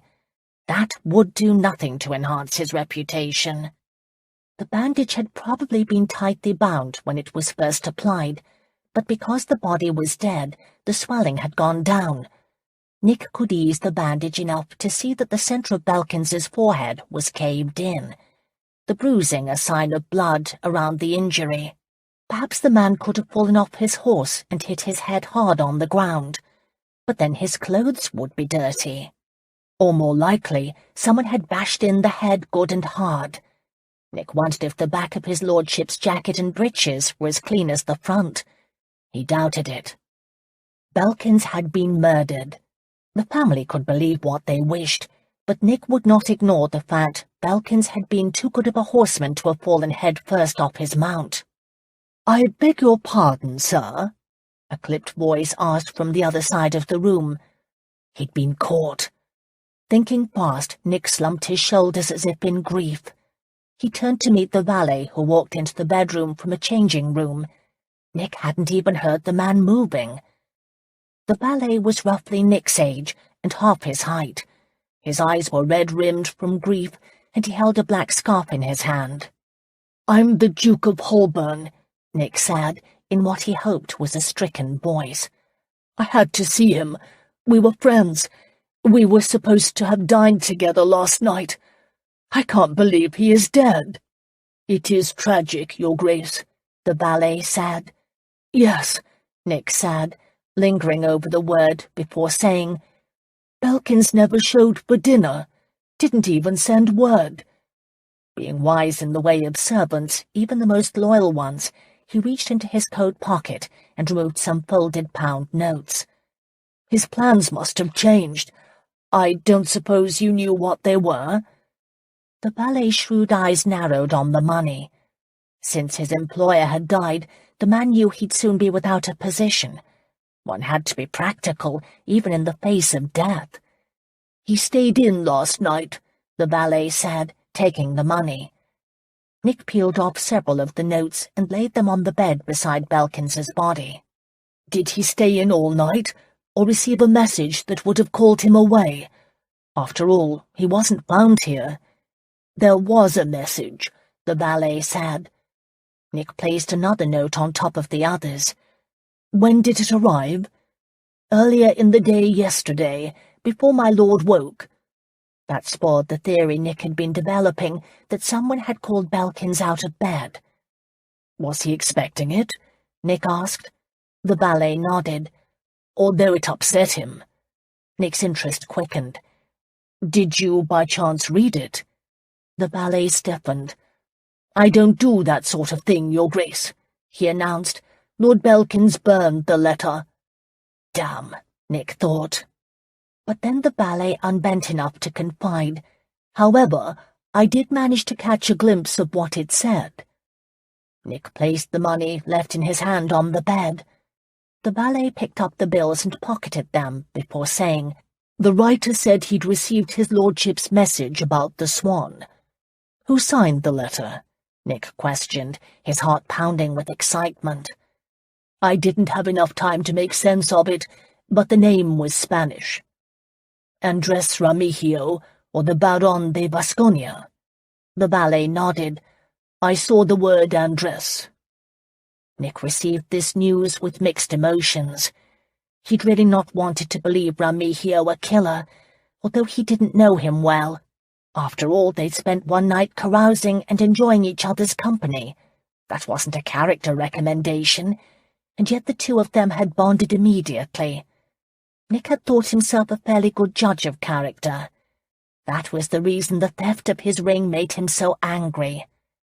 "And Belkins burned the note?" "Yes, I watched him do it." Damn the bad luck. Nick would have liked to have seen the message for himself. "Did you see who delivered it?" "I didn't, but a footman said it was handed over by one of the street lads." Nick could have chased down a description, but he knew it would be impossible to find the lad who had delivered the note. London streets were filled with boys who would run an errand for a halfpenny. He looked at the body on the bed. The poor bastard had paid the ultimate price for betraying a friend. But why would he have done that? What motivated him to send me to that inn? "Money," the valet answered, before Nick realized he'd spoken aloud. "His lordship was to be paid handsomely to arrange a meeting with you.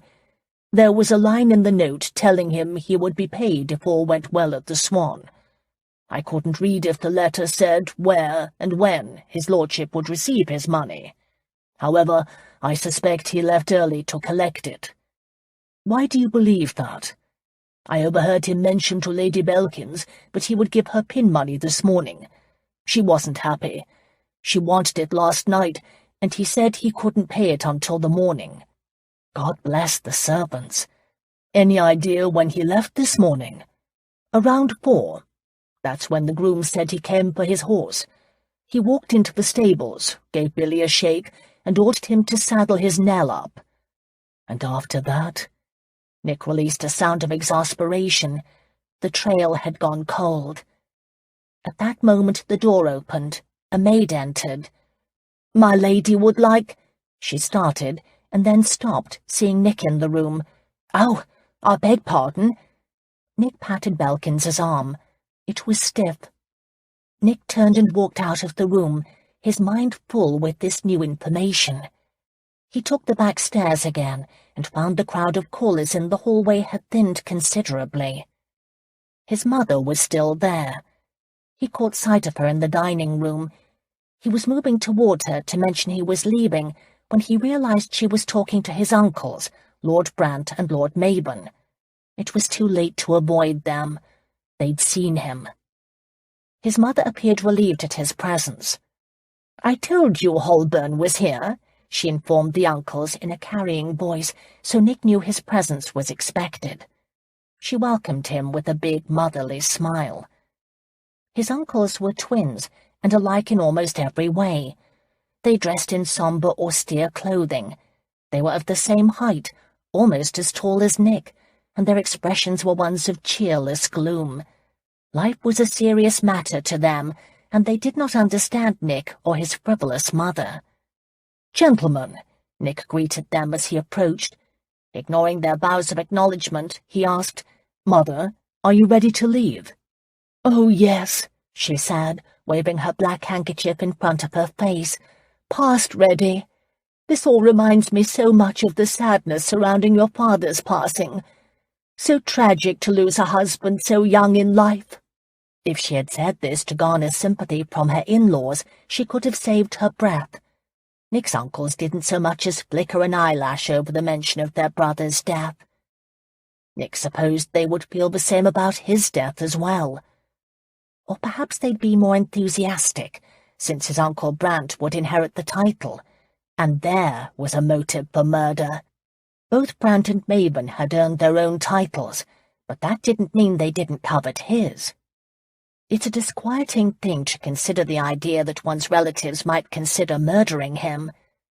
It had been a random thought, but it started to take shape in his mind. What had Fee said?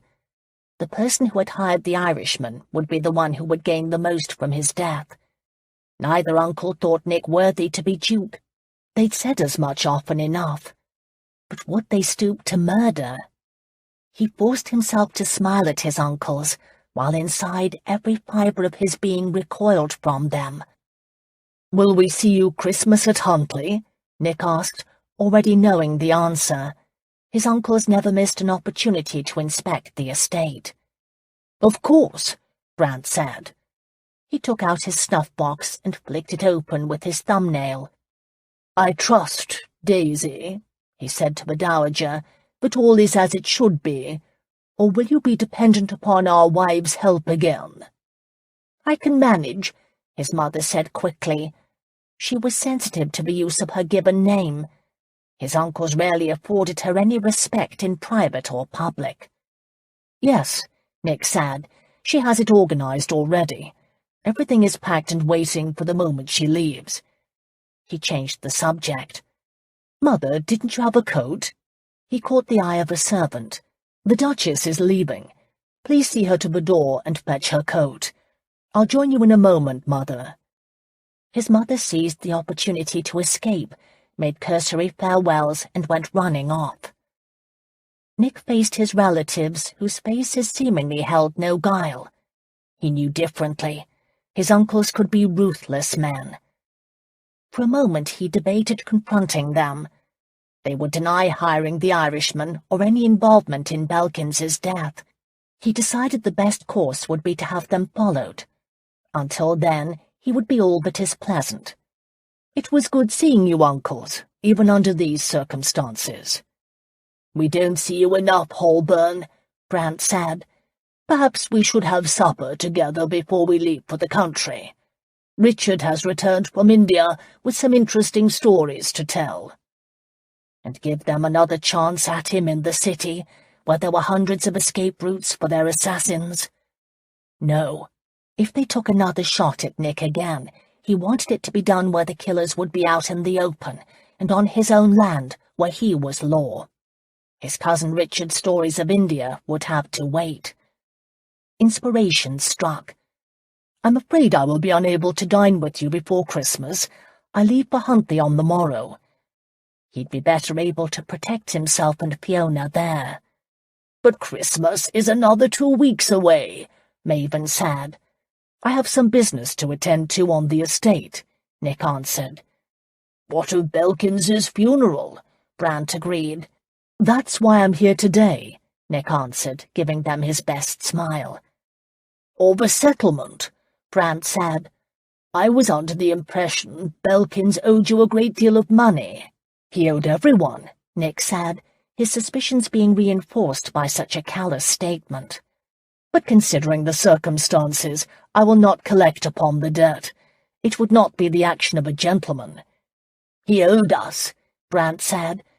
Seeing Nick's surprise, he said, "We had shares in a sailing venture we wished to sell. This was before we realized how deeply into the duns he was. After all, his wife had come to him with a great fortune.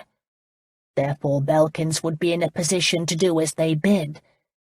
"And will you forgive the debt?" Nick challenged them. His uncles exchanged glances. "We shall see," Raven answered, speaking for both. It took all Nick's willpower to stand his ground and not back away from these men who had disapproved of him all his life. "Well then, we shall enjoy a cup of Christmas cheer before the fire at Huntley when you arrive. Now, if you will excuse me, I need to see to my mother." He turned and left his uncles without acknowledging their bows. To his surprise, his mother wasn't waiting for him by the door. He glanced outside. Her coach still stood by the curb, the door open, the step down. He turned back into the house, finding it curious his mother wasn't there. He searched for her in the receiving room. Lady Belkins was sobbing in the arms of one of her friends, as others surrounded her offering condolences. One woman offered smelling salts, another held out a cup of tea. Nick wandered through the room and caught a glimpse of his mother in the far corner. She was talking to a square-jawed man of average height. His steel-grey hair was close-cropped to his head, and he had the presence of a military man. His mother saw him. Her face was flushed and her eyes bright. She seemed agitated. Meetings with the uncles always upset her. She waved him over to join them. "Holburn," she said, "this is a particular friend of mine. Colonel Harry Swanson. He was cavalry," she added, and Nick realized she wasn't even thinking about his uncles. Her infatuation for him was clear for all to see. "Colonel, this is my son, the Duke of Holburn." "Your Grace," Swanson said. He clicked his heels like a Prussian as he made his bow. "Colonel," Nick acknowledged. He didn't mind his mother having a suitor. In fact, he was rather surprised she hadn't had more men in her life. She was still very attractive and rather young, but ever since his father's death, she hadn't taken a lover or mentioned remarriage. Now Nick sensed it was different. Without being told, he knew the colonel was his mother's paramour. The signs were there in the way she leaned toward him and how solicitous he was to her. "I was thinking, Dominic," his mother said, reverting to the informality of his given name, "that Colonel Swanson could join us at Huntley for the holidays." "That's a capital idea," Nick said. The colonel would keep his mother occupied under what, if Nick's suspicions about his uncles were correct, could be a trying family visit. Besides, he needed a chance to make the officer's acquaintance. After all, it would be up to Nick to approve or disapprove the match if his mother decided to remarry. His mother's smile was as giddy and excited as a young girl's. "See, I told you my son wouldn't mind your presence." "Well then, I accept the invitation," Colonel Swanson answered. "Good," Nick said. He turned to his mother. "Are you ready to leave?" It was obvious she wasn't anxious to depart now that Colonel Swanson had arrived, but she had no choice. They had already stayed far too long. As he was leading his mother down the front steps of the house, Nick asked, "Why hasn't he ever come to the house?" "He has," she told him. That was news. "I've not met him." She paused on the coach step. "Dominic, are you really that interested?" Her jaded response surprised him. "Of course I am." His mother shook her head. "I think not. You are far too busy with your own life to consider mine." "That's not true," he countered, having heard this complaint before. "I take great interest in your welfare." "When you aren't enjoying your own pursuits," she charged. "Well, it appears you have pursuits too, Mother," he responded. "He's very special," she said, referring to Colonel Swanson. "I'm certain," Nick said, closing the coach door. "Will I see you at home?" "I have some errands to perform, so I might not be there until much later. In fact, I am to see friends at dinner this evening." So that meant he and Fee would dine alone. Nick liked the idea. He also noticed that Colonel Swanson now stood on the front step. His mother pretended to just see him and waved. "Dominic, you don't mind if I ask Colonel Swanson to accompany me?" For a second, Nick debated saying no, and then realized he was being overprotective. "No, Mother, I don't mind. By the way, I'm leaving for Huntley tomorrow. I have some business to attend to." The brightness left her eyes. "Are you going to take your ward with you?" "Yes," he said without hesitation. "After all, Gillian is there." Gillian was a distant cousin who was one of many who depended upon him for her support, but she was one he liked. She lived year-round at Huntley. His mother pressed her lips together, but in the end could only nod. "Have it your way." She sat back in her coach and dropped the flap over the window. The driver flicked the reins. Nick watched his mother's coach leave. It stopped at the end of the street and picked up Colonel Swanson. He turned his horse homeward, anxious to share his suspicions and his new information with Fee. Once home, he went directly to her room. Tad was sleeping in front of her doorway, which surprised him, since when he'd left, the dog had been inside the room. Tad looked up as he approached and wagged his tail. Nick took a moment to give him a pat. "It's a good thing you are a big lad," he told Tad, "because I don't believe you're much of a watchdog." Tad licked his hand in response. Nick gave a light knock on the door. There was no answer. He'd assumed Fee was inside, because Tad was here. He glanced up and down the hall. There was no servant to ask. The thought crossed his mind that perhaps Fee couldn't answer the door. Immediately 100 scenarios leapt to his imagination, from her running away to some scoundrel Irishman being on the other side of the door with a knife at her throat. Nick opened the door, Tad right on his heels. He slipped inside and was relieved to see Fee in deep sleep on the bed. She lay on her side, her lashes half-moons on her cheeks, her body as limber as a cat's. Tad slipped past him and went to lay on the floor beside her. Lucky dog, Nick thought, and then, because he could no more stay away from her than a knife blade can resist the pull of a magnet, he too moved toward the bed. A part of him wanted to wake her. He had much news to tell her.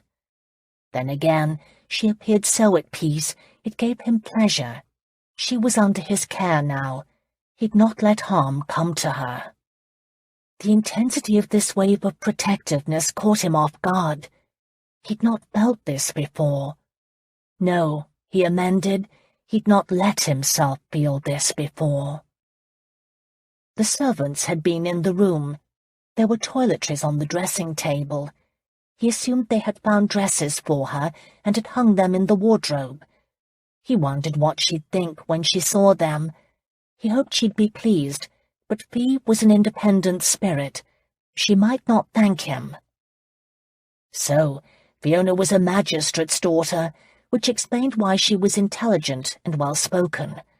Nick was discovering that when it came to his Fee, he wanted every one of her secrets. No, he wanted something more. He wanted her to trust. He wanted to be her hero. He almost laughed out loud at the whimsy of his thoughts. Who was he fooling? He was a far cry from the sort of man a woman like her could love. But for the first time he discovered he wanted to be. He backed away from the bed, his gaze never leaving the sleeping woman.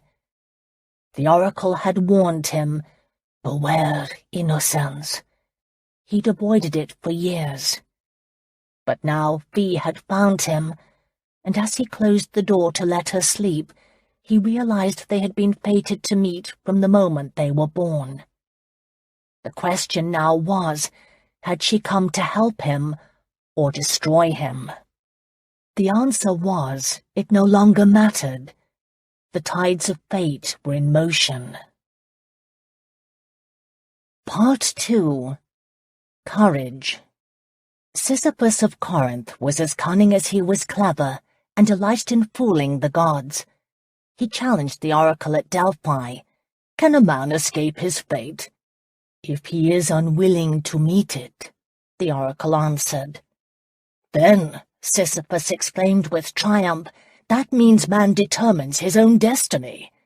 If he has a choice to act or not act, he alone, and not the gods, decides his fate." The oracle's response was a smile. Chapter 10. Fiona woke to the sensation of Tad's cold black nose nudging her hand. Slowly she opened her eyes, and was momentarily confused by her surroundings in the early morning light. She realized she'd been dreaming. It has been over a year since she could recall dreaming. She lay with her head resting on the soft counterpane, able to feel her heart beating as memories came rolling back to her. Her mother had been in her dream. They'd sat in this very bedroom with its yellow walls and plush blue upholstery and bed curtains. They'd talked the way they always had. Her mother had been her closest friend, her confidant, her advisor. She'd sat by the dressing table wearing the green high-necked gown that had been her favorite. Fiona had been on the bed where she lay now. They'd talked, laughed, and yet Fiona could not recall one word that had been said, no matter how hard she strained her memory. All that remained of the dream was the fleeting sense of her mother's presence, and that she was not unhappy where she was, and that was something precious. In fact, the love in her mother's smile had been genuine. Her skin had been radiant with health. Fiona's last memories of her mother in life had been far different. She'd wasted away, lost in the pain of humiliation and disappointment. She'd been unable to go on without her husband or the prestige that had once been theirs. This hadn't been just a dream. It had been a blessing, and Fiona wondered why it had come at this moment in time. In the days and months after her mother's death, she'd prayed for such a dream without solace. Again, Tad pushed her hand again with his nose, wanting her to rise. That's when Fiona remembered where she was. She gave the dog a scratch behind the ears. "Have you gone out?" she asked him, "or run over to that park?" The dog panted his answer and nudged her for more pats. "Give me a moment to wake," Fiona said, stretching her arms. She yawned, feeling completely lazy and relishing it. The room was toasty warm. A servant had come in and laid a fire in the hearth that lacked the soot and smoke of the one in Fiona's old rooms. Perhaps this was the dream, she wondered, and she'd wake up to all her old worries. Her stomach would be empty, her feet cold, and she'd be anxious over whether or not she'd have money to make it through the week. At that moment the door to the room opened, and a maid with a mob cap carrying a newly pressed dress of periwinkle wool over her arm quietly entered the room. She walked over to a changing screen and hung the dress. Fiona feigned sleep. Was the dress for her? She'd been so tired she'd slept in her blue one, which was now hopelessly wrinkled. Tad wagged his tail. Apparently the maid wasn't a stranger to him. She wore the ducal blue uniform with a huge apron tied around her waist and a mob cap over her frizzy brown and grey curls. Her cheeks were as rosy as cherries, and her mouth appeared always ready to smile. She gave one of those smiles to Tad, and it was in looking in his direction that she realized Fiona was awake. "I beg pardon, miss. You surprised me. It is time for you to wake, but you've been sleeping so soundly I'd not had the heart to disturb you." "What time is it?" Fiona asked. "Why, 7:30. You slept right through the afternoon yesterday and into the night. It's early, but His Grace is hoping to be on the road for Huntley after breakfast. My name is Sarah. I've been with the family a long time, and His Grace asked that I look after you." Fiona frowned at the news that Holburn expected her to travel with him. What was he up to now? She pushed the tangled mess of her hair back over her shoulder. Her makeshift braid had come undone, and now her hair was a sign of how hard she had slept. She sat up. "Where is Huntley?" she said, and then paused as she realized her silver brush was in the bed with her. She picked it up. She didn't remember using it the night before. However, in her dream, her mother had held it in her hand. Her mother had always handled the brush when she'd come into Fiona's room. She'd said she liked the weight of it. That's the reason she had purchased it as a gift for Fiona. "The family home is in Linstead in Kent. The title is an old one and has gone through several changes." The maid talked as she bustled around the room, opening the drapes and setting things right. "They were once the Earls of Linstead, but when they were made dukes, the king decided to change the surname. Who knows why? Kings do as they please." Fiona managed a quiet "yes" to Sarah's tale of family history. The brush brought out a superstitious chill in her. "I'll have hot water sent up for a bath, miss," Sarah said. "However, until then this water in the basin is warm. I've set out tooth powder and a cake of the finest soap you will find anywhere." She walked over to the dressing screen. "I also took the liberty of pressing a dress for you to wear today. If it isn't to your liking, I can always bring another." "That dress is for me," Fiona repeated, wondering if her still sleep-addled brains were letting her hear correctly. She threw her legs over the side of the bed and went over to the dressing screen to investigate. Tad came along with her, as if he'd had a hand in the surprise. The dress was marine blue and made of the softest wool Fiona had ever touched. Pleats had been sewn across a bodice trimmed in snowy white lace. "It's lovely," Fiona said. "Well, if you don't like it," Sarah answered, "you may take a look at the ones in the wardrobe and choose something different."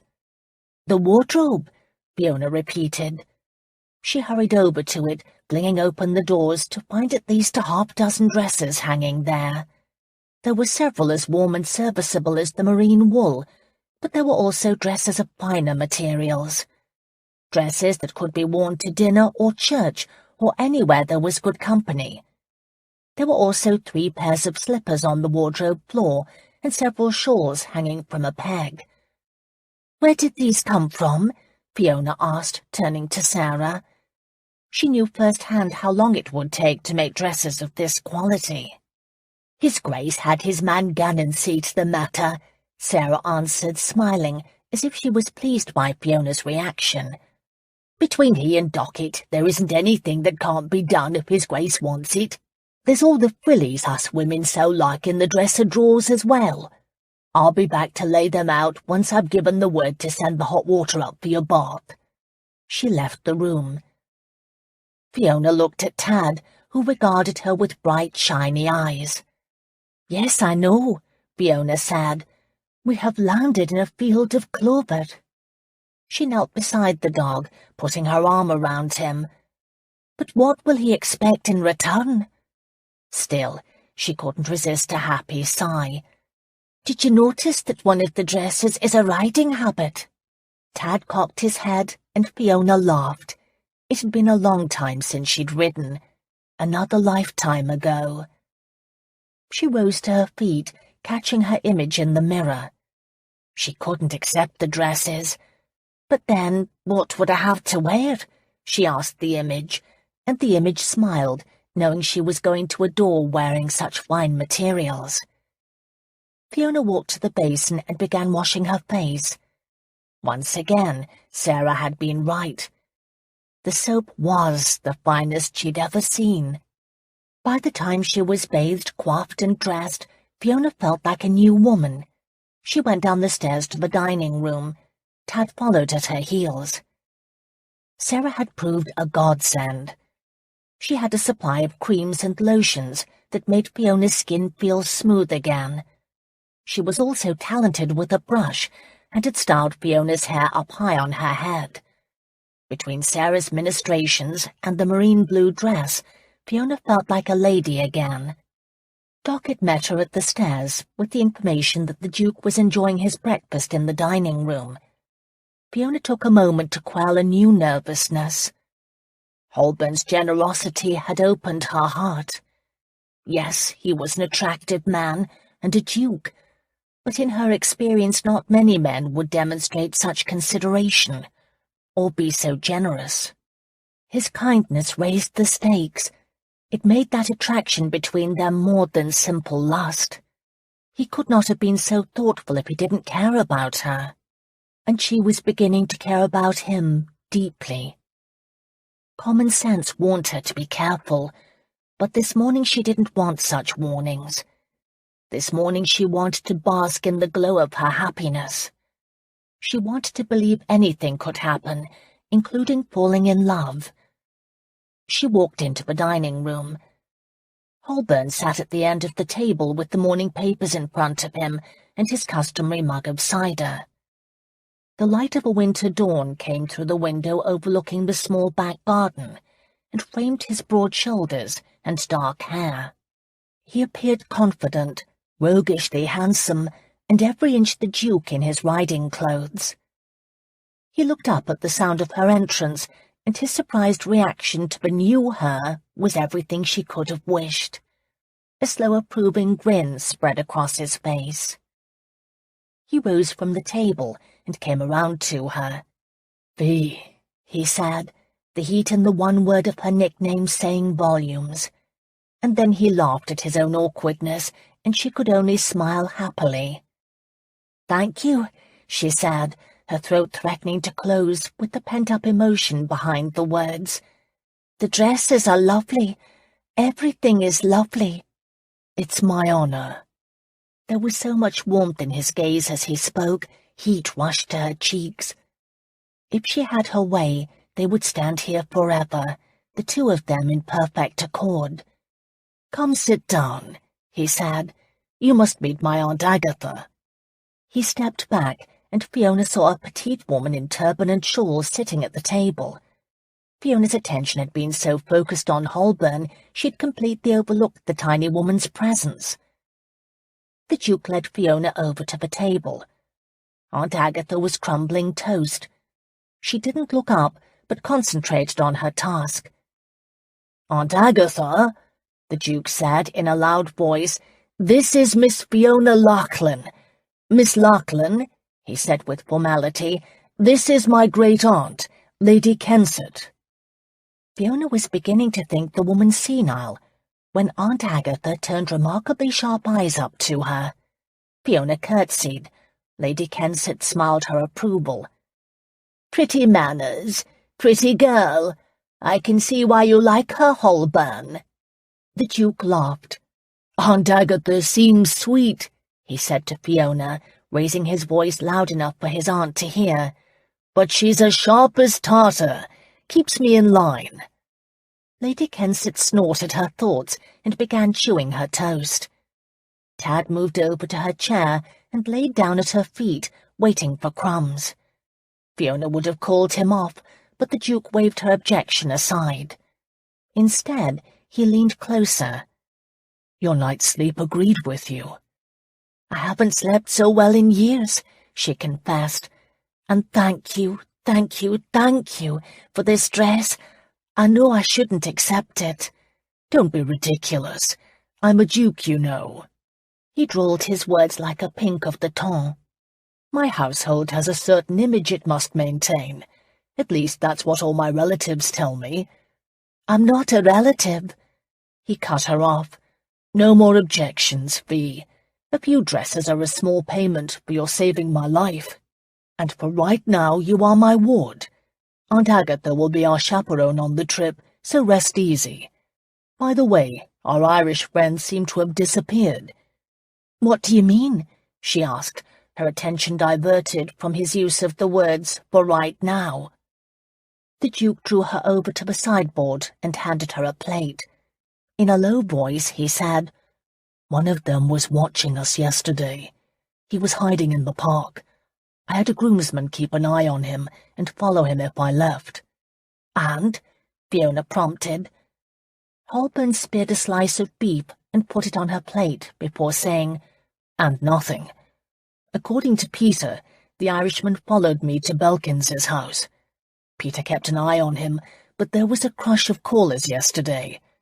The man slipped away and has not returned. He's vanished. I sent other men to watch your building, but no Irishman there either." "Did you see Grace?" "Yes, I warned her." "What did you learn from Lady Belkins?" Fiona asked, wanting to know everything. Holburn brought his head closer to hers. "I know Belkins didn't die from a simple fall off his horse. Everyone can say what they wish, but I saw his head. Someone bashed it in." Fiona's appetite fled. "What are we going to do?" "We are leaving today for the country." "That's what the maid said." She shook her head. "I don't understand. How will that help?"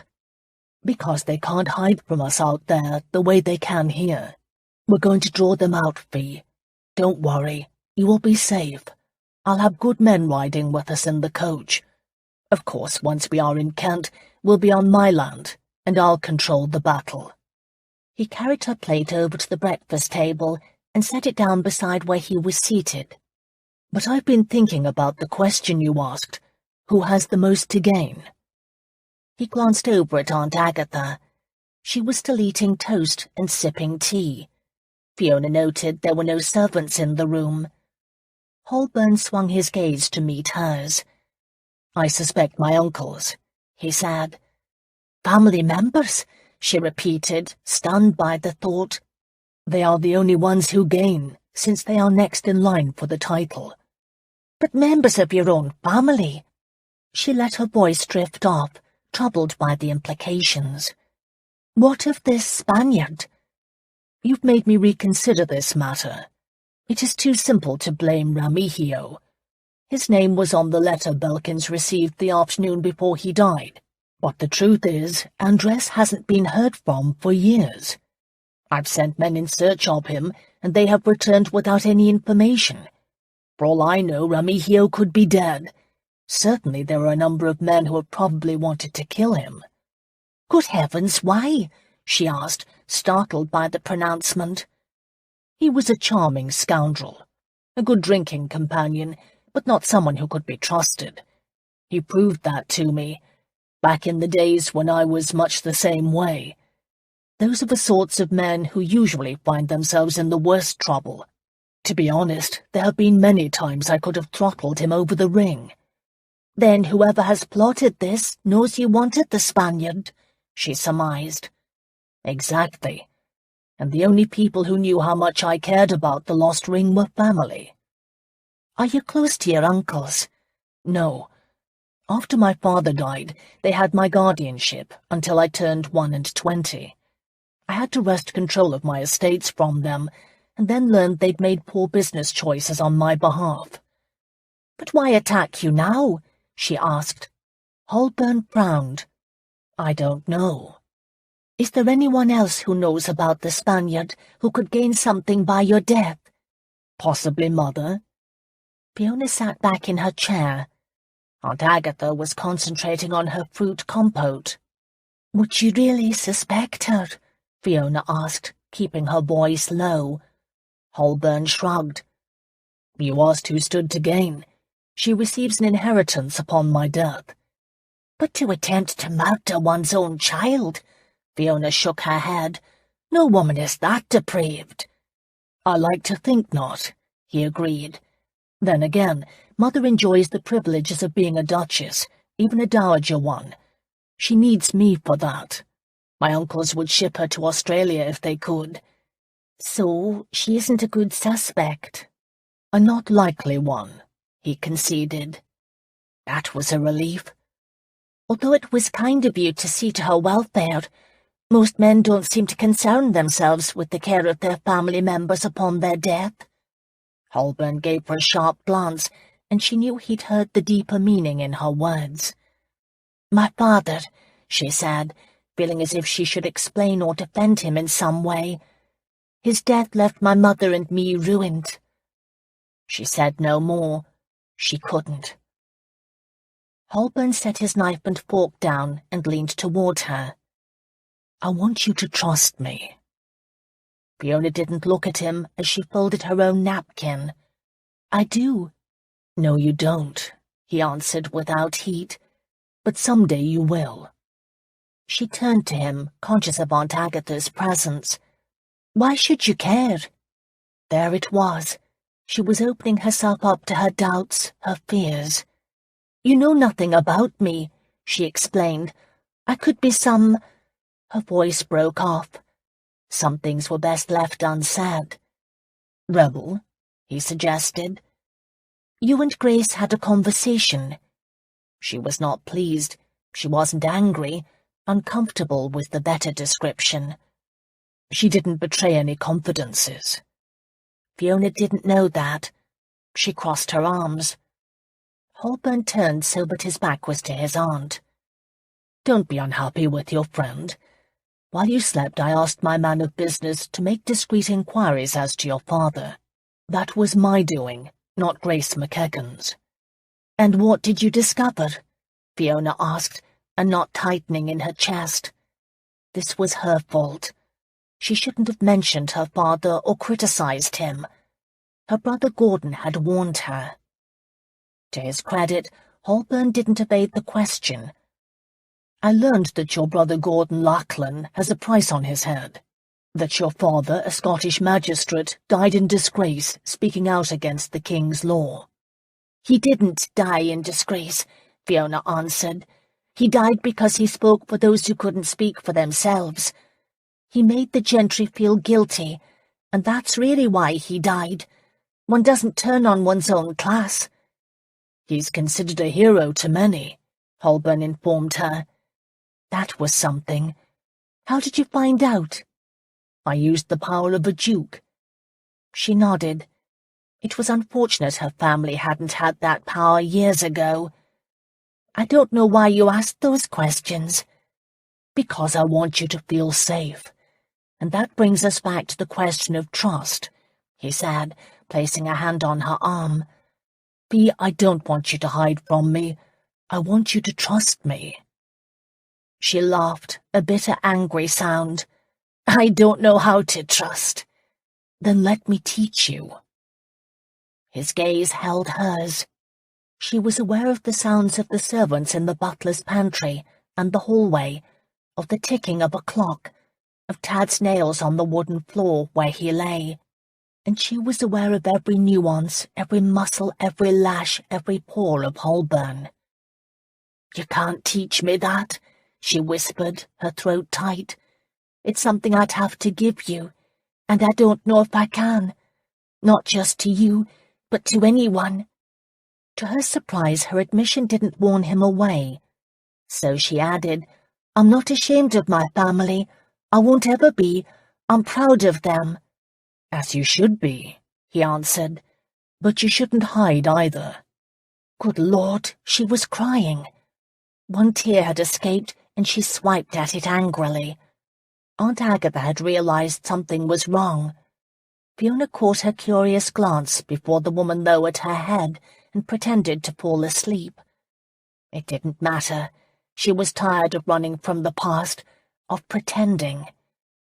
"I wasn't hiding," she informed Holburn. "It's just that the people my parents trusted didn't want anything to do with me after my father's death. They turned me over to the soldiers, Your Grace. Those men wanted my brother Gordon, and they would do anything to bring him out." She didn't go into details. She couldn't. "I also assumed that I would do better for myself in London." For a moment she hesitated, wondering how far she dared go, and then decided she had nothing to lose. Gordon wanted me to leave with him. He'd come to fetch the woman he loved. Her name was Constance Cameron, and she had gone to a ball to meet you." "I barely remember her," he said. "We weren't promised to each other." "No," she said, and then confessed. "I saw you at that ball, and in that moment I knew I needed to stay in London. I felt—" She let her voice trail off, at a loss of the right word. He supplied it.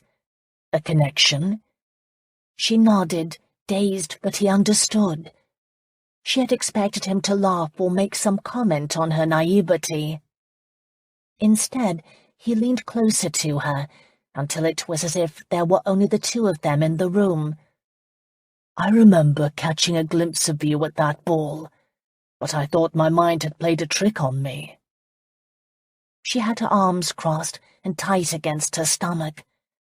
He pulled one hand away, running the pad of his thumb along her index finger, before saying, "Vi, I don't know how to explain this without sounding as if I'm ready for bedlam, but I had a vision of you almost 10 years ago. I was at the ruins of Delphi. Ramihio had stolen my ring, and I was furious. There was an old woman there who appeared to be twice the age it seemed of Aunt Agatha. She changed before my eyes. She grew younger, beautiful, vibrant. Vi, she changed into you." Chapter 11. There, Nick had confessed all. He'd played all his cards, and now waited for Fi's reaction. He'd not told one soul that story, not ever. Her brows came together in concern. He was certain she really did question his sanity. Either that, or she was waiting for him to laugh and confess it was all a joke. But it wasn't. The vision in Delphi was as real to him as her sitting here. "Wasn't the priestess at Delphi the one who would have visions about the future?" she asked. He nodded. "Did I tell you anything?" Nick drew back. It was one thing to have heard what the oracle had said, another to share it. He swept an imaginary crumb off the table linen. Fi covered his hand with hers, holding him in place. "Trust me," she told him. Nick had to smile at being persuaded with his own words. Still, he felt a bit ridiculous in saying, "She said, 'Beware innocence.'" Fi wrinkled her nose. "Beware innocence? What an odd prophecy." "I know it sounds outrageous," Nick said, "but Fi, my life changed after that meeting." He glanced over at Aunt Agatha. Her eyes were closed, her chin on her chest. Tad was also asleep, his large body taking up a good section of floor. Nick drew Fi closer. "Before I went to Delphi, I had atrocious luck at the gaming tables. I rarely won. My father was also known for being a poor, albeit devoted gambler. After that vision, I rarely lose at cards." "You win all the time?" "No, not all, but after an evening's work, I'm always ahead." She tilted her head, her disbelief clear in her eyes. "And you attribute this to the vision?" "I know how it sounds. I feel silly, but it is the only explanation I have for why my luck had changed." "Perhaps because you changed," she suggested. "You were upset over losing the ring. Perhaps it led to some sort of new maturity. Or it could just be a simple change of luck." "Vi, I've tried to lose. It's unnatural how it works. It's almost as if I've been cursed. I'm fortunate in games of chance, but in other investments I fail. I've bought into 2 ships, both lost at sea. I have invested in numerous schemes, but have all lost every shilling." She brought her head close to his. "Your Grace, those schemes probably carry risks. Many men have lost fortunes investing as you have. As to winning at cards, it must be a pleasant curse." "But what if it all ends, Fi? What if this is the end? Whatever the oracle predicted that day seems to be happening. I can't describe it, but I sense something started back then is nearing its finish. Because I look like the Vision? He almost hated to admit, yes, and because of the mention of Andress and mad Irishmen attempting to murder me. I asked the Oracle that day for my ring. I don't believe it was destroyed, and I think I will see it soon. Beware Innocence, Bee said thoughtfully. Whose Innocence? What does beware mean? He countered. Trust me, I have racked my brain for years trying to understand. Bee sat back in her chair, her expression somber. My father was a scholar of the Greek myths. I remember him talking about how the Oracle's message was always very obscured, so it could mean anything. For example, once a king asked the Oracle if he should go to war. She said, "If you go to war, a great civilization will be destroyed." He thought that meant he would win, so he went to battle. Instead he lost, and the civilization he destroyed was his own. She shook her head. Your Grace, your message is the same. It could mean anything, or nothing. What was it about women that they could see the logic with blunt clarity? Nick didn't know if he should be pleased or disappointed. You don't think I'm a fool? He asked. Her face softened into a smile. I'm the one who has harbored affections for a man I laid eyes on only once. Nick raised her hand to his lips and kissed the back of her fingers. I won't believe in happenstance, not when it has the power to bring you to me. Bee thought she would melt from the heat in his gaze. All the hardship she had suffered had been worth this one look. The sound of Master Rockford's barking could be heard out in the hall. It was followed with the swish of skirts and the click of heels on the tile floor. Nick stood, knowing his mother was about to arrive. She came to the doorway, looking as if she hadn't slept all night. Heavy circles were under her eyes, and her skin was pale. In contrast, her hair had been styled, and her clothes were as immaculate as usual. He'd seen her like this before. Recently. It meant that she'd played for heavy stakes and lost. Nick didn't want the conversation he knew would be forthcoming. Keeping his voice pleasant, he said, Mother, what are you doing up this early? She raised a distracted hand to rub her temple. I had trouble sleeping. I knew you were leaving and thought to say goodbye. She frowned. Is that your Aunt Agatha? She heard from Brant that I was leaving for Huntley today and sent a note asking if she could ride with me. His mother turned cynical. What? Is she going to be your chaperone while you are with your ward? As a matter of fact, yes. His mother smirked. She's half deaf and almost blind. Good choice, Dominic. She'd not provide any difficulties there for you. Mother, he said, warning her to mind her manners. Master Rockford had noticed Tad and began yipping and squirming to have a go at him. For his part, Tad wisely went around to the other side of Aunt Agatha's chair and sat with his back to the dachshund. His mother walked toward the sideboard, her anxious dog in her arms. Where are the footmen? Preparing for the trip, Nick answered. I'm taking them with me. As a matter of fact, it is time for us to leave, he said as congenially as he could. He stood and offered a hand to Aunt Agatha, thinking he would escape without a confrontation, when his mother's voice stopped him. Dominic, I need to speak to you. My plans are to leave now. Perhaps we can talk at Huntley. Please, she interrupted him. Tears filled her eyes. We must talk. Nick hated it when she cried. She knew it too. He did not want this confrontation. She noted his hesitation. You are unwilling to give your mother a moment of your time? She demanded, her voice rising. Damn it all, she was going to make a scene. It was as he suspected. Nick felt trapped. To his left, Bee frowned, but considering her concern as she watched his mother, he didn't think it was directed at him. Aunt Agatha's hearing had improved in the last few seconds. She was awake and alert, and he envisioned fodder for months of family gossip. Knowing he had no choice but to indulge his mother, Nick rose and offered Fee his hand. "Would you take Aunt Agatha to the drawing-room?" "Of course," Fee said. His aunt wasn't as accommodating. "I don't know why I should leave. Can't she say what she has to say in front of me? We're family."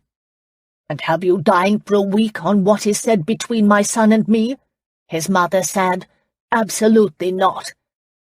"I'll find out anyway," Aunt Agatha said serenely. Over her head, Fee shot Nick a sympathetic gaze. Even Tad was happy to abandon him. He quickly followed his mistress. After the door was shut, his mother set Master Rockford on the floor. The small dog strutted around the table, proud that he had run the big dog out of the room. Nick returned to his chair. His mother didn't move from the sideboard. She ran a finger along the edge, as if tracing the wood grain, before saying what he already knew. "I overplayed last night. I lost." "That's unfortunate," Nick answered. "I need you to cover the debt," she informed him. "How much?" he asked. She closed her eyes, breathed deeply. £4,000. He almost fell out of his chair. He'd played deep before, but then he had been certain he would win. What were you doing playing so deep, especially after our last conversation? "I don't believe it is kind of you to question me," his mother replied, still meeting his eye. "What sort of response is that? 3 weeks ago I helped you out with a loss that was a quarter of that amount," he said, struggling to keep his voice calm. "Then last week you lost another 2,000. I told you then that I would not come to your rescue a third time." She turned to him then. "You must." "I can't, Mother. I have estates to run. There are bills that come before gaming debts." "Oh, yes, like the money you'll throw at your ward." "I have not thrown over £6,000 at her," he countered. The blue in her eyes flashed with defiance, and he knew he wasn't going to escape the inevitable. "I need the money, Dominic. It's a matter of honour. You used that argument for the last 2 losses. I warned you, Mother, and now I'm honour-bound to stand by my word. Sell your jewellery if it is so important to you, but don't look to me when you've gone aground for these amounts." Her lips curled into a sneer. "When did you turn into such a paragon? Your father would be shamed to hear you now. He would have covered me."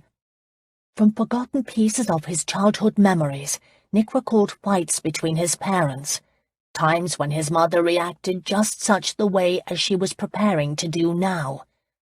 "I stand by what I said," he said, and braced himself for the worst. He was wise to do so. With a squeal of frustration, his mother swept the dishes off the sideboard.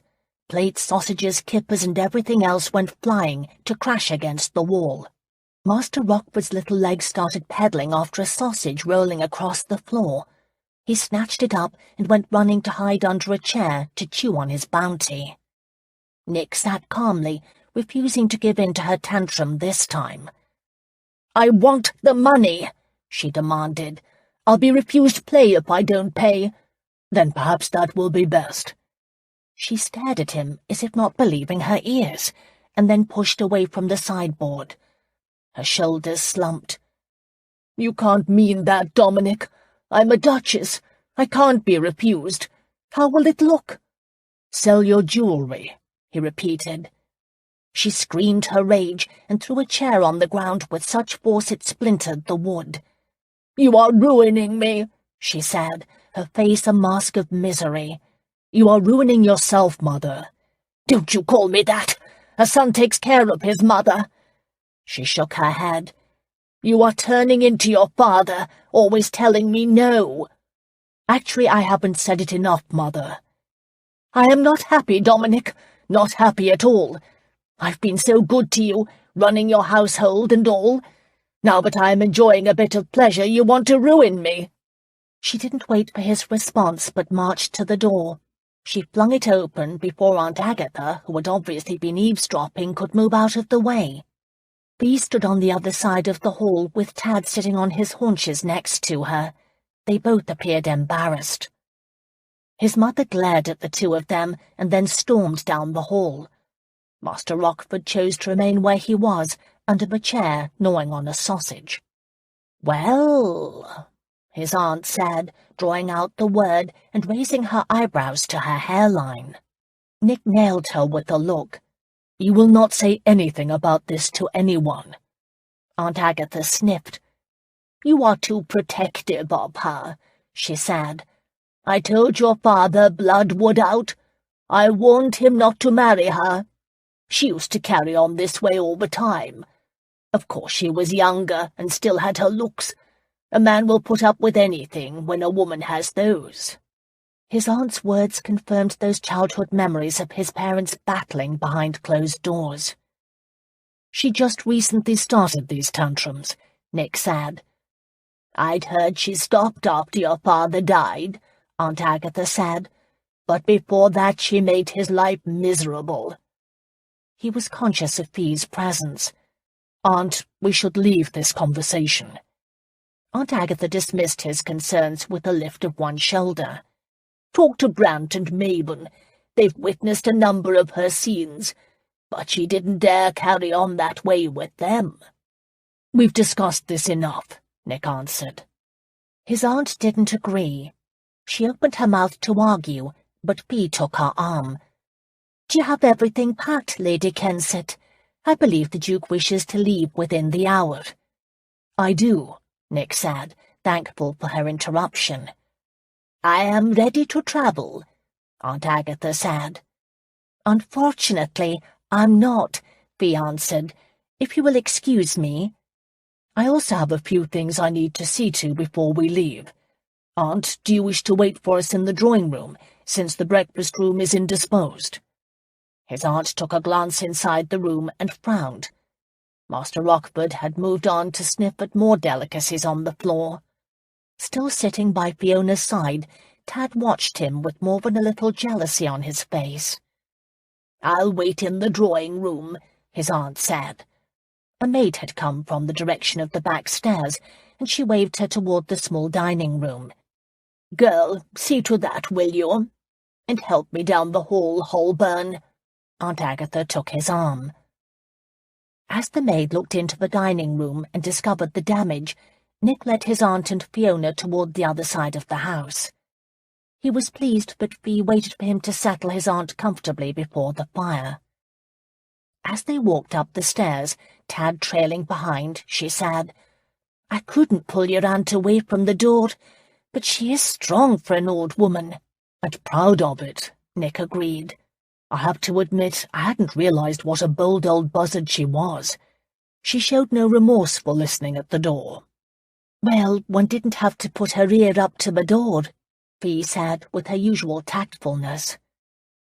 As they reached the top of the stairs, he said, "Go ahead, ask. I can hear your mind work. You are buzzing with questions about Mother." "Does she always lose her temper with such violence?" Nick leaned a shoulder against the stair-post. The servants were all busy and they were alone. "Not as often as she has lately." He hesitated a moment and then continued because he did need to talk to someone about this. "I seem to remember her having fits when my father was alive, but after his death she rarely carried on in that manner. Of course I was away at school." He studied the weave of the hallway runner before confiding, "She was always one to hoard things. She'd build piles of possessions, much like her growing mountain of luggage downstairs in the hall. I suspect her need to gather her belongings has something to do with her past. She went from a commoner, an actress, no less, to Duchess almost overnight. The two of them had eloped, and no matter how hard my grandfather tried, he couldn't break the legality of the marriage, especially after I was born." "You must have felt an outsider, too, since they were so critical of your mother." For the first time in his life, Nick felt someone understood. It's hard when you sense something is wrong with your family, but don't understand. Needing to justify emotions he'd struggled with most of his life, he said, Mother doesn't fit in with the ton. She has friends, most as nervous as herself. They are the sort who live on the fringe of society, and they always lead her in the wrong direction. After Father's death, my uncles were named my guardian and had control of all my affairs, including those affecting Mother. They are overbearing, arrogant men. They wear their disapproval like coats and can make a person feel like the worst failure. "Are you speaking for your mother or for yourself?" she wondered. "Both." When I had to tell them that Remigio had stolen the ring, they acted as if I'd committed an act of treason. "And that is why you are so determined to find it?" she asked. "I'm determined because the ring is a symbol of my birthright, and stealing it was a betrayal of a friendship. I trusted Andres. I liked him. Mother wasn't the only one who felt alone after Father's death." "What is your relationship to your uncles now?" He smiled grimly. "I do as I please, and they disapprove of it. Of course, Mother isn't as strong. They can crush her with one word of disapproval. That's part of the reason she is so anxious to have her gambling losses covered. My uncles always find out what we are doing." "The truth is, I would be upset about such gambling losses," Fee said. "You are right to stand your ground." "Even when she is throwing sausages around?" "Especially then." Nick frowned his concern. "She's always played for high stakes, but this past month her losses have been ridiculous." "What has changed?" He smiled. "The Fiona Lachlan question. What has changed?" He considered the matter. "Colonel Swanson." At Fee's puzzled look, he told her about meeting the officer the day before. "However, I don't know how long she has known him. The only other change is one that has no effect on Mother now. I established a trust for her in my will." "Why did you do that?" "She feared being left under my Uncle Brant's protection if I died, and he inherited the title. I don't blame her," he said with feeling. "Since I plan on outliving her, the trust seemed a simple way to ease her concerns." "But if you die—" Fee let her voice trail off. Nick immediately rejected what she was suggesting. "I don't see Mother hiring Irishmen or paying for my murder. She's a distracted parent, but not an unfeeling one." "She was very angry downstairs." "You heard my aunt. She's had these tantrums for years without killing anyone." Fee raised a conciliatory hand. "You are right. It was a flight of fancy on my part. I'm starting to imagine murderers behind every door." "That's why we are going to Huntley." He took her arm and walked her to her bedroom door. "However, I am worried about my mother's tantrums. She invited Colonel Swanson to join the family gathering over Christmas. His visit will give me the opportunity to know the man, and perhaps sound him out about this gambling. She often goes out with friends, but she must be meeting him." "He may even be the one encouraging her to gamble so recklessly," Fee suggested. "I'd like to find that out, too." He opened her door for her. "Will you be ready within the hour?" "Of course, Your Grace. I can be ready sooner if necessary." "Then let us leave in the half hour. I'll call the coach around." As she started to enter her room, she asked, "How long will it take to travel the distance to Huntley?" "About 7 hours if we stop for lunch, which we will. Aunt Agatha enjoys her meals." Fee laughed. "You and my aunt will be in the coach. I prefer to ride." A pleading look came to her eyes. "Could I ride? There is a riding habit in the wardrobe." "Of course you may," Nick said, pleased. Riding was one of his passions. "I'll have a horse saddled for you." The smile she gave him in return for this small gesture made him feel as if he'd just handed her the moon. Maybe he was falling in love. But instead of being frightening, it was rather nice. "I'll let you change," he murmured, and almost tripped over Tad, who had laid down behind him. After that embarrassment, both he and Tad escaped as quickly as they could. The footmen Williams and Larson rode as outriders, and 2 armed men rode with the coachman. Sarah, Fiona's maid, travelled inside the coach with Lady Kensett and Gannon, Holburn's valet. The day was overcast, but there was no danger of rain, and Fiona's spirits were high. The riding habit was a lovely emerald green velvet, trimmed in black braid à la militaire. On her head she wore a black beaver riding hat, accented with 1 green pheasant feather. She'd even been outfitted with black riding gloves that fit perfectly, and a pair of half-boots that were a touch too large, but she didn't care. She loved to ride. Holburn had given her a handsome, well-behaved gelding named Monty. His horse was a dark bay, with 4 black legs and a massive chest. Tad ran along with them.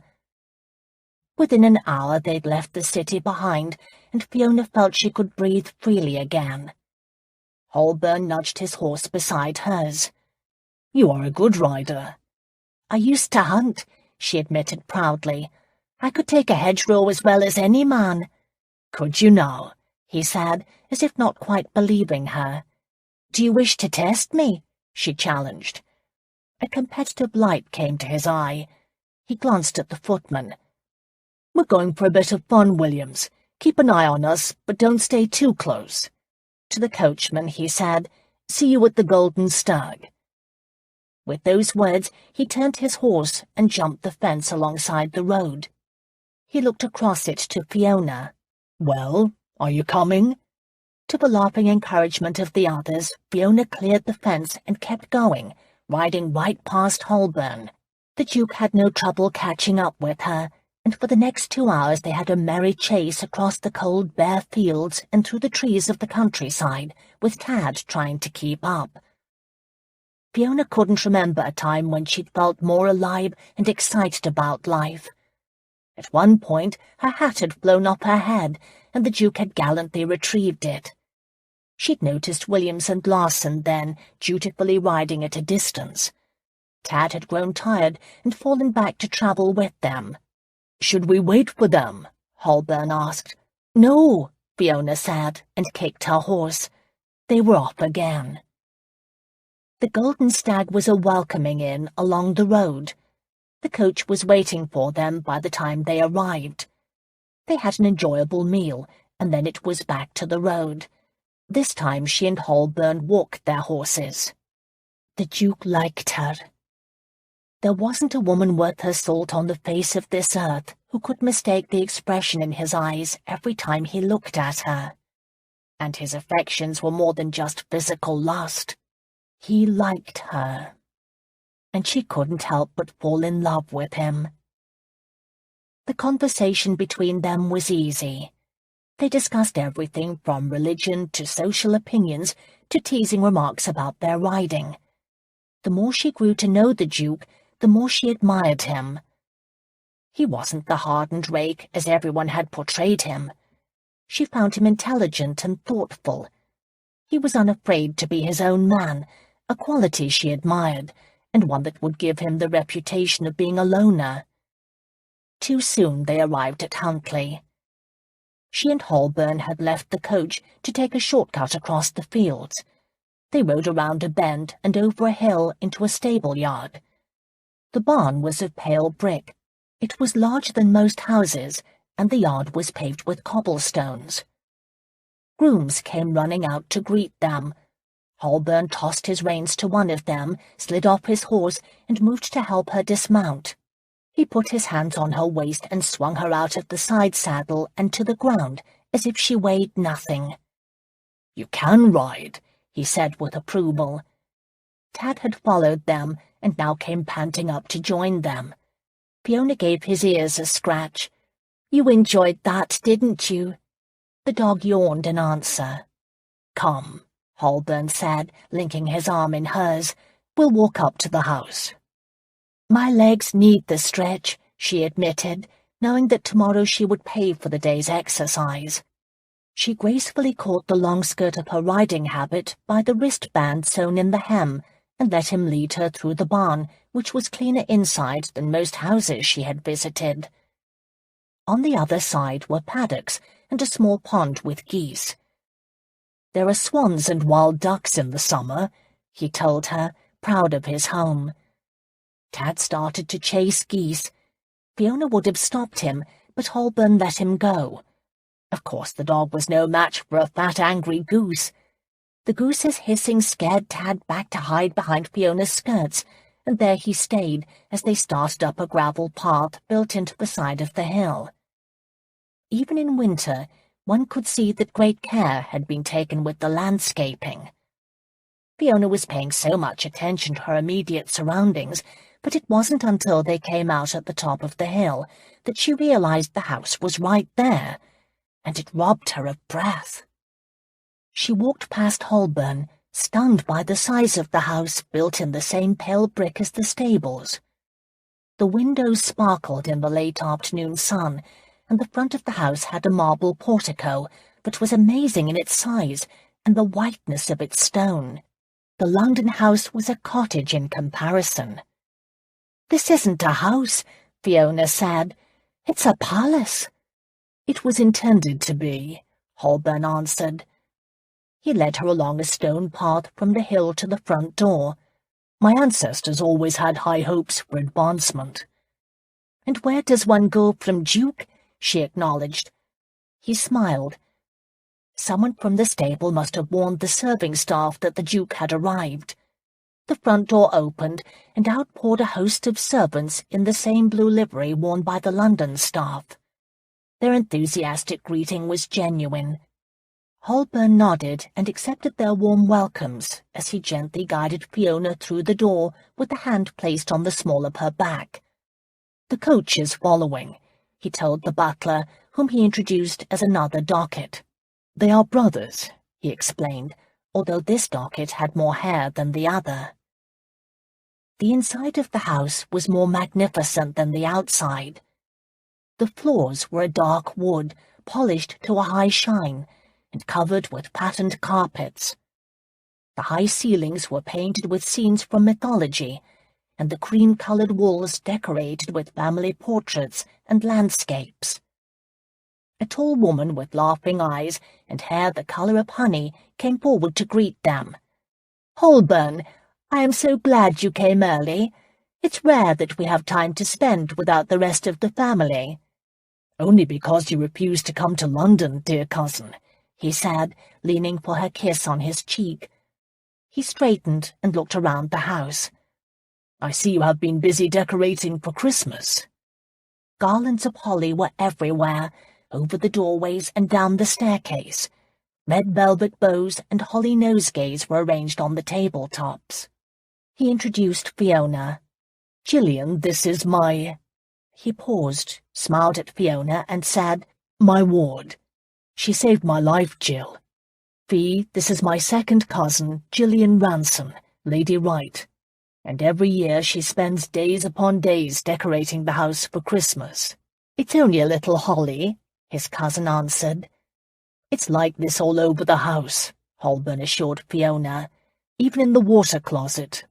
Gillian must have the servants cutting holly for days." "No, Holburn, I'm not that carried away," Lady Wright said, laughing. "You are," he assured her, and Fiona found herself smiling with them. They had the easy banter of true respect for each other, the sort of thing found in the best of families. "It's a pleasure to meet you, my lady," Fiona said. "She's a Scot," Gillian said with surprise. "What a lovely accent. And please don't be so formal. I'm Gillian here. I can't stand my title because I never could stand my husband." Her bluntness caught Fiona off guard. Gillian frowned. "Have I startled you?" "I'm sorry," she replied, without any true apology. "We who live in the country have a tendency to speak bluntly." "You have not offended, my lady," Fiona said. "Blunt speaking is a way with us Scots. I was surprised to hear it from an Englishwoman." "I can't be any other way than outspoken," Gillian admitted. "I have the same flaw," Fiona answered, although I refuse to think of it as a flaw. Gillian laughed and took her hand. "Then we shall be friends. I can't tolerate anyone who doesn't speak her mind. For that reason, Holburn is the only one in the family I trust. Come, let me show you to your room. You must be exhausted if you rode alongside Holburn. He has a bruising hand with the horses." "I'm a fine horseman," he countered. "Bruising," Gillian insisted, and Fiona laughed. It had been a long time since she'd felt enveloped in the warmth of family. After her experiences with Holburn's mother, she had not anticipated Gillian to be so welcoming.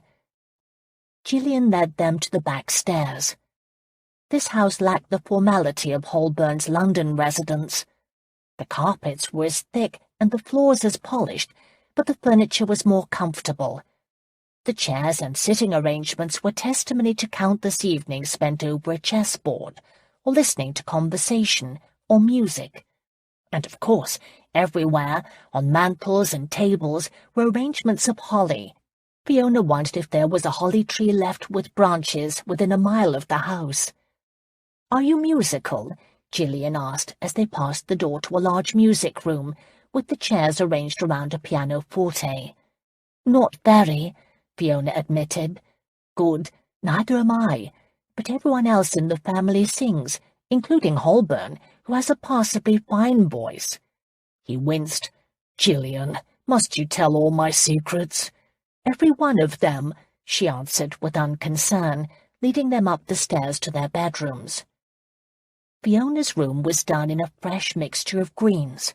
The spread on the bed was white, but the rest was as relaxing as an oasis. "I feel as if I'm walking into a garden," she announced, pleased with her accommodations. Holburn nodded, looking around the room as if he'd wanted to confirm for himself all was as it should be. "I'll let you have a moment to yourself," he said. "The coach should arrive momentarily, and I'll help Aunt Agatha. If you need anything, Fee, ask Gillian." He ducked out of the room before she could give a saucy reply. Gillian looked at Fiona, her expression thoughtful. "I haven't seen him so happy and relaxed in years, and he usually doesn't make an appearance here until Christmas Day." "We had a good ride," Fiona answered. "No, it's you," Gillian said. "He likes you." Fiona felt a tug of happiness in her heart, but she had to be practical. "He is a kind man." "No one has ever said that about Holburn," Gillian retorted. "I've heard him described as ruthless, and more often than not arrogant." She shook her head, considering the matter. "But never kind. May I call you Fiona?" "Of course." Gillian smiled and moved toward the door. "I fear, Fiona, that you are either blind to Holburn's faults or in need of a rest." At the door she paused and looked back at Fiona. "Dinner is early. Your maid will know the details." She opened the door. "I'm glad you are here. I think you are good for my cousin." "We've only just met," Fiona confessed. "Sometimes that's best," Gillian answered. "Sometimes people just know when they should be together." "Did you know with your husband?" Gillian's smile tightened around the edges. "You are blunt." "I'm sorry. I didn't mean offense." "I'm not offended. Shocked, perhaps. You are as plain-spoken as myself. It's rather refreshing and a bit disconcerting. The one thing I know, you are perfect for Holburn." Fiona shook her head, yearning for Gillian's words to be true, and yet too pragmatic to believe them. "He's above my touch," she said. "Let him be the judge of that," Gillian answered softly, and left the room. Chapter 12. Holburn did have a good singing voice. It was a strong baritone that resonated in Fiona's soul. After dinner that evening, he and Gillian sang a sad, poignant duet of Barbara Allen, and then followed it up with a joyous rendition of The Saucy Sailor. Holburn threw in so much enthusiasm and eyebrow waggles that everyone in the room was laughing to the point of tears. Fiona and the Duke hadn't been the first to arrive for the family Christmas celebration. Besides Aunt Agatha, 2 other sets of relatives were already in their rooms and accepted Fiona amongst their numbers without question. By the end of the first evening, she was relaxed and enjoying herself. Holburn was a generous host and obviously well-liked. Much more so than his uncles, Gillian confided. "Why is that?" Fiona asked. "Lords Mayburn and Brant put on airs as much as Daisy the Duchess does, but in a different manner," Gillian answered, and then clapped a hand over her mouth. "I shouldn't have called her that," she confessed, the laughter in her eyes removing any apology from her words. She leaned closer to Fiona. "It isn't a secret, but Holburn's mother is a bit high-strung. We all avoid her and that little dog of hers. Master Rochford barks at everything, especially my cat." Gillian's white long-haired cat was peacefully curled on a pillow in front of the fire. Tad lay beside him, his nose almost touching the pillow, his eyes boring holes into Kitty, as if waiting for a moment to pounce. But he had enough good sense to stay where he was. Everyone marvelled at Kitty's nerves. The cat seemed truly unaffected by Tad's attention, although Fiona had been told by several people the cat detested Master Rochford and had chased him with her claws on more than one occasion. "The uncles are reserved," Gillian said, picking up her original thought. "They fancy themselves more ducal than Holburn. If something happens to him, Brant is next in line for the title. We all pray Holburn remains alive and happy. Brant would ship me off to my husband without any regret." "Would it be so terrible to return to him?" Fiona dared to ask. "Yes," Gillian said, her good humour vanishing. She tactfully changed the subject. "Oh, look, the children are going to sing. I'm thrilled you have no musical talent," she offered as an aside. "My mother wasn't," Fiona answered, and Gillian laughed, at ease again. After a delightful evening, Holburn made a point of leaving the room with Fiona and escorting her upstairs. Fiona could feel the speculation amongst the relatives as she left the room. On the way upstairs, she said, "They believe we are involved. They don't think I'm a ward. They have suspicious minds." His response betrayed no emotion, and her pride wouldn't let her question him. Perhaps she was nothing more than a temporary ward, someone he was protecting from coming to harm because of her association with him. But she wanted there to be something more. At her bedroom door she braced herself, hoping for some sign of his intentions. It seemed like forever since they'd been in that room in the Swan and shared hungry, greedy kisses. She could almost believe she'd imagined them. To her disappointment, Holburn behaved the perfect gentleman. He left her at the door with a kind good night.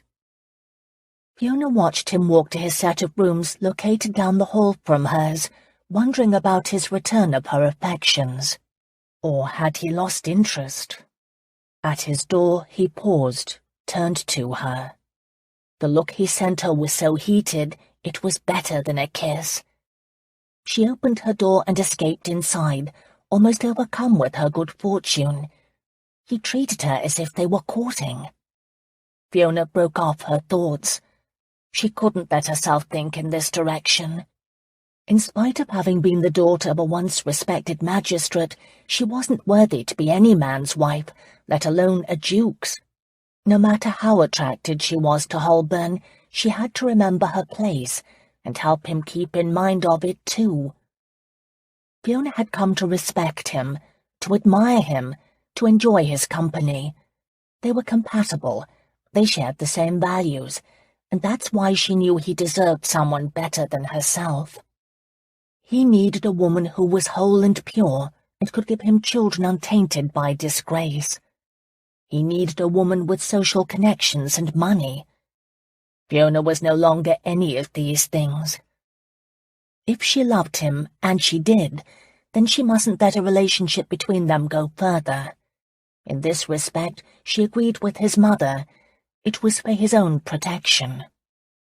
However, the next morning when her maid Sarah woke her with the message that the Duke wished to know if she would join him for a morning ride, Fiona did not say no. And that evening she let Holburn walk her to her bedroom door. He didn't so much as take her hand, but he lingered, leaning his shoulder against the wall. Laughter and music drifted up from the stairs, where the late-night set still enjoyed themselves. They stood in the hallway, teasing and flirting with each other. He treated her with the respect expected of one born to her station in life, and she loved him all the more for it. They rode again the next morning. She was beginning to know the grooms by name, and they all greeted her cheerfully. They did not question Holburn's precaution of having an armed groom accompany them. He also informed her privately that he had men patrol the estate, but no one had seen hide nor hair of the Irishman or any other strangers. Fiona prayed they were long gone, although she was in no hurry to return to her former life. Huntly was a heaven on earth. She enjoyed being surrounded by family, and everyone she met, from the scullery maid to the butler, was happy. She complimented Gillian about it that evening, assuming much of the attitude in the house was her doing. "Oh, no," she said, looking up from her embroidery. "Everyone is always this way when Holburn is in residence. The servants adore him, and they should. They were the ones who raised him." She leaned closer to confide. "They like you, too. My maid Molly told me so. They think you are good for him." "They can't think that," Fiona blurted out, not modulating her voice in her surprise. Several heads were raised from the games they were playing or conversations being held. The family, a number growing by new arrivals every day, gathered in different seating arrangements around the oversized sitting room every evening. A rush of heat burned Fiona's cheeks. She glanced at Holburn to see if he'd overheard. He sat in an upholstered chair by the fire with two of his youngest cousins, a 3-year-old boy and 5-year-old girl, in his lap. They were playing that he was going to bite off their noses, and they laughingly alternated between pretending to hide and daring him to do so. Sensing she was looking at him, he raised his gaze to meet hers over the head of the youngsters, and smiled in that way that made her happily dizzy. "Because of that," Gillian whispered in her ear, "we've all noticed how he looks at you, and how you return that look. But there is more. His manner has changed. Before he'd make an appearance at Huntly for Christmas, but was always in a rush, always preoccupied, as if he needed to be someplace else, usually around those cursed gaming tables. This year he doesn't seem to have a desire to be anywhere else but here, and he's at peace.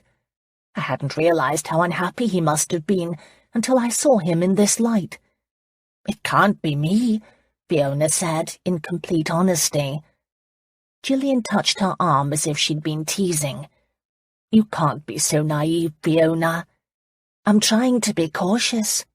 "Don't be," Gillian ordered. "Throw caution aside. Holburn likes you, and that is a gift. My husband is the sort of man every mother wants for her daughter, except he never liked me very much. I'm not certain he even knows I am a person with feelings and intelligence. In truth, I'm jealous that the two of you enjoy each other's company." Her attention was claimed by one of the children, who wanted help with the sampler she was making. Fiona sat beside them, pretending to be interested in a fashion magazine. Anyone seeing her would have thought her serenely calm, except that wasn't true. For the first time since her parents' deaths, happiness bubbled inside her. Her mother would have been proud. They'd shared so many hopeful conversations for Fiona's future, dreams that had been abandoned after the soldiers' attack. But now Fiona wondered if her mother wasn't her guardian angel. Could she guide Holburn to her? What if she confessed her humiliation at the hands of the soldiers to Holburn? What if she allowed the Duke to decide if she was suitable, instead of making the decision for him? Gillian's words gave her courage. She toyed with the idea of speaking to him this very night, when he walked her to her room. She prayed she didn't lose her courage. In the end, fate made the decision. When it came time to excuse themselves, A great-uncle, Lord Morris, and his very young wife went upstairs with them, leaving no opportunity for a confidence of any sort. So it was that the next morning Fiona was especially looking forward to their ride. The groom would be following, but Fiona thought she might manage a moment of privacy. Fiona took extra care with her appearance, ignoring both morning chocolate and the knot of anxiety in her stomach.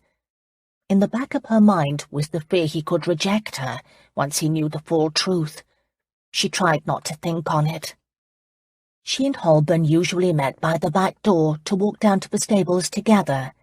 However, he wasn't there this morning. A footman approached. "His Grace is in the front hall," he informed her. "He asks you to join him.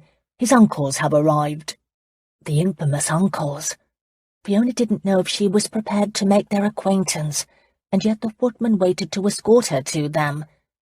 She gathered the hem of her riding habit over one arm and followed.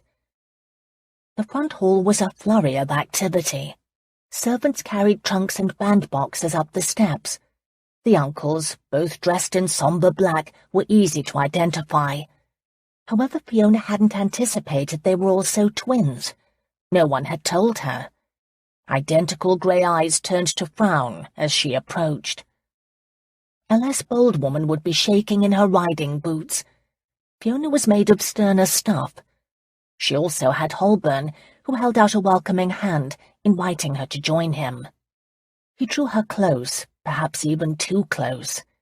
"Fee, this is Lord Maven and Lord Brant, my father's brothers. Uncles, this is Miss Fiona Lachlan, of whom you may have heard." Fiona bobbed a curtsy, conscious of the way the uncle's eyebrows had shot up at Holburn's use of his pet name for her. He'd been using it around the house from the first day, and no one had appeared to care. But if the Duke had noticed their reaction, he gave no indication. Instead, he easily continued. "Miss Lachlan's father was the well-known Scottish magistrate, Sir John Lachlan. Her mother was related to Marlborough. I believe they are second cousins. Isn't that right, Fee?" Her mother and the Duke of Marlborough were actually third cousins, but Fiona was too surprised that Holburn had this information to correct him. She nodded dumbly. "How interesting," Lord Maven murmured. His lack of enthusiasm didn't dampen Holburn's spirits at all. If anything, he seemed happier. "And this," he said, taking Fiona over to a tall brunette, dressed in the same sombre hues as their lordships, "is my aunt, Lady Brant." "Auntie," Holburn said, with enough cheekiness to make her frown deepen, "this is Miss Fiona Lachlan of Scotland. And you heard all the rest. She is my special guest." If he had announced he was marrying her within an hour, their reactions could not have been more surprised. It was the warmth in his voice that did it. Even Fiona was stunned at his blatant show of favour. At that moment another traveller entered through the front door. He was close to Holburn in age, although he was much taller, almost a giant. He had dark, deep-set eyes and strong features that went with his height. "And this," the Duke said, "is my cousin, Mr. Richard Linstead. Richard, this is Miss Fiona Lachlan." Of the group in the hallway, Richard appeared the most untroubled by being introduced to Fiona. He made a bow before handing his hat to a footman. "Your servant." He let a footman help him with his greatcoat. "Richard is Lord Brant's son," Holburn said off-handedly. "We went to school together. We don't rub along well." His cousin made a face as if he'd heard this all before. "That isn't entirely true, Holburn." "Close enough," the Duke suggested. He didn't wait for an answer. "Welcome to another Christmas at Huntley. I'll allow you all to settle yourselves. Gillian and the housekeeper have seen to rooms. Fee and I are off for a ride." He took Fiona's hand and started for the back hall leading to the path toward the stables when Lord Brant informed him, "Your mother will be along later this afternoon." "Good," Holburn said. "I look forward to seeing her." "She is bringing a guest," his wife chimed in. "Some soldier. Did you know?" Fiona frowned at the condescension in the woman's tone. "I did know," Holburn said easily. Colonel Swanson, I believe. I invited him." "I'm concerned, Your Grace," Lady Brant said, approaching him. "I've made inquiries. I fear your mother and this colonel might be paramours." "And," Holburn asked, "is this our business?" "Everything involving the family is your business, Your Grace," Lord Brant said. "Then the matter is being handled," Holburn said easily. "You needn't worry." "But I must," Lord Brant insisted. "For example, I have concerns about Miss Lachlan. You see, I too have made inquiries. I'm hoping she is your paramour, because what I've learnt makes her unsuited for anything else." His cold pronouncement sucked the air out of the hallway. Fiona couldn't breathe, couldn't even think in the face of the man's charge. Holburn had no such problem. Whereas before he had been genial and good-willed in the presence of his uncles, he now, in a blink, turned as aloof as themselves, with one notable exception. He actually was the Duke. If anyone had any question, they had only to witness the change in his demeanour. His presence seemed to fill the hall. His voice was pleasant, and all the more threatening because of it, as he said, "I know you didn't mean that the way it sounded, Uncle." Lady Brant stepped forward, placing her hand on her husband's elbow, as if prompting him to respond. His cousin Richard had gone stock still. Fiona sensed he wished he was anywhere but in this hallway at this moment. Surprisingly, he was the one of the family who found his voice first. "I'm certain my father didn't mean to suggest—" "I did," Lord Brant cut in. He met Holburn's eye. "I know what I said. Is it wrong to wish to prevent a mistake before it happens?" Holburn walked back to him. "You have insulted my guest," he said, his voice so low Fiona had to strain to hear it. The servants that had been in the hall had all been wise enough to fade into the background. "My question to you," the Duke continued, "is would you stake your life upon the charges against her good name that you are making?" Fiona feared her knees would buckle beneath her. She didn't want them to duel over her, especially when Lord Brant was right about her reputation. This was what came of keeping her silence. She opened her mouth to speak, but at that moment Lord Brant said, "I forgot myself." He made a deep bow in Fiona's direction. "I beg you to forgive my lapse in manners, Miss Lachlan." Holburn didn't wait for her to respond, but advised, "I would not make that error again." He took Fiona's arm, and they left the hall. She waited until they were outside and on the path to the stables before saying, "How did you find out about my mother?" "I had some people ask questions," he said, as if it was not important. Fiona pulled up short, anger and guilt rising in her all at once. "What else did you find out?" A look of annoyance passed across his eyes. "That your family connections are impeccable," he said, "and my dear uncles had best treat you with respect." She was going to have to tell him, "Is that all?" "Is there more?" Here it was, her chance to confess, but she discovered she wasn't ready. The words wouldn't form on her lips, and this was too public a place. Anyone could come upon them.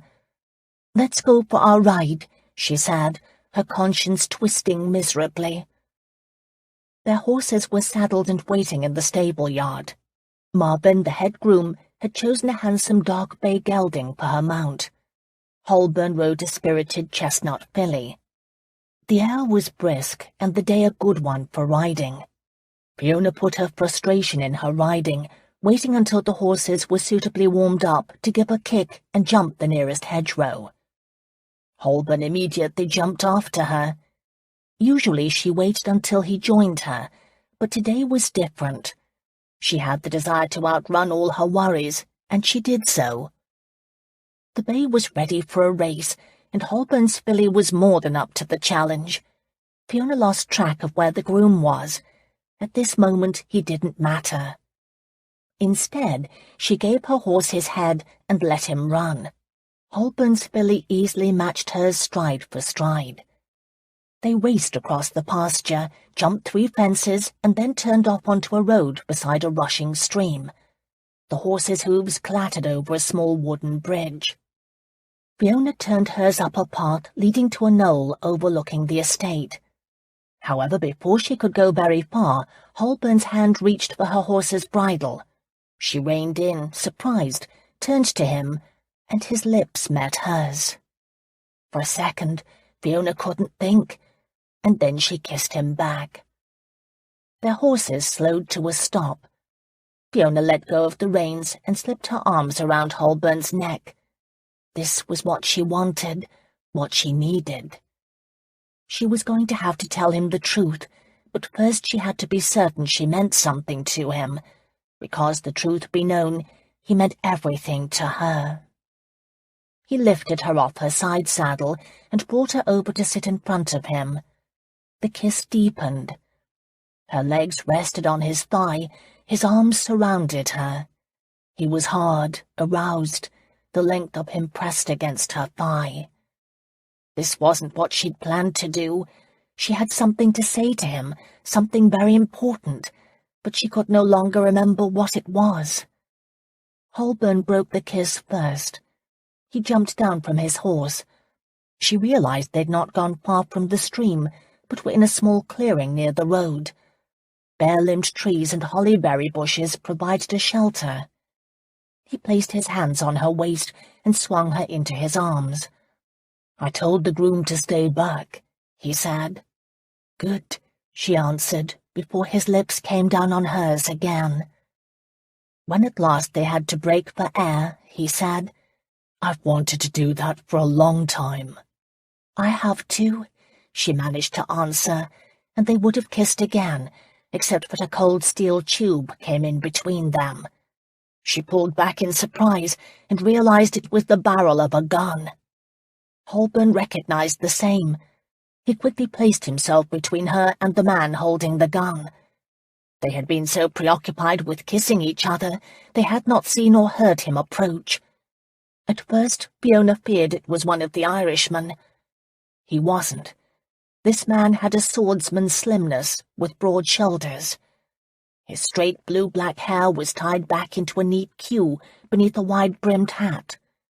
He was dressed for riding in a black coat and neckcloth, over a white shirt and grey leather breeches. A growth of whiskers gave him a roguish air, and his eyes were the most extraordinary silver-grey. "Allah, your Grace," he said softly in accented English. "I understand you have been searching for me." Immediately Fiona knew this was the Spaniard. The man Holburn suspected wanted him dead. Chapter 13. Nick faced his enemy. The years had not been kind to Andres.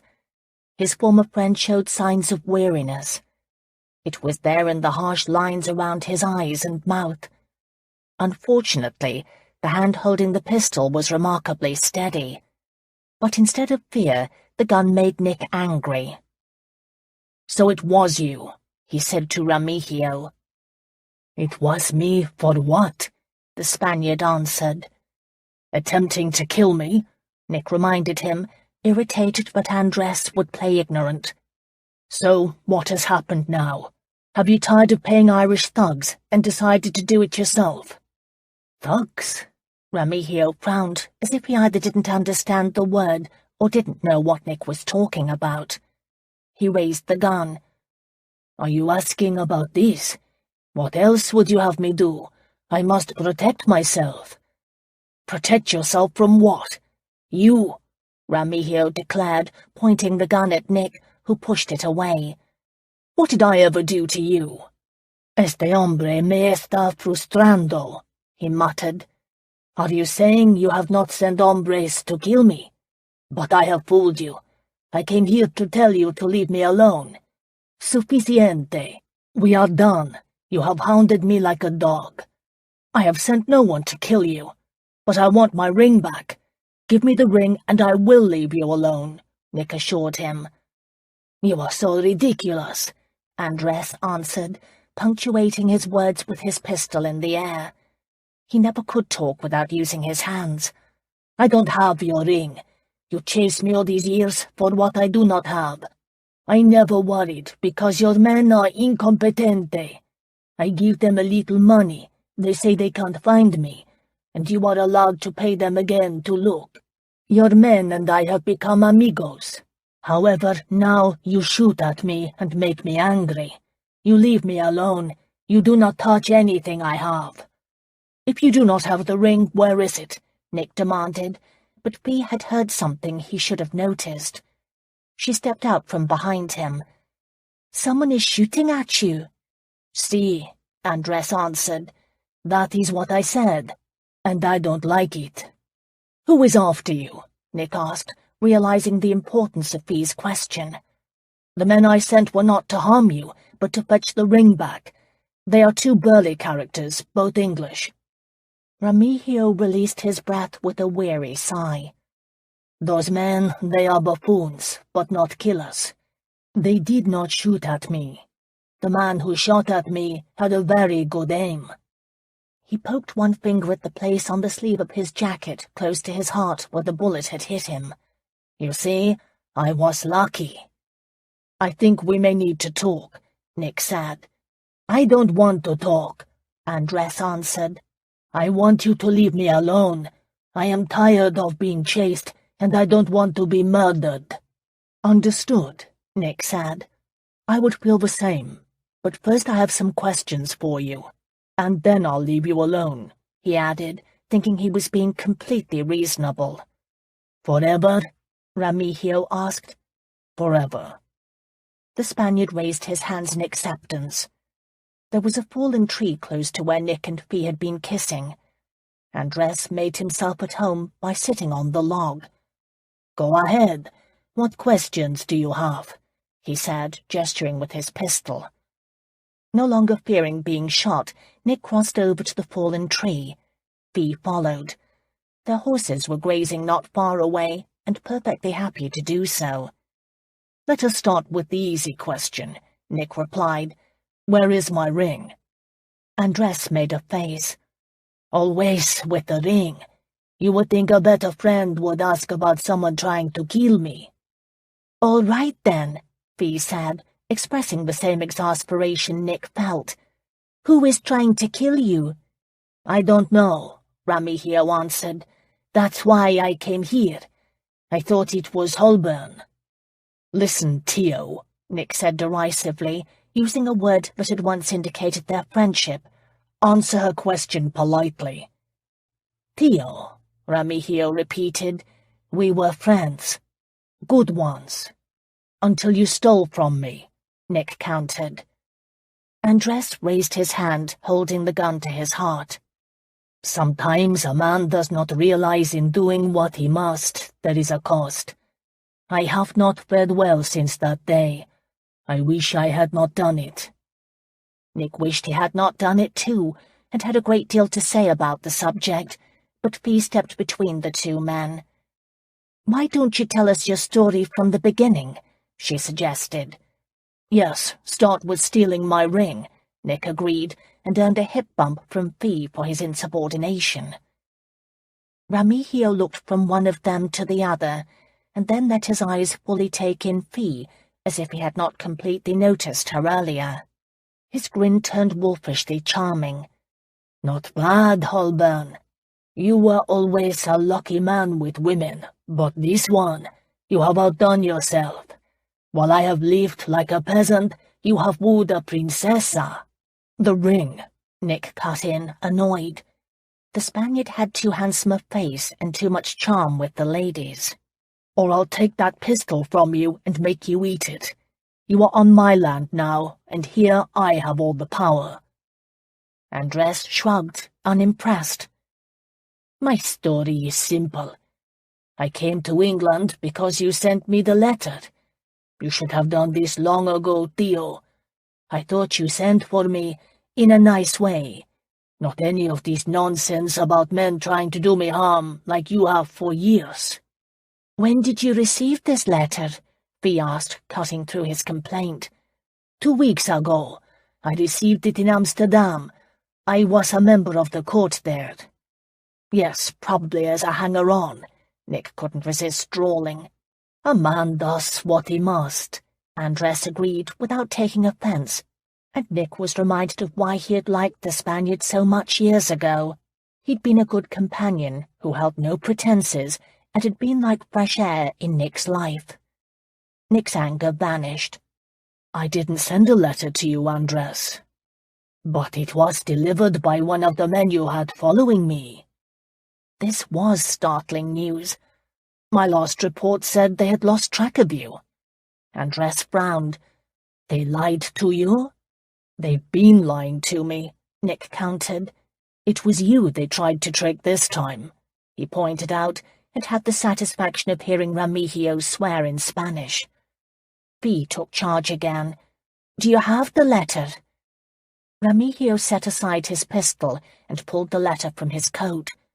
Nick took it from him, unfolded it, and read it quickly.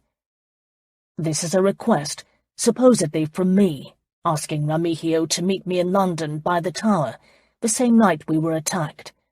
It says that I want to make peace. I don't recognize the handwriting, but it isn't mine. He looked to Andres. Did you really go to the Tower?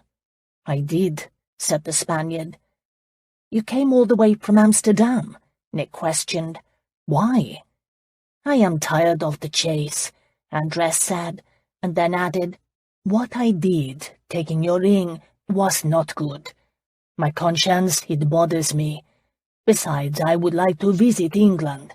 I think there are opportunities for my talents here. You almost made me soften to you with your talk about a conscience, Nick said, but then you included your true motive for coming to England, to make money, to find more fools like me. I don't think you are a fool. What I did was not right. But you did it, Nick accused, reminding himself more than Andres. Again, he brought them back to the important subject. Who could have sent this letter, Your Grace? She asked. Using your men? Nick shook his head. I hired them. I met with them privately. No one knew of them other than myself, and apparently Andres. Maybe all of London, the Spaniard said, the jibe striking home that Nick's secret plans weren't that secret. When you reached the Tower, what happened? He asked Remigio. Someone fired the shot from a distance. I think the plot was I should be shot, fall into the Thames, and they'd be done with me. But he missed. He fired again. He really wanted to kill me. I pretended to be hit and fell in the river on my own. I don't want to do that again. I ruined my best coat. And then what happened? He asked. I came looking for Holburn, Andres said. You have been hard to approach, Theo. You've ridden with armed guards most days. Except for today, Nick said. Yes. Andres's silvery eyes lit with laughter. And I am able to appreciate why you wish to be alone. He said this with a nod in Fee's direction. In fact, I apologize I had to interrupt. Fee's cheeks bloomed with color, and Nick was torn between an urge to kiss her shyness away or to rip out Remigio's eyes. He focused on the matter at hand. We don't know who sent this letter, he said, but it had to be someone close to me, someone who knew of my connection to you. Who could that be, Remigio? He demanded, at last coming to the most important question of all. Andres stood. He had always enjoyed the drama of the moment. I would think it might be the man who hired me to steal your ring. You see, Holburn, I don't have your ring. I was paid to take it, and paid well. Who paid you? Nick demanded. This time Andres didn't prevaricate. Lord Livermore. I delivered the ring to him. Lord Livermore had been his sponsor on the Grand Tour. Nick knew immediately that Livermore didn't want the ring. No, he had been acting for someone else, for the men who had arranged the Grand Tour. For a long moment Nick felt as if the world was shaking beneath his feet. All that he had known, all that he had trusted was being shown to be a sham. He'd been searching for years, when the ring had always been close at hand. Fee placed a worried hand on his arm. "Who is Lord Livermore?" Anger rose in him like bile. "The bloody bastards!" Nick's voice trailed off as he moved to action. "Andras, where is your horse?" "I tied him on the other side of that knoll." "Take Fee's horse to collect it." "Come, Fee, you double up with me. We are returning to the house." He grabbed his horse's reins, leapt up in the saddle, and then held a hand down for her. She looked up at him in confusion. "My uncles stole the ring, Fee. My uncles have had it all this time." She shook her head, as if her mind couldn't understand all the implications. "But why?" "That's what I want to know." Fee took the hand he offered, and he lifted her up to sit in front of him on the saddle. They collected Andress's horse, and then the three of them rode to the house's front door. Holburn dismounted, tossing the reins to a footman who was surprised to see him. Taking a moment to help Fee down from her horse, Nick marched into the house. Both Fee and Remigio followed. Tad came running up to greet them. He'd been out on the hunt when Nick and Fee had left for their ride. The dog was quickly taking over the estate. However, Nick was in no mood to give him attention now. "Where are my uncles?" Nick asked Dockett. "In your library, Your Grace." "Follow me," Nick ordered Fee and Remigio, and started down the hall, anxious for the confrontation. "Perhaps I should wait here," Fee suggested. Nick stopped. "No, I need you." He didn't wait for her answer, but continued to the library. He found both Brant and Mabon making themselves comfortable amongst his books. Richard was also with them, and the thought struck him that his cousin could also have been a part of the theft. It was inconceivable that they had deceived him for so long. His mind hadn't even begun to consider that they may have hired men to murder him, but he was quickly overcoming his aversion to the accusation. Never, in spite of knowing how little his uncles considered him worthy of the title, had he suspected they would betray him. The Oracle's warning so many years ago took on a new and more ominous meaning. "Beware innocence," she had said. He now understood it was his own naivety she had warned him against, his own innocent trust. "Uncles, I have a visitor I believe you should meet," he said, entering the room without preamble. His three relatives came to their feet in deference to his rank. They always did what was expected, albeit without enthusiasm. Nick stepped aside to allow Remigio to enter the room. He watched their faces for signs of recognition. Only Richard knew who the Spaniard was, although by the puzzlement in his expression he couldn't quite place where they'd met. Or was it a ruse? Nick didn't know who to trust any longer. His uncles looked to him for introductions. "You don't know him?" Nick demanded. Fee had come in to stand by the door. "Should we?" Mabon asked. "I know him," Richard said with dawning awareness.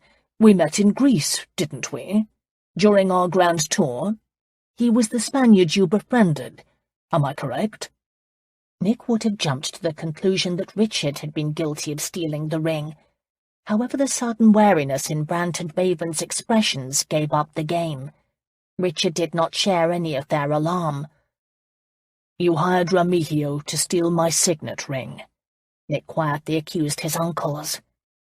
The twins exchanged glances, as if silently asking each other what to say. "Steal your signet ring?" Richard repeated. "I thought you lost it."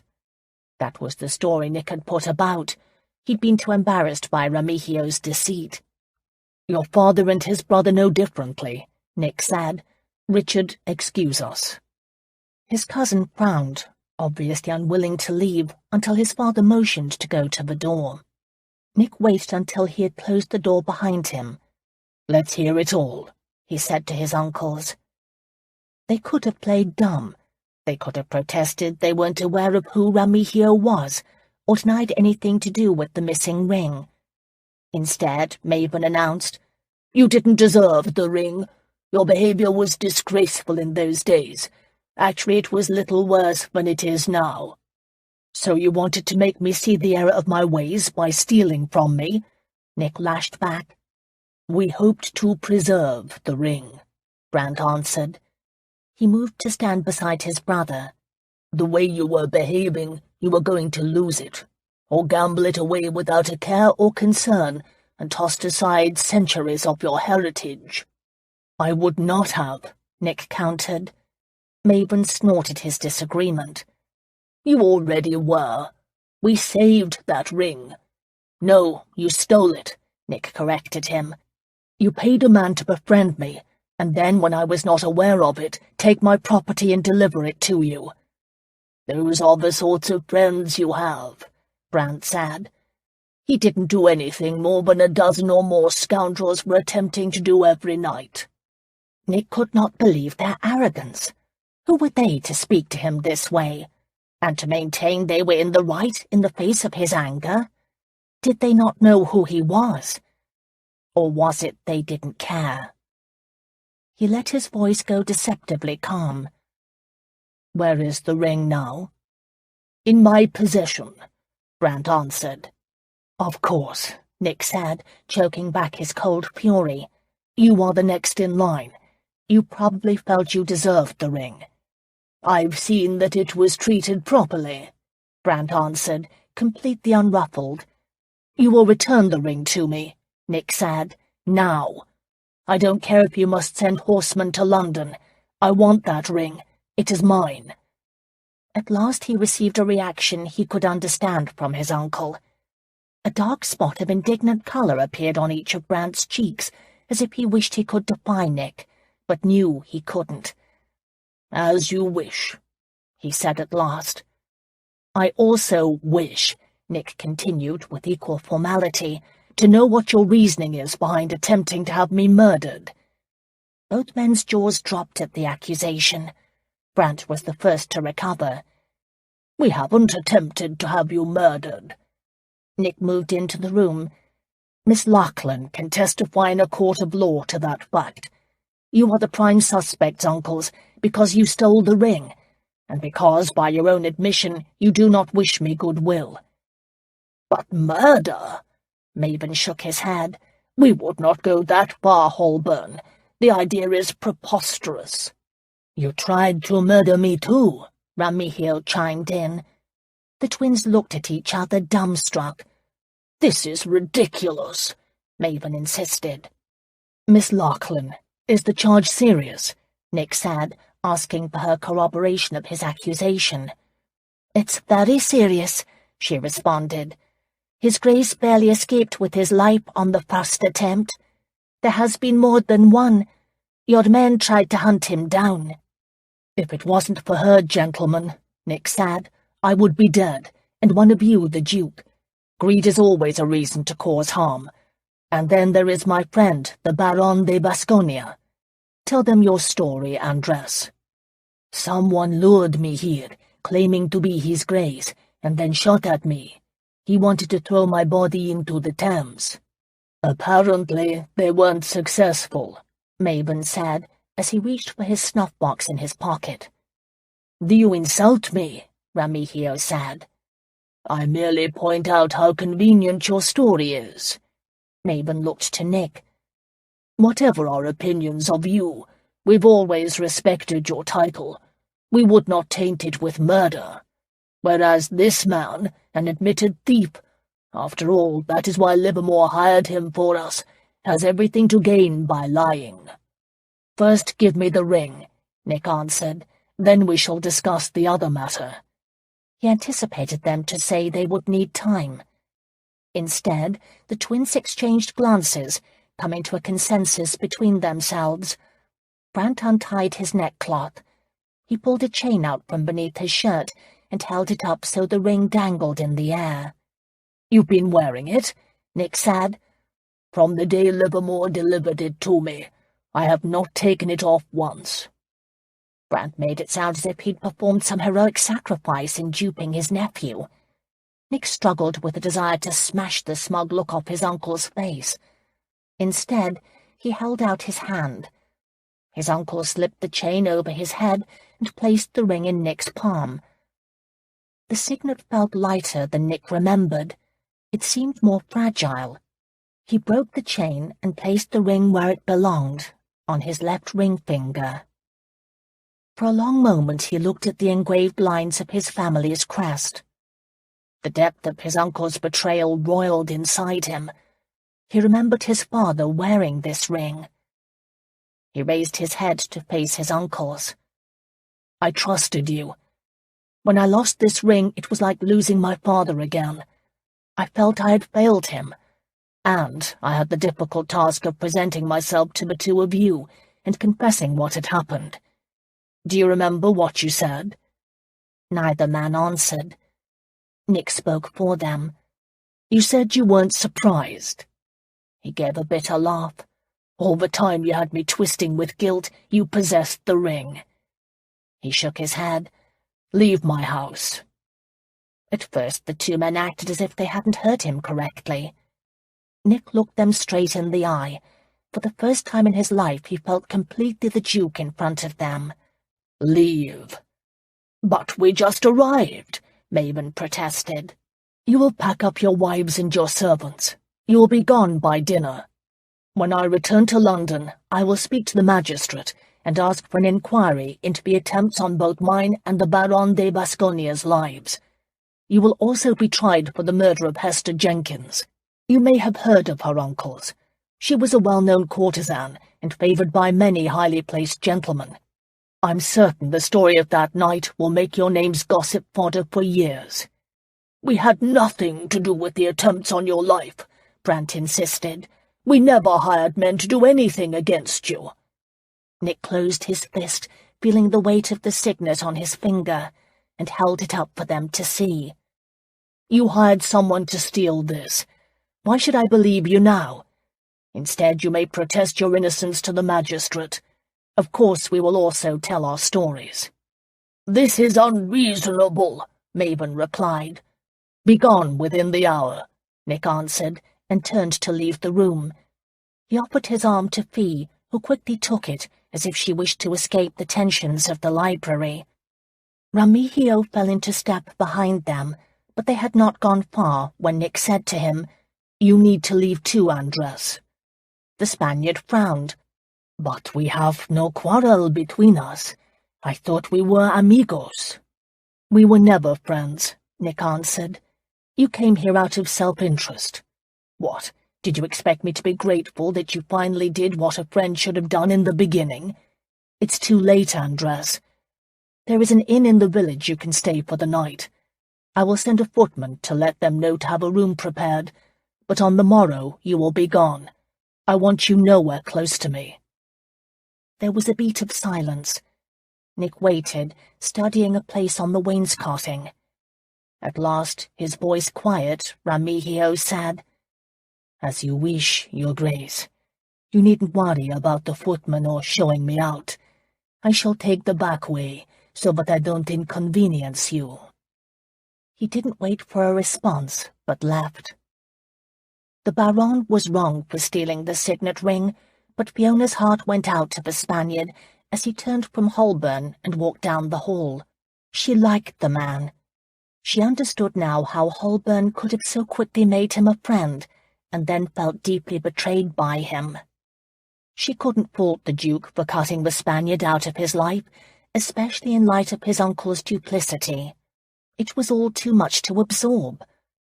Perhaps later the Duke might relent in his stance toward Andres, but not now. "Are you all right?" she asked the Duke. His brows came together. He didn't look at her as he said, "I will be. I must be." "Trust is a fragile and valuable commodity in this world," she whispered. "You had no choice but to make the decisions you did." He frowned. "There are always choices, Fee. What is unsettling is that all my life the ones closest to me have meant the most harm. Is the title so important? Some think so." His lips twisted cynically. "They are the ones who don't have it, and the responsibilities." There was a great commotion coming from the front hall. Fiona had thought it would be the uncles leaving, and then she heard the annoyed yipping. The dowager had arrived. Her heart sank. "Mother," Holburn said under his breath. He didn't sound overjoyed at her arrival either. Dockett had his hands full directing traffic in the hall. Servants and luggage were coming and going. "Dominic," his mother said happily in greeting, standing right in the middle of it all. She held a squirming Master Rockford in her arms and was dressed in the height of fashion, with a bit of Christmas cheer. Her green velvet pelisse and red hat made her appear like one of Gillian's holly-berry arrangements. Her smile momentarily vanished at the sight of Fee by his side, but she quickly recovered. "How good of you to greet me," she said to her son. "Please, give your mother a kiss, right here." Holburn hesitated, and then dutifully did as instructed, his words of greeting perfunctory. His mother didn't notice. Her attention had been claimed by the way a servant was handling several hat boxes. "Here now, don't be clumsy." Gillian and many other relatives had come to welcome this new member, but Fiona noticed there was little warmth in their manners. One of the children asked to hold Master Rockford. "He's not a pet," the dowager haughtily informed the child, and passed the dog to her maid. "Please see to his needs," she ordered. At that moment a well-dressed gentleman of military bearing entered the house. His clothes were well-tailored and obviously new. As the servants worked to move the bandboxes and trunks upstairs, the Duchess announced to all, "This is a particular friend of mine, Colonel Harry Swanson. His Grace has invited him for the holidays." She smiled at the Colonel, a secret proud smile. "Gillian, what room have you prepared for him?" "The blue one has been aired for him," Gillian answered. "The blue one? That will never do. I want him in the chamber next to mine." Gillian's eyes widened at her instructions. She glanced at Holburn, who maintained a stony silence. Fiona knew his mind was on other things when his mother's bald announcement, but Gillian didn't. Gillian glanced at the housekeeper before saying in a conciliatory manner, "I'm sorry, Your Grace, but we've already placed Lord Mavon in that room." Before the Duchess could speak, Holburn announced, "Mavon will be leaving, as will Brant and his family." At that moment both uncles came into the hall from the receiving room. They overheard what the Duke had said. Their jaws tight, they made no comment, but went upstairs. The relatives looked from one to the other, but no one asked any of the questions brewing in their minds, save the dowager. A smile spread across her face. "Well, we may have a good holiday after all." To Gillian she chirped, "You shall see Colonel Swanson is placed in the better room." "Gillian is not the housekeeper, Mother," the Duke said. "If you want something done, you may address Mrs. Sims. Now, if you will excuse me, I have another matter to attend to." Holburn went outside, where a footman still walked the horses they had ridden earlier. Some place between the kisses and the Spaniard's gun, he had lost the hat he'd been wearing. He didn't bother with it now, but mounted his chestnut and took off for a ride. Tad happily charged after him, running with all of his strength to not be left behind this time. "Isn't that like him?" his mother observed to the world at large. "I arrive, and he goes riding off. Come along, Colonel. I shall show you to your room." The dowager swept up the stairs, the berry plumes of her hat gracefully moving, as she proudly began giving the Colonel a tour of Huntley, starting with the importance of all the ancestors whose paintings lined the stairway wall. Fiona moved to the front door. She sensed that Gillian and the others had questions, but she wasn't going to answer them. The grooms were bringing coaches around for Lord Mavon and Lord Brant. Holburn wasn't anywhere to be seen. For the first time since Fiona had arrived at Huntley, dinner was a dull affair. The Duchess had taken over. Duchess Daisy, as Gillian had irreverently dubbed her, dominated the conversation at dinner. Everyone knew she was smitten with Colonel Swanson. She giggled like a schoolgirl, made a production of keeping his wine-glass full, and pouted when the ladies excused themselves from the table after dinner to let the men enjoy their port. Fiona had no doubt the Colonel was enjoying himself. He seemed to have an eye for fine things. Her suspicion was seconded by Gillian, who swore she'd caught him turning over a piece of china on a hall table to check its marking. "It's as if he's valuing everything down to the halfpenny," she whispered to Fiona. The general family was very confused. A good number of them thought well of Lords Mavon and Brant. They didn't understand their abrupt departure, or why the Duke had not returned. He had sent a groom to the house with the instructions to not wait dinner for him, but that didn't stop Fiona from worrying. She was glad he had Tad. She prayed the dog would guard him well. The gentlemen did not linger over their port, but quickly joined the ladies after dinner. Colonel Swanson and the Duchess sat with their heads together on a settee at the far end of the room. Fiona tried to ignore them and couldn't. As soon as she was able, she escaped to her bedchamber. However, sleep did not come. She finally gave up and waited by the window, pulling her legs up on the window seat and wrapping her arms around them. She gazed out onto the back garden, which was bathed in a silvery light. There was a ring around the moon, the sign of a change of weather. Close to midnight, she heard a scratch on her door. That had to be Tad. If he had returned, that meant Holburn had also. She rose from her bed and crossed to the room without pausing to cover her nightdress. She opened the door a crack, but instead of Tad, Holburn shouldered his way in. He'd removed his coat and smelled of the fresh night air. He shut the door. Both surprised and relieved, Fiona opened her mouth to greet him, but before words could be spoken, he brought his lips down on hers. He kissed her hard, held her tight. His mouth tasted of brandy. Holburn broke the kiss. "Don't speak. Don't think. I'm tired of words, Fee, and I can't stand my thoughts." "Then what do you want?" she asked, desperate to do what she could to help him. "You," he answered, shutting the door by leaning back on it. "You are the one good thing in my life. The only good thing." And with those words, he kissed her again. Chapter 14. From the moment Fiona had met Holburn, even when she'd first caught a glimpse of him in that ballroom, he'd taken hold over her imagination, and now her life. He'd lived in her dreams, figured in her fantasies, and was now her reality. All of her concerns and fears she channeled into their kiss. "I'm here for you," she said with her lips. She pressed her body closer. "You can trust me. I will never betray you." And he answered back. The world ceased to exist beyond this place, this time in his arms. Nothing else mattered. He was here, with her, wanting her. His hand began unfastening the pearl buttons of her nightdress. Fiona let him, because it was him. When his hand cupped her breast, she tensed, but offered no protest. Her heart filled her throat. It grew hard to breathe. Blood pounded in her ears. She covered his hand with her own, holding him against her.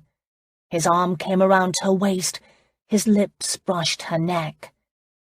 Fiona leaned on him, needing his support, his strength. If she could, she'd step inside him, let him surround her, and all the while she was so very, very frightened. He pulled his hand from beneath hers and brought his fingertips to her cheek. It was then she realized she was crying. "Fee, what is it?" he started, but she couldn't let him finish. She didn't dare let him know. She cut him off by lifting herself up on her toes and kissing with all the yearning need in her soul, but he'd have none of it.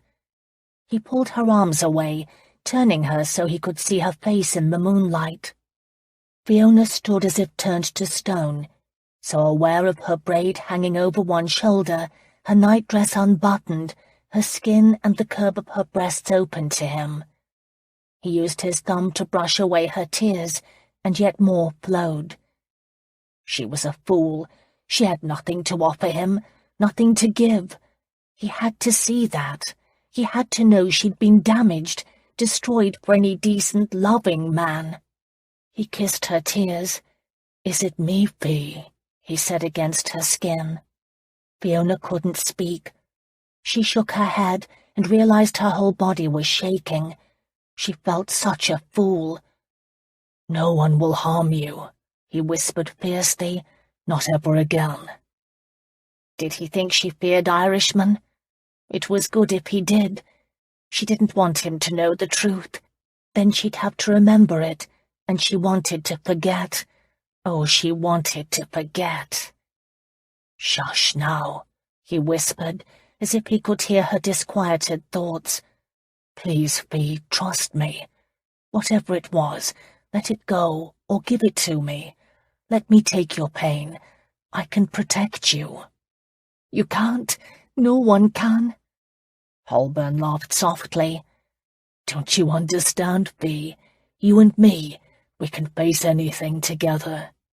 His voice trailed off as he lifted her up in strong arms, cradling her as one would a baby, rocking, holding, keeping her, right there in the silvery light with all the shadows, all the darkness, all the meanness kept at bay.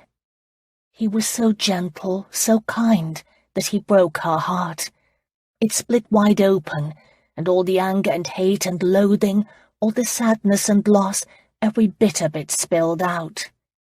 She was embarrassed that she sobbed like a child, not wanting the pain, but afraid to live without it. But he held her. He didn't let go. And there, wrapped in his arms, she felt the person she had become, the one who struggled, who didn't trust, who couldn't trust. That Fiona died. What had kept her apart from the world melted, vanished, disappeared completely, and leaving her whole, born anew. "You came to heal me," she said, her words filled with wonder. "Ah, Fee, you heal me," he whispered against her hair. "In the midst of all the lies, you are there to keep me sane." Her tears dried. The sadness that had been so much a part of her life was now gone. She listened to the steady, strong rhythm of his heart and knew it beat for her. He looked down at her, his eyes lost in shadows. When he walked toward the bed, she made no protest. Gently, he laid her on the mattress. His hand smoothed back her hair as one would a child's. From the moment she'd met him, her body had instinctively been drawn toward him. Now both her head and her heart said this man was like no other. But he surprised her. "Sleep, Fee," he said quietly. "It will all be as it should." He started to straighten, and she realized he was going to leave. "I shouldn't have come here," he started, but she cut him off by grabbing the material of his shirt, curling her hands into it, and rising up to her knees, holding him with a kiss. This wasn't like the others they had shared. In this kiss she said all that she'd not yet found words for. She knew she loved him. She knew he loved her too. His arms came around her. The kiss deepened. Their tongues met, and if there was a way to drink each other's souls, they would have done it. She wasn't going to let him go. Not now, not ever. Perhaps there could never be anything lasting between them. He was a duke, and she a seamstress. She'd never consent to be a man's paid companion. There was too much pride in her. But there could be something pure, something outside the bonds of society, something just for the two of them. This time he didn't pull away. She felt the length and strength of his arousal. He wanted her. Memories of her rape teased the edges of her mind, but love had made her strong. She didn't want to be a victim of this fear any longer. She wanted to be free of it. The moment to face all demons had come. She tugged on his shirt, pulling it up and then over his head. She tossed it aside. His muscles were hard and well-formed. This man was not the soldiers who had attacked her. Their skin had been pasty and their expressions ugly. Their expressions had been ugly and mean. They'd wanted to hurt her. In contrast, Holburn's eyes were so filled with care and concern, she felt humbled before him. She gathered her nightdress and lifted it up over her head. Holburn released his breath with a sigh of appreciation. "You're beautiful," he said. "Perfect." It was the praise she needed to hear. He kissed her lips, her nose, her cheeks, her hair. His arms drew her to him. Her breasts flattened against his chest, and she revelled in the feeling of his skin against hers. They slowly sank down onto the feather mattress. He took a moment then to pull off his boots and remove his breeches. His hands were clumsy. She understood how he felt. Her fear was that she'd feel revulsion at the sight of his arousal. She didn't. He was beautiful. Completely. The Duke curved his body protectively around her. Fiona didn't know what to do next, but he did. She gave herself over to him as best she could, focusing on the ceiling and reminding herself this was right, this was good. His hands cupped her breasts. Her body responded to him as it always did. When he circled her bare nipple with his thumb, she gasped in pleasure. His lips against her neck curved into a smile. "It's not so bad, is it?" he said. Had he realized her fear? "No," she whispered. "Now, you touch me." His soft command caught her off guard. She didn't know what to do. You can't do anything wrong, Fee. Love-making is supposed to have a bit of bungling. Sometimes that's when the best things happen. Fiona heaved a big sigh. It would be so easy to stay curled up against him, but her body was beginning to want more. The next move, whether it was clumsy or proper or whatever, was up to her. Tentatively, she rubbed her palm over his breast. She was surprised when his skin responded to her touch. In fact, a glance told her that all of him responded to that gentle, cautious caress, even his toes. "Go on," he urged. Fiona kissed his neck the way he'd kissed hers. He drew in his breath, his quiet laughter one of joy. She nibbled her way up to his ear, enjoying the texture of his whiskers, loving the masculine night air smell of his skin. With growing boldness, she ran her hand down his arm, along his ribs. He was solid, hard where she was soft, and it was as it should be. Her hand travelled over the plane of his stomach. Here the muscles rippled beneath her fingertips as if he was tickled. She couldn't resist circling his belly button with her finger. This time he laughed aloud and caught her hand. "You minx," he whispered. "Now you know my weakness."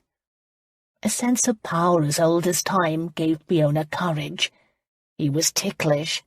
The discovery took away her last trace of timidity.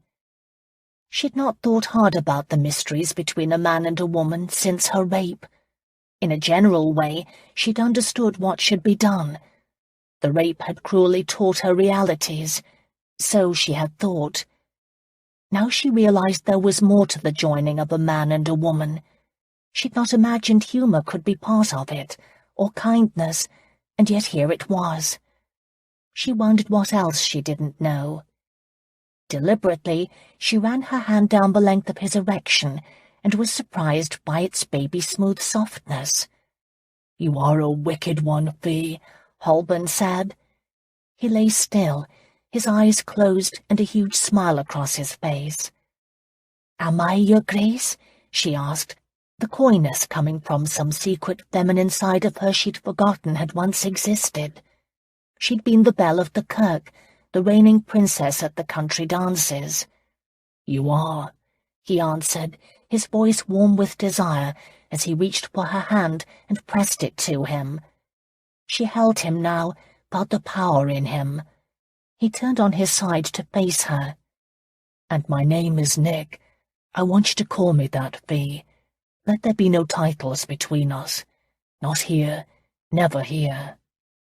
"Nick," she murmured, and he pressed his lips to her forehead while also showing her what he liked and how he wanted to be touched. Their lips found each other. They kissed deep and they kissed hard. His hand smoothed over her hip and down between her thighs, and then rising up so that he could caress and tease her as intimately as she did him. Pure, keen feeling shot through her. Fiona had not anticipated this. His clever fingers knew what drove her. She had to reach up and grasp his shoulders, overcome by what he was doing. He leaned her back on the bed, rising up over her, slipping his fingers inside her. This was nothing like her rape. The attack had been brutal and mean. It had been designed to punish her for her brother's sins. But Nick was teaching her that intimacy was to be yearned for, craved even. She didn't want this to ever stop. Her breath was coming out in soft gasps and silly moos of delight. It was as if she couldn't keep her pleasure to herself. He kissed her neck, her cheek, and then he spread her legs, cradling his hips between them, and opened her with one smooth thrust. He filled her, holding himself so her body could adjust and accommodate his size. Fiona lifted her legs and wrapped them around him. He went deeper, and she could have purred her contentment. "You feel good, Bee, so good," he whispered in her ear. "You feel good too," she had to answer, and he laughed. His laughter went through him even to where they were joined. Then Nick leveraged his body against hers, taking his weight in his arms. He began moving with a sure, steady pace. Fiona felt as if the secret of the universe was being handed to her. This was why men and women joined. This was what they wanted. And this made life suddenly worthwhile. She didn't know what she was doing. She responded on instinct, allowing him to set the pace. He encouraged her with soothing, loving words. She reveled in the feeling of his body surrounding hers. She curled her fingers in his hair, surprised herself by nipping his ear, and rejoiced in at last having all barriers removed between them. Suddenly it all changed. One moment she moved in perfect harmony with him. In the next it was as if she rode up a high, steep hill. She had to ride. She wanted to reach the pinnacle. And then she was there. The sensation was so sharp, so poignantly incredible, she felt as if her very soul was being shattered. Nick knew what was happening to her. He gathered her tighter in his arms, driving himself to the hilt inside her. She needed him. She could not exist through this without him. She held him tight, needing him for ballast in a world that seemed to have exploded. And once it did, a feeling of completeness, of peace in a guise she'd never imagined, radiated throughout her being. So this was the purpose to making love. This was why ballads were sung, stories told, and poems written. She'd never felt so whole or close to another person in her life. It was truly as if they had melded into one. Nick watched her, concern in his eyes. "You needn't worry," she said, reaching to push back his hair that had fallen over his brow. "That was the most incredible, most wonderful discovery of my life." A fierce joy crossed his face. "Is it always like that?" she dared to ask. "Yes," he said, "and over time it can grow even better." Fiona's eyes widened at such a statement. Right now, she was so languid with bliss she didn't believe she'd ever be able to move again. Certainly she didn't want to leave this bed. "Stay with me," he urged her. "I'm going to join you." She smiled and hugged him with her legs as he drove deeper, and then he released his seed deep within her. She could feel the force of it, hot, vital, alive. This was what was meant when a man and a woman became one. At last the world made sense. Her purpose in this life was to be with this man. Every step she'd taken, every incident, setback, twist of fate, had all been leading her here. No wonder she'd fallen into his arms when they met at the Swan. She had unknowingly been searching for him. He collapsed with a deep, satisfied sigh. Fiona smiled. She liked the weight of him upon her. She stroked his hair, enjoying its silky feel. "Mine," she murmured. He lifted his head, propping it up with one hand to give her a lazy smile in return. "Yours," he answered. "Thank you." Nick shook his head. "No, thank you. That was special, Fee. It's never been like that for me, ever. You and I were meant for each other." Her heart gave a leap. "As if it was destiny," she said. "It was," he eagerly agreed. "And this coupling, Fee, it has never been this way with anyone. There is magic between us, power." She laughed. A part of her thought he talked nonsense. Another part wanted to believe. He sensed her doubt. "I made no joke. You are mine. You were meant to be mine." He reached for the bed covers and threw them over their nakedness. Their legs were entwined, their bodies still fitted together. "I'm not letting go of you." Fiona snuggled close, relishing his heat. She rubbed her nose against his chest. "Good, because I could spend the rest of my life right here." "I wouldn't complain," he said. She lay content for a moment, but then her earlier concern intruded. "Have you forgiven the Spaniard?" He went still. "Why do you ask?" "Because I think you wanted to." Nick carried her hand to his lips and kissed the back of her fingers. "Don't worry about him," he ordered quietly. She raised her head. "I think there is something I must tell you." "What?" he asked, his voice cautious, and she knew she had to tell him. The story of her parents' deaths, her father for defying the king's soldiers, her mother of a broken heart, poured out of her. She told him about Gordon and losing touch with her brother. She told him of the day the soldiers took her away. She held nothing back. He listened, his expression changing from concern to outrage. An angry muscle tightened in his jaw. She placed her hand upon it. "Please, don't be this way." "What way, Fee? I'm furious over what they did to you." "It was war, Nick. My brother was a rebel. They didn't do it to me, but to him." He came up to sit with his back against the headboard. "How can you forgive them?" "Because you've taught me that it is more important to love," she said. "I no longer care about what they did. But you must know, because someday my path will cross with one of them, or someone will know my story." She placed her palm against his chest. "I love you, Nick. I will always love you. But you must know I'm not worthy of you." "Fee, what happened was not your fault. Don't you understand that? I would never blame you for what was done." "I still bear the shame." He turned her around to face him. "You have no shame. You are strong and resilient. You are a survivor, Fee, and you should be proud of that. As to wagging tongues, let me be your guardian. They'll not say a word when you stand beside me." She pressed her fingers over his lips. "Don't speak that way. You are the most generous, noble man I have ever met. And I believe you are right. Destiny brought us together, and I shall always be thankful for these moments.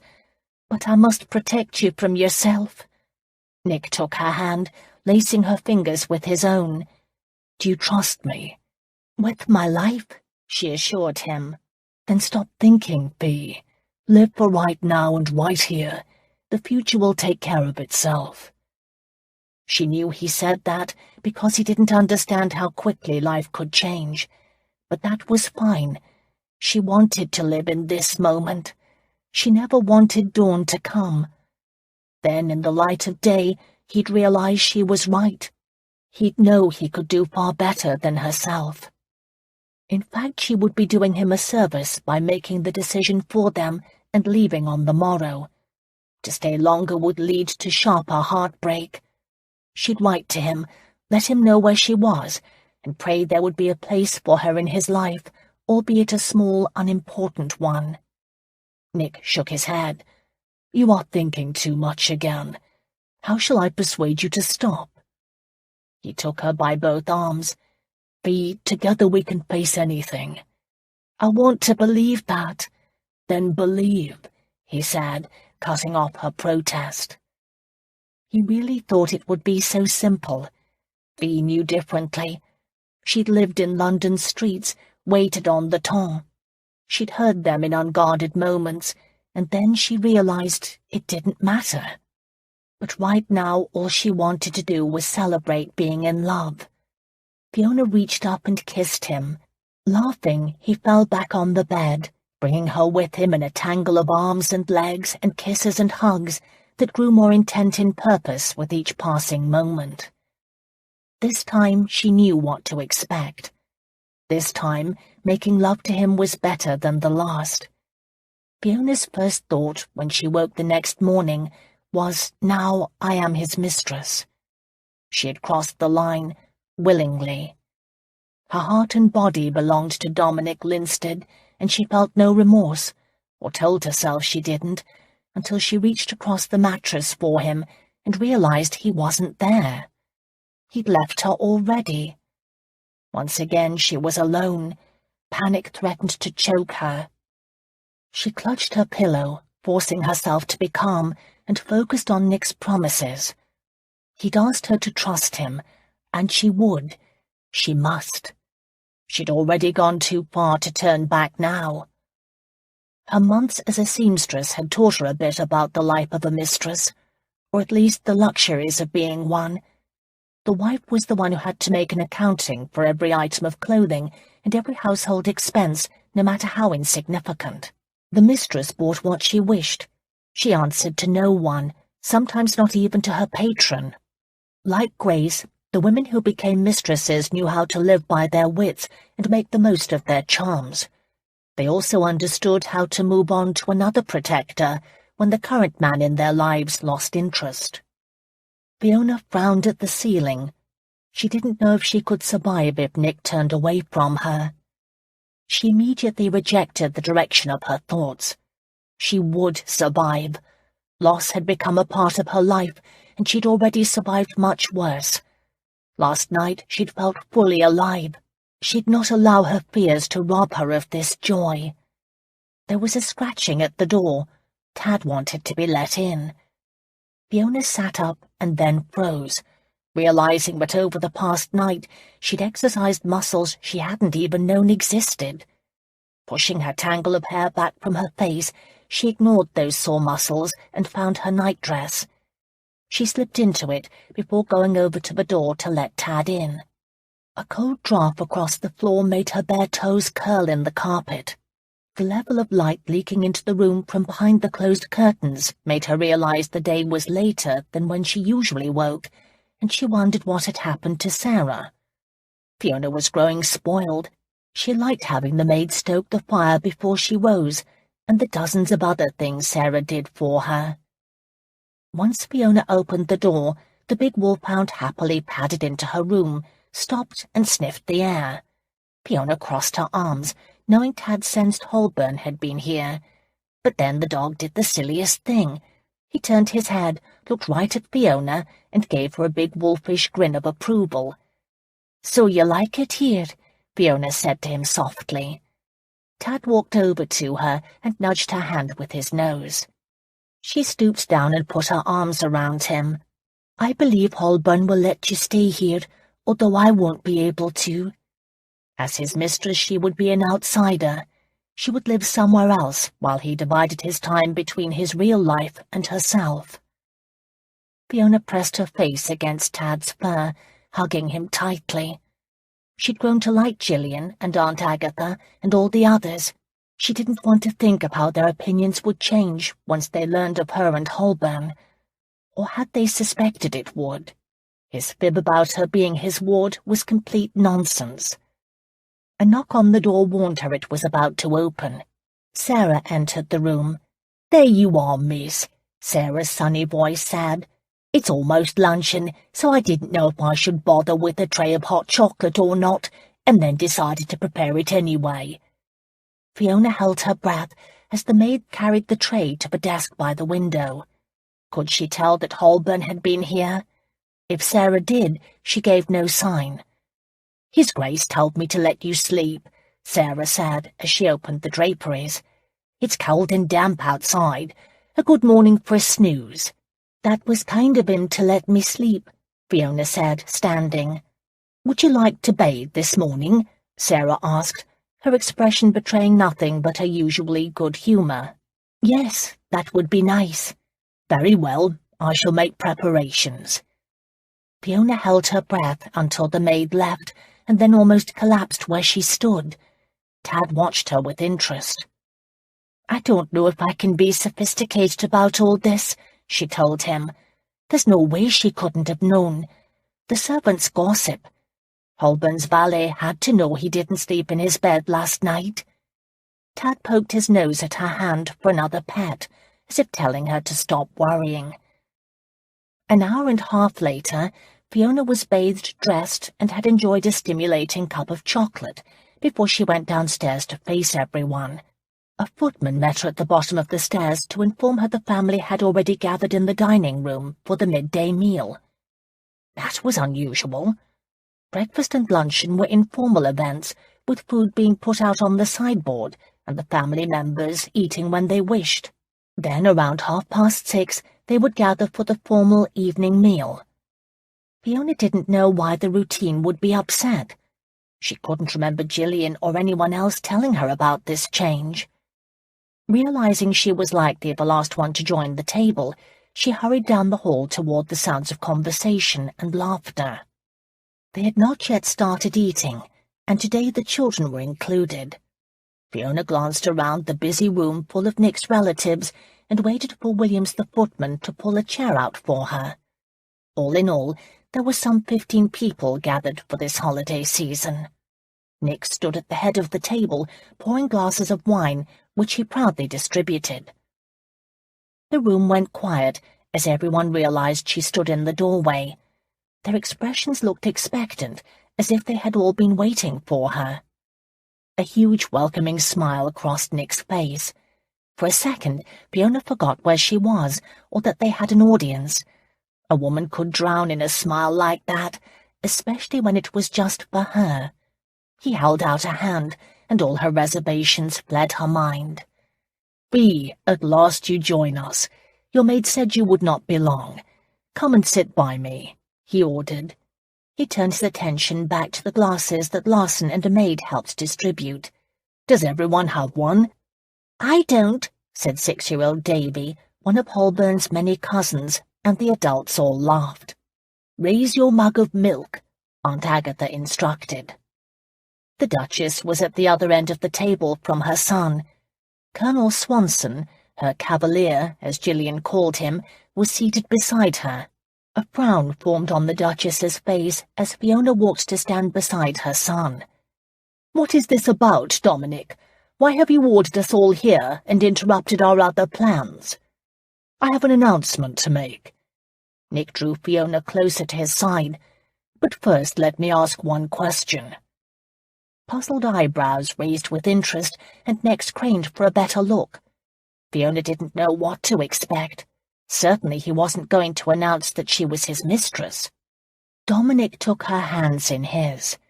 With everyone in the room as witnesses, he said, "Fiona Lachlan, would you honour me with your hand in marriage?" He'd proposed marriage to her. Her fondest wish was being granted to her. Holburn didn't want her for a mistress. He wanted her for a wife. But as she opened her mouth to shout a glad yes at the top of her lungs, his mother stood and said, "No, no, no, no, no, no." Chapter 15. Everyone in the room, even the servants, turned with stunned surprise at the Dowager's outburst. but her attention was on Nick. "You shall not marry that woman. You don't need to marry." "I will marry her."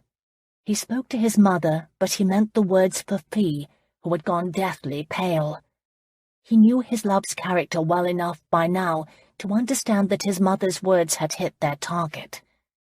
Fee silently agreed with his mother. She did believe herself unworthy. That was the reason he'd gathered everyone. He wanted Fee to know how proud he was to ask her to be his wife. Why, he wouldn't be surprised if Fee had assumed he had thought to make her his mistress, instead of offering marriage. Always self-effacing, always attempting to do what was right. That was his Fee. And his mother's rudeness went beyond all bounds. He'd understood her reasons for putting on airs. He witnessed the petty slights his uncles and others like them had delivered to his mother over the years, and yet she'd never learned the gift of grace. She was as bullish as his uncles, and he'd spent a lifetime appeasing both parties, but not any longer. Beware innocence. The oracle's words whispered in his head as his mother announced in ringing tones, "She is not good enough for you." "On the contrary, mother, I pray I will be good enough for her." He turned to Fiona. She was shaking. He could feel it in her hands, but she still held her head high and didn't disgrace herself by returning his mother's comments in kind. He spoke from his heart. "Your courage has won me, my lady. I am humbled by your sense of honor, your beauty and your grace. I dare not offer anything to you less than my best. Fee, I'm not a perfect man. I've blundered and made a fool of myself 1,000 times. I'm also managing to make a ham-handed mess of this proposal. But I know one thing to be true. I need you in my life. I want you by my side. Please say you will be my Duchess, and I'll do all I can to be worthy of you." His throat had tightened as he spoke, and there was a suspicious burning in his eyes. Dead silence met his words. Fee had listened to him with somber eyes. She was so lovely, so precious to him, he didn't know what he'd do if she refused him. Nick wasn't the only one anxious for her response. His mother radiated tension, and everyone around the table seemed to have a stake in her answer. Even the children appeared involved. Fee lowered her head as if unable to look at him. "I am humbled by your offer, your grace." His heart fell. She was going to refuse him. "I could never find another man for whom I have so much affection and so much respect. Yes, I will marry you, Dominic Linstead. I will be your wife." Nick wasn't certain he'd heard correctly. "Did you say yes?" "Of course she did," his mother declared. "Who wouldn't want to be a duchess?" But Nick and Fee ignored her. Fee smiled at him. "Yes, I said yes. Yes, yes, yes." This last overrode his mother's no's. Nick wrapped his arms around her and kissed her with all the happiness that now filled his soul. He'd never imagined such complete and utter joy existed. He didn't deserve an angel like Fee, and now he would be her husband. He would be bound to her for all eternity. His mother carried on like an angry hen at her end of the table, but his blessed relatives gave out a cheer and drowned her out, until she threw her wine-glass on the floor. The room went silent. Nick braced himself for one of her tantrums. She usually wasn't public with them, but he was never certain when her anger would spill over. Addressing everyone at the table, his mother said, "Very well, I see how it is. You all side against me. Colonel Swanson warned me, but I told him he was wrong." Her nose was turning red, her eyes pinched into angry slits. "I should have listened to him. Come, Colonel, I am no longer hungry.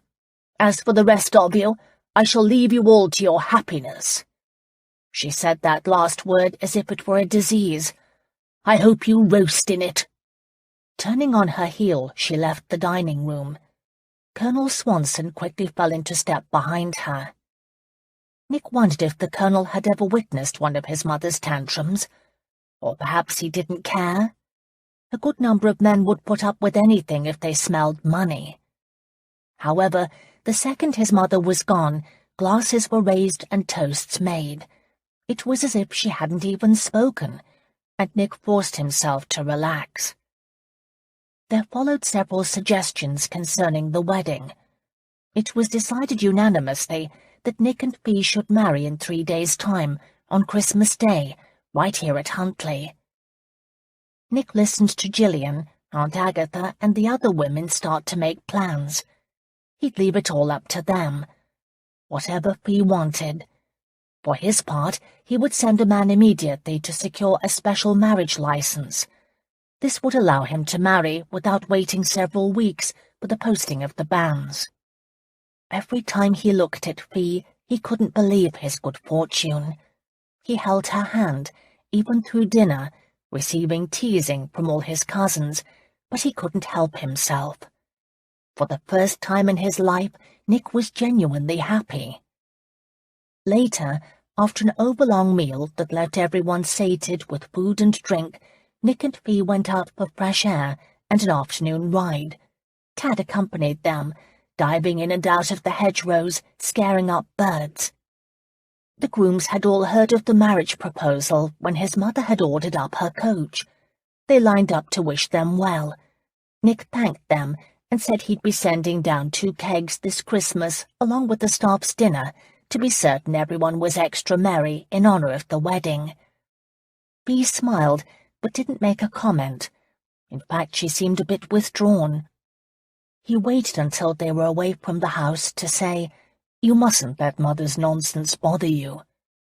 She was silent a moment, and then said carefully, "How could I not? I don't wish to be the source of strain between you." He almost laughed at that thought.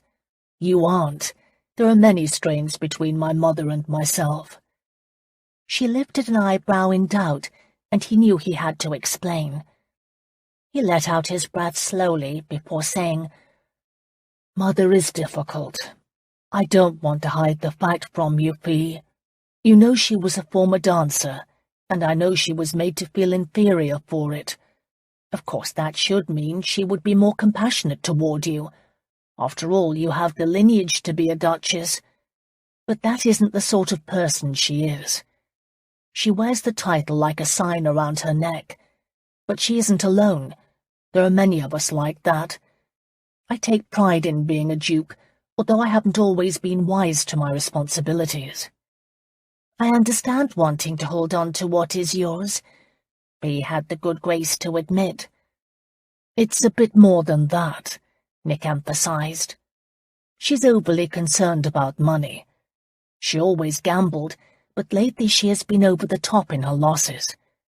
Several months ago she attempted to arrange a marriage for me in return for a commission.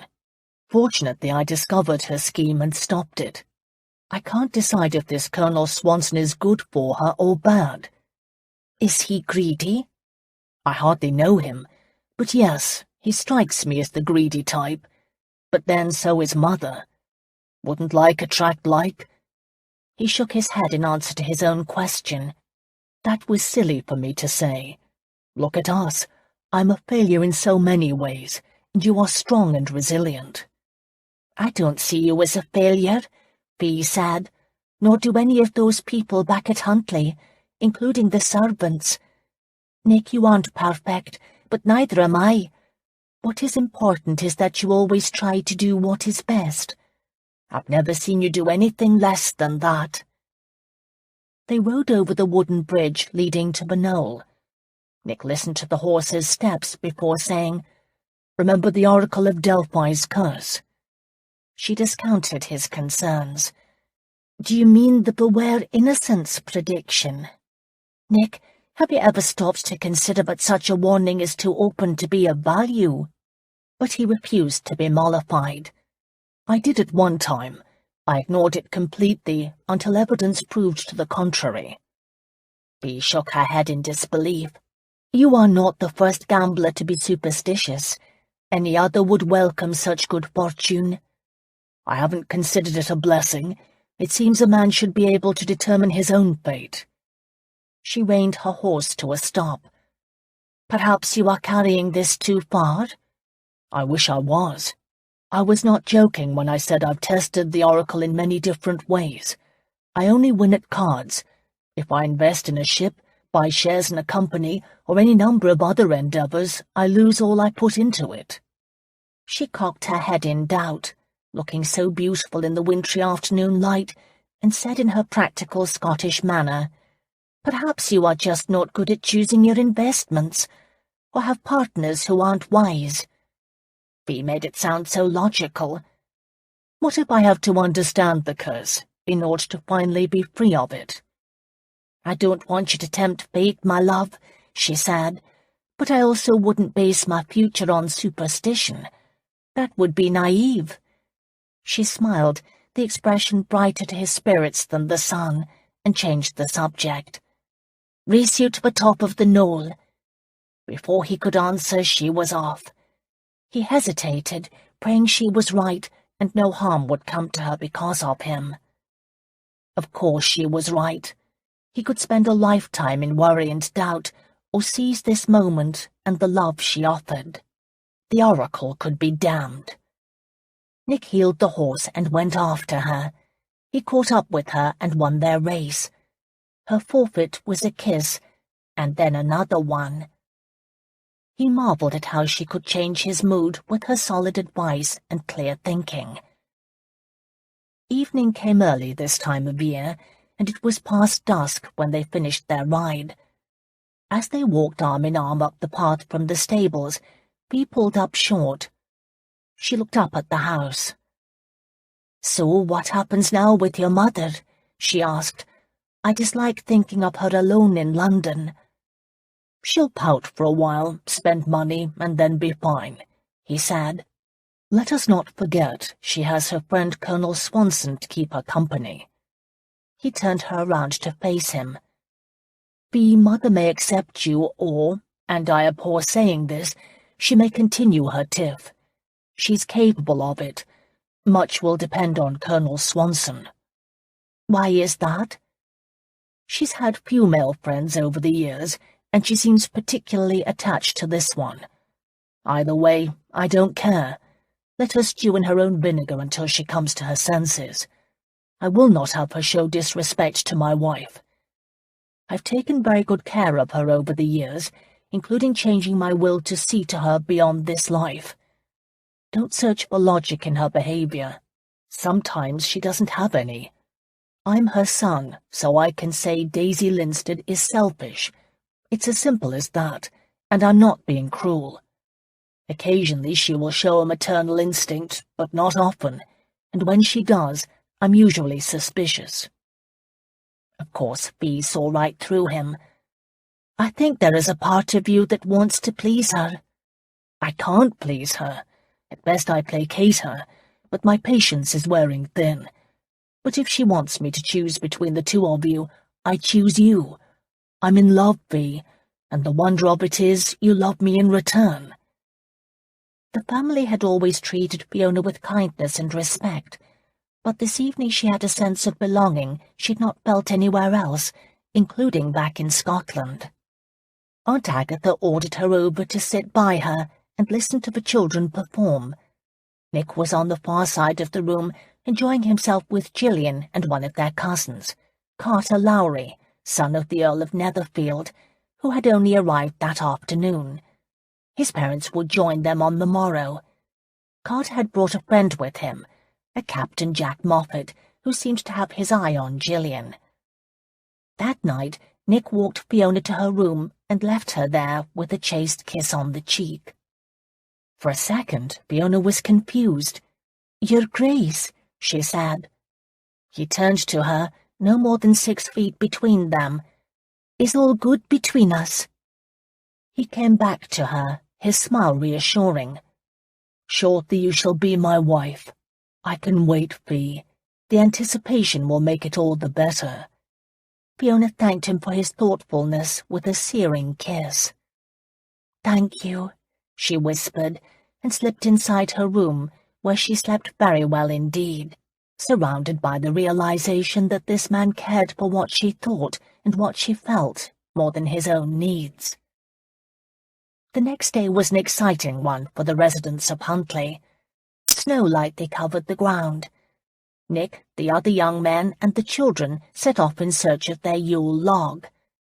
When they returned, the women were called upon to judge a sliding contest. A puddle had turned to ice on the front drive. The test was to see which team, the men or the children, could have the most slides before someone fell. The children won.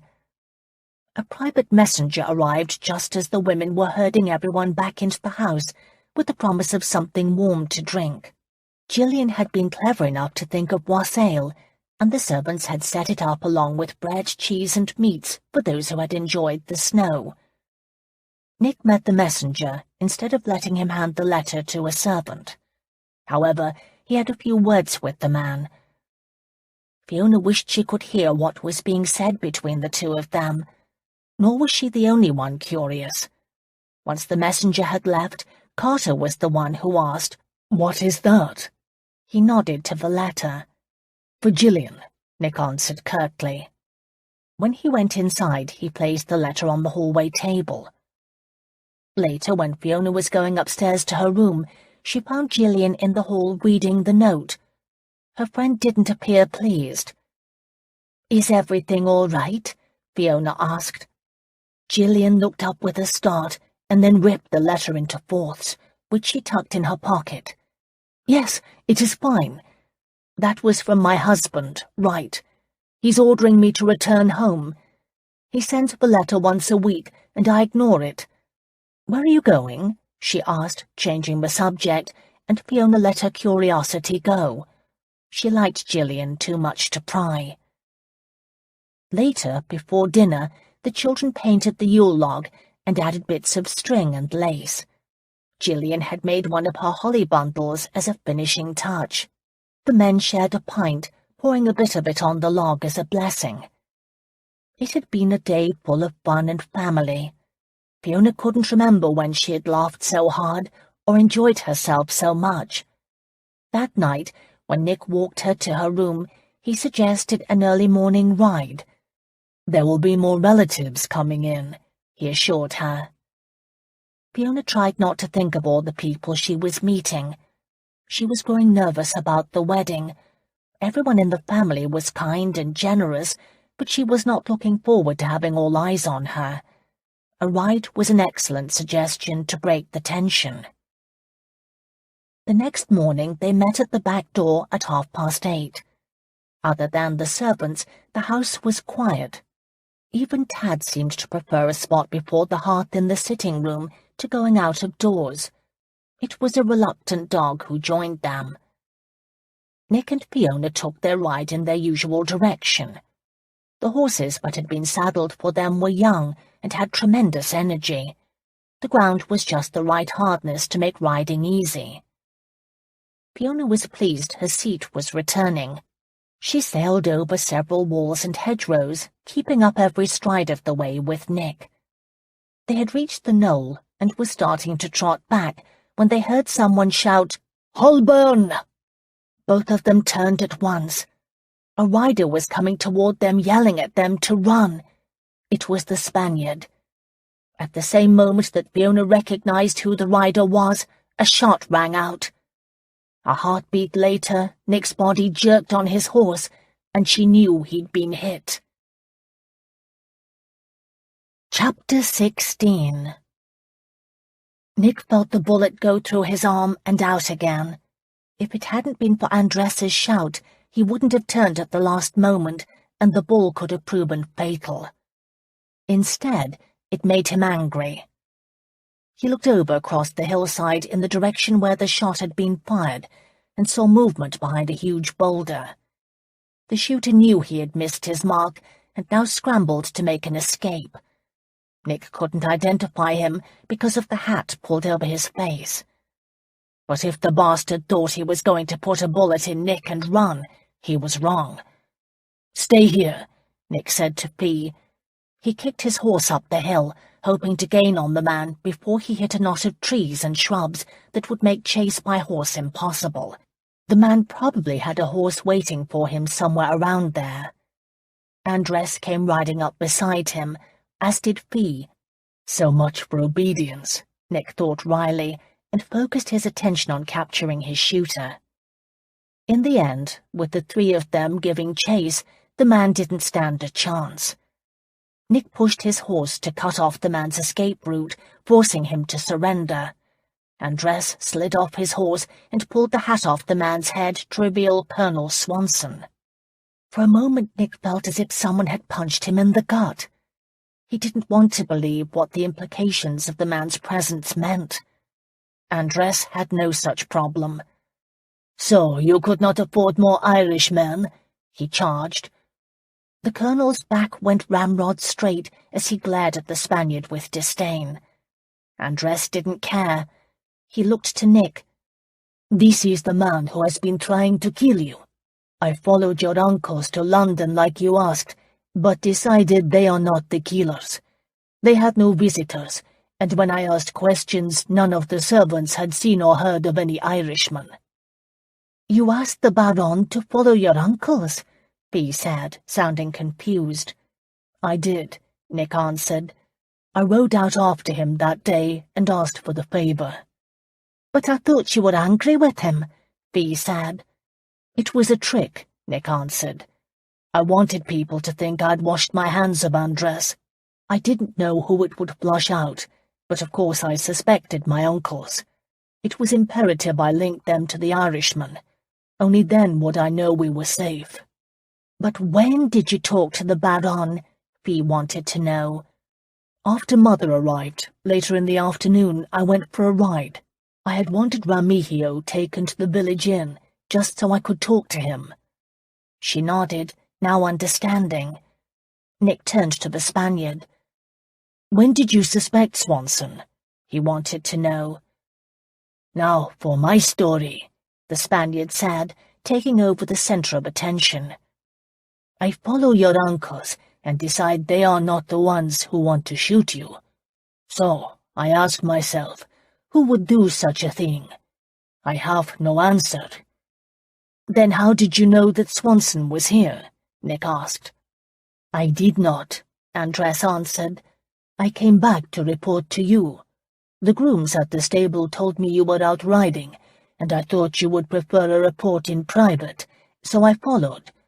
I arrived in time to catch sight of this man positioning his rifle. It was Loch Holburn, Suerte." "If you hadn't called out when you did," Fee said, "that bullet would have killed the Duke." Andres lowered his eyes with false modesty. He knew he'd repaid his debt of honour to Nick and was going to bask in it. He might even believe the scales between them had tipped in his favour, and they had. Nick took charge. "Fee, I think it best you return to the house. Andres and I will take the good colonel to the village." "I am going with you," Fee answered. "I want to hear his story, and I'm also a witness," she reminded him. "The magistrate will want to see me. I am not going to sit home and wait while the two of you have the excitement." Her stout refusal made him smile until she gave a soft cry of alarm. "You are bleeding!"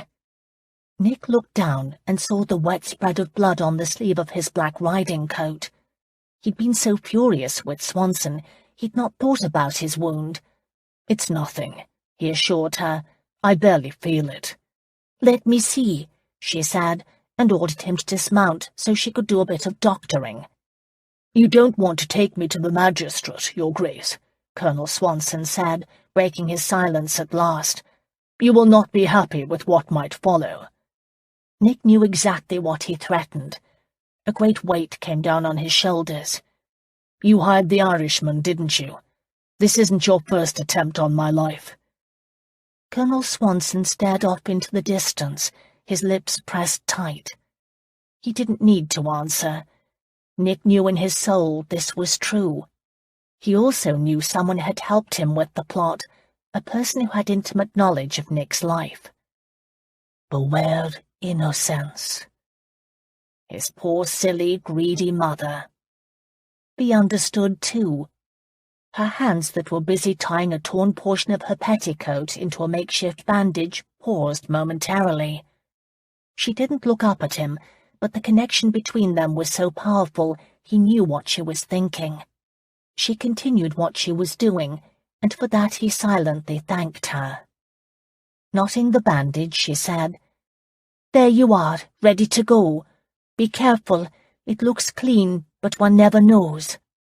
"Una mujer maravillosa," Andrés said. "She doesn't flinch at a gunshot wound, not one sign of vapors." "Scottish women are made of stern stuff, Baron," she answered. "See," he agreed. "If I was the colonel, I would be quaking in my boots." The colonel shot him a look of irritation, and Andrés laughed, taking the reins of Bea's horse and ordering the colonel to mount up. For a second, the colonel appeared ready to defy the order, and then Andrés produced a small pistol from his riding jacket. It added merit to his command. The colonel mounted. Nick climbed onto his horse. His arm didn't bother him. It might tomorrow, but today he was fine and heartily glad of it. He took Bea's hand and lifted her into the saddle in front of him. "Should we let someone at the house know where we are going?" she asked. "I'll send a messenger from the Blackbird," Nick answered. The Blackbird was the village inn. The magistrate, Sir Clarence, was usually in its public room. They set off at a brisk pace and reached the village in less than an hour. 2 local lads came running up to walk their horses. Nick gave each a half-guinea and then escorted the colonel into the inn, which was doing a brisk business with the holiday almost upon them. Mr. Jones, the innkeeper, came hurrying up to greet them. "Your Grace, what an honour," he said, bowing deeply. "And it is good to see you again, Colonel. I'm glad you returned. May I offer your Grace a table?" Apparently Colonel Swanson had not travelled far when he'd left Huntley. Nick saw Sir Clarence standing by the end of the bar. He was having a pint with some friends. Nick could call him over, but decided the wisest course was to first know exactly how far the culpability went. He smiled at Innkeeper Jones. "Yes, we'd like a table. And will you ask my mother to join us?" He watched Colonel Swanson as he said this. The man didn't flinch. Perhaps Nick was wrong, except Mr. Jones said, "Certainly. I will have one of my daughters go up to her room with a message." The colour drained from the colonel's face. He had apparently not been expecting Nick's mother to be there. The whole story was made clear 15 minutes later when his mother came down to join them at their table. She had not anticipated seeing the colonel between Andrés and Nick. Her step faltered. She forced herself to go forward, but a wariness appeared in her eyes.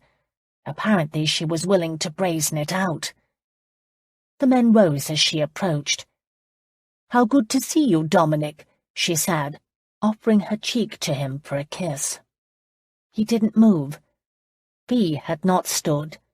Nick could tell by the anger in her brown eyes that she had pieced together the story. Realizing her son wasn't going to give her any sort of welcoming sign, his mother took her seat. "What brings you to the village?" Before Nick could answer, she caught the attention of a passing serving girl. "A sherry." The girl hurried away. The colonel's jaw had gone tight with anger. Nick wondered why. "I thought you had returned to London, Mother," he said. "I am, but I decided to linger a day here." She hadn't yet met Swanson's eye. She knew he was angry. Now she let her lashes sweep low before shyly raising them and saying to Nick, "I know I was rude at the house. The announcement of your marriage was so abrupt. You can forgive a mother for being momentarily confused by such a sudden decision on your part, can't you?" "I can forgive many things," Nick said. "What I can't understand is why a mother would plot to murder her only child." His mother's eyes rolled in shock. "Murder?" she said, as if horrified at the thought. "Where do you collect such ideas?" she demanded. "Or is this Swanson's idea? Harry, what have you been doing?" She'd never been a convincing actress. The Colonel didn't think so either. "Give it up, Daisy. I told you to return to London. I was trying to protect you. You chose not to listen to me. The fact that you are here tells him all he needs to know." "I didn't want to return without knowing you were safe," she said to her lover. "I couldn't leave without you." The Colonel leaned back in his chair, his frustration clear. "I know how you feel," Nick commiserated with him. "My mother always does as she pleases. However, you are the one that chose her." "Perhaps I haven't," Swanson muttered. "And perhaps you wouldn't like what I have to say, Your Grace, especially with the magistrate close at hand. Your mother has been a foolish woman, but it is your family name that will be on everyone's lips." Before Nick could reach across the table and choke the life out of the man, the serving girl returned with the sherry. While everyone waited until the girl was gone, his mother reached for the glass and all but drained it. She spoke first. "It wasn't all my idea, Dominic. Harry persuaded me." The Colonel snorted his disbelief. "She came to me with the idea. I was to be paid well." "You mean you aren't my mother's escort?" Nick asked, uncertain.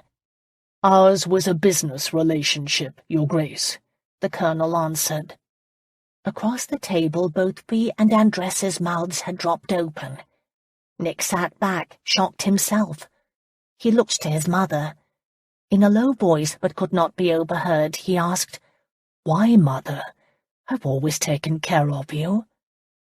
She pushed her empty sherry glass a few inches across the table. Her lower lip quivered. "You wouldn't cover my losses. You refused." She played with the stem of her glass, not meeting his eye. "What would you gain from my death?" Nick wondered. "The money you put in trust for me. I would have that," she answered. "I was very angry, Dominic. Very angry," she said, as if that justified her actions. "I haven't been so angry since your father was alive.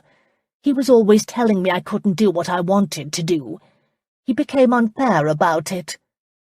"Would you have murdered him too, Mother?" Nick asked. Her smile turned brittle.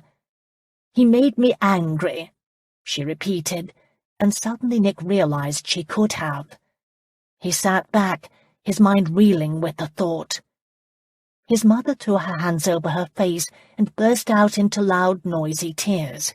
"Now look what you've done! You've made me think about something I don't wish to think about." She dropped her hands. "Where is Rocky? I need Rocky." She started to pull away from the table. Nick reached for her wrist. She tried to yank it away from him, and then realized people around the public room were staring. Her manner changed. She turned serene. "I threw the ink blotter at him. You know, the brass one that you have on your desk." Nick still used it. The blotter was a good solid piece of metal. "He refused to pay my debts," his mother said. "Told me we should both quit gambling. I threw the blotter at him in a fit of temper. It was very bad of me. It hit him right here." His mother indicated a point on her brow. "And he fell. His head hit his desk. I heard him grunt, and then he was quiet." She was playing with her sherry glass again. Glancing up at Nick, as if she were a reluctant child, she said, "I was very good after that. Grant paid my debts, and I was good. But then I wanted to play again. I won, Dominic. For a long time I won, and then I just started losing." Nick let go of her wrist. He sat back in his chair, stunned by the confession, and realizing for the first time that his mother was not completely well. "Do you still wish to call over the magistrate?" Colonel Swanson asked. Nick could have murdered him to wipe the smirk off his face. Instead, Andress leaned across the table. "Bastardo, you'd best shut your mouth." "Beware, Innocence." His mother had stopped playing with the glass. She'd folded her hands on the table, as patient as a schoolchild.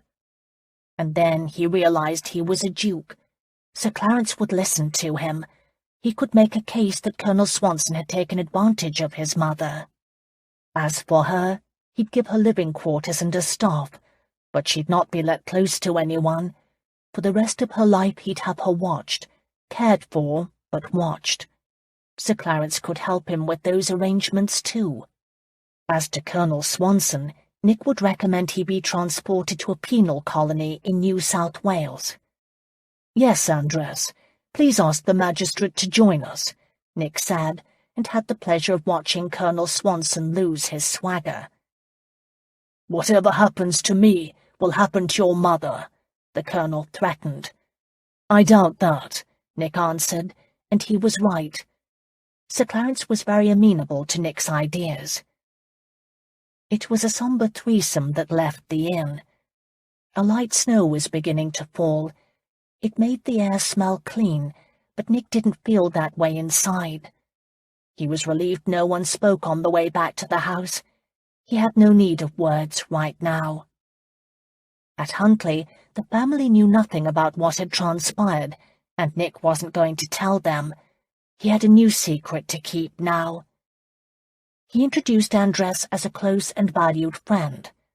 The handsome Spaniard was an immediate attraction to the young women of their company, and served to deflect any notice of the hole in Nick's riding coat. His duties done, Nick was anxious to escape to his rooms. He felt strangely detached from all the gaiety. However, before he could leave the hall and escape upstairs, he felt a tug on his coat. 6-year-old Emma stood by his side, her eyes dancing with mischief and 2 front teeth missing from her smile. "Look where you are," she said. "Where am I?" Nick forced himself to be pleasant. "Under the mistletoe," Emma said, laughing. Her other cousins and siblings her age giggled around her. "Cousin Gillian put it up. She says we are now ready for Christmastide." "Ah, good," Nick answered, and would have excused himself, but Emma wasn't done. "You have to give Miss Lachlan a kiss," she prompted him. Suddenly, Nick couldn't stand here and continue to pretend all was fine. It wasn't. It might never be again. "I will," he managed to say to the girl, "later." He then went upstairs, escaping to his rooms without further comment. Once alone, he ordered Gannon to fetch a bottle of brandy. Upon his return with the bottle and a glass on a tray, Gannon said, "Lady Wright wondered if you would be joining them for dinner." "Tell her no," Nick answered, and poured himself a healthy draught. As he started to raise the glass to his lips, he said, "And you are done for the night, Gannon. I won't be needing you." The valet bowed, and finally Nick was alone. He drained the glass. Fiona had a hard time following the conversations over dinner. Her mind and thoughts were with Nick. His chair sat empty. Occasionally, someone would ask her if he was feeling well. She didn't know what to answer. She was thankful for Andres's presence. The handsome Spaniard had no loss of words for dinner conversation. Gillian sought her out after dinner. She hooked her arm in Fiona's as they walked into the sitting room. "I know you have much to think about for tomorrow, what with the plan to marry Christmas morning, but I wondered if you wished to help deliver the charity baskets. It might settle your nerves to keep busy." At last, Fiona allowed the fear she had been holding inside to express itself. "I don't know if we are going to be married," she whispered. It felt so good to speak her fear out loud. Pulling Fiona off to the side and away from everyone else, Gillian said, "Please, you must be strong." "What if he is having second thoughts?" Fiona allowed herself to say. That Nick would go off on his own, that he would shut her out, hurt. What if he has doubts about this marriage? "He's not that sort of man," Gillian said. "I don't know what happened today, but I sense something did." She paused, as if waiting for more information. Fiona studied the floor. She'd not betray Nick's confidence. Gillian took Fiona's hand. If Holburn wished to cry off, he'd do so. "Things have happened between us very quickly," Fiona answered, "perhaps too quickly." "No, if ever there were two people who are well matched, it is the two of you. From the moment I first met you, I knew you were good for him. I've never seen him this happy." "He's not happy now," Fiona asserted. "I don't believe it has anything to do with you," Gillian answered. "Holburn has spent his life alone. He's never understood that there are so many of us willing to help him. It's pride, and perhaps being under Brant Maven's thumbs growing up. They are relentless. And certainly Duchess Daisy lacks interest in anyone other than herself. If only Gillian knew. But there is something else brewing too," Gillian continued. "Perhaps you are a bit intimidated by the thought of being a duchess." That was true too. "I haven't the slightest clue what to do," Fiona confessed. Life had been so busy, she'd not had time to reflect on what it would all mean. She'd witnessed this afternoon the power behind the title. That Nick had been able to maneuver matters concerning the Dowager and Colonel Swanson exactly to his liking was impressive and daunting. "I haven't really stopped to consider what having the title means. Other than that, it would make her Nick's wife." "It's whatever you wish it to mean," Gillian assured her. "The cottagers will grow to admire you as much as those of us in the family do. So please say you will join us tomorrow." "Of course I will." How could she refuse? Gillian smiled her pleasure. "And don't worry," she said, giving Fiona's hand a final squeeze. "Holburn is probably just tired." Fiona nodded. Gillian started to excuse herself to have a word with Cook before retiring, but Fiona stopped her. "What of you?" she asked. "Why do you live under this roof instead of your husband's?" The smile remained on Gillian's face, but her eyes grew guarded. "Or do you mean, why do I offer advice when my own marriage is obviously not well?" Heat rushed to Fiona's face. "I didn't mean to sound rude. I'm curious, that's all. In 2 days I may marry, and what do you know that I don't?" "Right isn't like Holburn," Gillian said, "and sometimes we make a mistake in the man we choose to love." "I don't want to make that mistake," Fiona said. "You haven't," Gillian assured her. But Fiona wasn't so certain. She wanted to quiz Gillian about Wright. She wanted to know why such a vibrant, intelligent, beautiful woman chose to live apart from the man she'd taken in marriage. "Trust Holburn," Gillian counselled, as if reading Fiona's mind. "I wanted to trust Wright." She had turned away then, her frown warning Fiona that Gillian felt she'd already said too much. People retired rather early this evening. The younger crowd of Carter and the cousins his age stayed up around the fire. Fiona headed toward her room. She lingered in the hall, watching Nick's door and wishing he'd come out and share with her what he was thinking. She didn't like it when people withdrew. She'd always been one to confront problems. She'd learned shutting herself off from others never resolved anything. Sarah helped her undress, and Fiona knew she was tired. However, at midnight, she was still tossing and turning in her bed. The scene between Nick and his mother disturbed her. A woman didn't arrange for the murder of her child.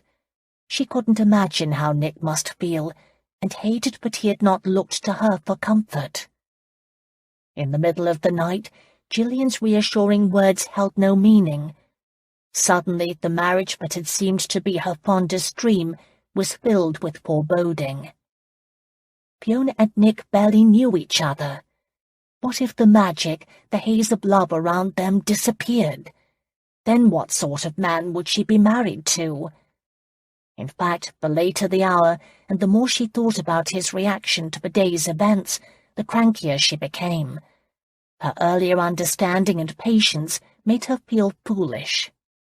And what sort of man always turned to brandy to deal with the challenges in his life, rather than the love she had to offer? At last she could take no more. She rose from her bed, put a robe over her nightdress, and headed out the hallway door. She was tired of guessing what he thought. The time had come to speak to him. Chapter 17. Nick sat in a leather-upholstered chair by the fire. The brandy decanter on the table next to him was still half full. Drink wasn't an answer for what he was feeling. Instead, he stared at the flames in the hearth. He wanted to remember every detail, every nuance of his father's death. He'd always been suspicious. He'd noticed the change in his mother's behavior, but had lacked the courage to confront her. He could have gone to his uncles, who were his guardians, except that he'd lost one parent. He hadn't wanted to lose another. It wasn't until he'd grown much older that he truly noticed his mother's oddities, the stacks of possessions, the overwhelming insecurity, and he placed the blame for those on his uncles or her background. Nor was any one thing that alarming. He could remember nothing that could have branded her the murderer of her own husband. Nick caught himself. His father's death had been an accident. She could have thrown the blotter toward another portion of the anatomy, and his father would be alive, and his own life would have been much different. The door to his bedroom opened. He frowned. What the devil was the time? Gannon should have gone to his bed hours ago, or was it morning already? A figure dressed in white slipped into his room. He recognized her immediately. Bea. She moved toward his bed. "Nick?" "I'm here," he said from the chair, and she gave a little start as if he'd scared her. "I wasn't expecting you to still be up," she said. "Not without a candle." "I have the light from the hearth." He set aside his empty glass. She had her hair down around her shoulders. He liked it when she wore it loose, and liked her dressed in white. She was the most beautiful woman he'd ever known, and he was so unworthy of her. "Why are you here?" he asked, the question sounding brusque because of the pent-up emotion in his throat. Her Scottish stubbornness came out. "I came because I'm worried about you," she said. There was a beat of silence, and then she added, "You don't seem pleased to see me. Have you had a change of heart?" "Change of heart?" he wondered, confused. "About the marriage?" Nick was shocked at the direction of her thoughts. "I haven't. I wouldn't." She came around to stand before him. "Then what has upset you?" He didn't think he could tell her. "Please," she said. "What I heard this afternoon filled me with revulsion. I can understand why you would feel betrayed. She is a terrible person." "She's my mother. I don't think of her as terrible." Bea didn't soften. "We can't help who bats us." She knelt in front of him. "Her actions were wrong, but you were compassionate to both your mother and the Colonel. However, I don't understand your behavior. Why are you closing yourself off from me?" "Closing myself off?" He was puzzled. "What makes you believe that?" "You weren't at dinner," she said. "I did need to be alone. Bea, I just learned that my mother had a hand in my father's death, that everything I thought I knew about her was wrong." "But that doesn't mean you shut me out, or does it?" He was too startled to speak. He'd not realized that was what he had done. It took him a moment to consider the matter. Unfortunately, she misunderstood his silence. Bea turned away from him. "I don't know if we should marry." Her voice was tight with emotion. It tore at his heart. "I was raised to want to marry well. Being a duchess would have made my mother proud, but life has taught me to consider more than the superficial. Dominic Linstead, I love you, and that means that I don't just love your title. I love you, the man. You could be a footman or blacksmith or a tinker, and I'd still love you. You've won my heart with your kindness and your humour and your gentleness. I hadn't expected to find those traits in a man." A tear escaped her eye. She wiped it away with the sleeve of her robe, the gesture defiant. The other night, you set yourself up as my protector. You promised that nothing could harm me when I was with you. Well, it works the other way also. I'm here to keep you safe. Your battles are my battles. I stand beside you, Nick, but I can't if you won't confide in me." She looked so damn beautiful, like some determined avenging angel. The firelight had even caught the red in her hair and made it appear a halo. "It's not you," he said. "My mother killed my father. I needed time to understand the matter. I don't know if what I arranged for her is justice. She's not right in the head. She can't be. And yet there is a steely coldness about her. I don't seem to know anything any longer, Fee, except I can't lose you out of this too." The words just flowed out of him.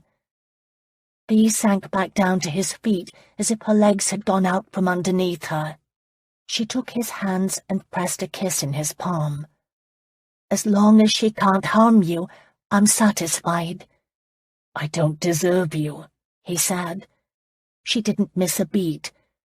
"You don't when you pull away from me the way you did this evening. I refuse a marriage that is a sham. You are important to me, Nick, the breath of my soul. Don't ever treat me again the way you did tonight."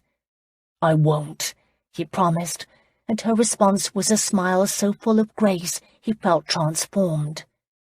"An hour earlier, life was very bleak. Now it's worth living again." Fee laughed. "That's what we do for each other. We make life worth living. Before you, I had never thought I'd feel whole again. You are my love, my rock. Never again will you be alone." She understood him so clearly. His answer was to kiss her. He lingered on the kiss, deepening it, letting it warm them both, and then lifting her into his lap. She was so lovely. He undid the belt of her robe. She was naked beneath her nightdress. "I should wait," he murmured. She had to know he wanted her. He was harder than he'd ever been before. Bea did know. She moved closer to the tightness in his breeches. "We could wait," she agreed, "but I don't think I can." Her bald admission made him tilt back his head and laugh. Was there any sound more freeing than laughter? "You are my life," he said. "You stumbled into it, changed it all around, and I'm blessed to have you in my arms." "Well, now that you have me here," she said, her lilting Scots accent more alluring than a siren's song, "don't you think you ought to do something with me?" Nick had plenty of ideas for her, and he was happy to demonstrate what they were. He unbuttoned his breeches and took her right there. To his never-ending pleasure, Fee's lust matched his own. When they'd finished and she was resting in his arms, he held her and counted his blessings, that all began and ended with his Fee. After that, he carried her to the bed and made good and proper love to her. Fiona was surprised to wake the following morning in her bed. The doubt that had sent her to Nick had been given a good drubbing. All that was left was a certainty that she was meant to be with this man. God had brought them together. Nick could believe in fate, but she knew differently and couldn't wait for the ceremony Christmas Day to make their union official. Sarah arrived with hot water for bathing, reminding Fiona that she had agreed to help with the charity baskets. Within an hour, Fiona was downstairs having her breakfast. Nick was still in bed, which was good. His would be a healing sleep, the same sort of sleep she'd had after the night he'd exorcised her demons. Most of the women in the family were up. They gathered in the kitchen and worked together packing the charity Christmas baskets. There was bacon and a ham in each, along with a loaf of bread, a jar of jam, and some of Cook's meat pies. After an early luncheon, the women divided into groups and set out making deliveries. The Reverend Moseley and his wife also helped. Fiona liked the Reverend. He had kind eyes and a hearty voice. He would be the one officiating at their wedding ceremony, and she was pleased. "Christmas is a popular time to wed," the Reverend said. Makes it easy for a man to remember his wedding day." He said the last with a wink, and the women laughed. It took most of the day to deliver the baskets. Fiona watched Gillian carefully, almost overwhelmed by the amount of organization it took for the whole project. "You have me shaking with terror," she said to her friend. "I could never organize all of this as well as you do." "Nonsense," Gillian said. "You will be a perfectly wonderful Duchess." By the time they returned to the house, the men had chopped the enormous Yule log. A section would be burned this evening, and every evening over the next 12 days, until the log was used up. The family tradition was that the cinders of the log would be distributed around the grounds as a protection from the devil. "We've been doing it for hundreds of years," Nick assured her. "And has it worked?" Fiona teased him. "Yes," he said. "The devil is gone. But the Yule log had some help." He gave her hand a squeeze so that she knew he considered her the blessing. No one else in the family understood, but they did. He smiled. She smiled. He pulled her out into the hall, away from the others gathered around the receiving room hearth. "I had some unexpected news today," he confided. Fiona's first thought was of his mother and the Colonel. "Nothing has happened there, has it?" "No, they are being well taken care of," he answered. "No, my news is good. A messenger came from my banker. It turns out that an investment I made several years ago in a Scottish lead mine has paid handsomely. My profit is 100 times more than what I invested, with more to be received in the future." "The curse is broken," she said, happy for him. "Or perhaps there wasn't ever a curse, as you had suggested. Perhaps my superstitions had the better of me." "What is past doesn't matter," she answered. "We will only look toward the future." "Uh-oh," Emma's loud voice said. "Look where you are standing. Your Grace and Miss Lachlan, you are under the mistletoe." "The what?"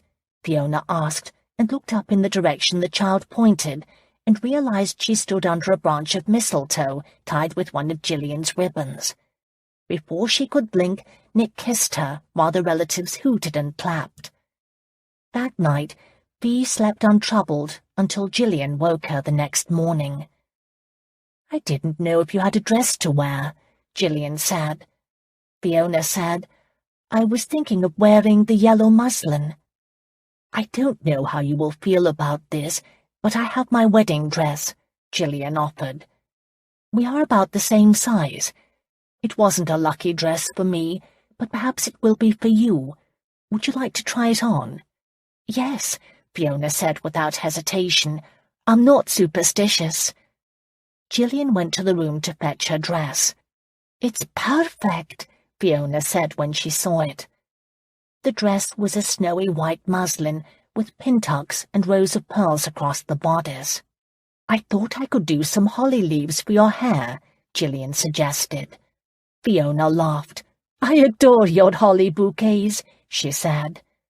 "They will really stand out with your hair colour," Gillian answered before saying, "And Aunt Agatha wants to know if you would like to borrow her red cape. It's warm and will go with my holly bouquets." "I deeply appreciate her offer," Fiona said. She sat on the bed, feeling like the luckiest woman in the world. "I am so blessed to be marrying into such a generous family." "No, we are the ones who are pleased," Gillian said. "For the longest time, Holburn was such a distant figure. When he was a boy, he was closer to all of us. Then, when his father died and he inherited the title, everything changed. His uncles were like a wall between him and the rest of the family." "Do you not like the uncles?" Fiona asked. Gillian shrugged. "They are who they are. I don't see them often. That whole side of the family is rather puritanical. While we always enjoyed our Yule log, they frown at us as if we were druids." She scrunched her nose. "Come to think of it, I'm glad they aren't here. Now, let's dress you." The hours until 10:30, when they had to leave for the church, flew by in a haste of primping and laughter. The marriage ceremony would take place after the Christmas service. Nick would travel separately to the church and sit several pews ahead. He was not to look at his bride until after the service. Of course, that didn't happen. Fiona could feel his gaze on her the moment she walked proudly into the church. The women of the Linstead family had gone to great lengths to see that she was a true Christmas bride. Gillian had gone holly mad and had even made a huge bouquet of holly for Fiona to carry. The church was small and intimate. A host of servants and parish members who wished to witness the wedding filled the pews along with the family, so the church was very crowded. Reverend Moseley knew what people wanted. His service was not unduly fast, but it did move at a good clip. At last he called Nick and Fiona to the altar rail, along with their witnesses, Andress and Gillian. Fiona could not believe this was happening to her. Nick looked amazingly handsome in a midnight blue velvet jacket, white breeches, and white-figured waistcoat. Her gloved hand trembled as she placed it in his.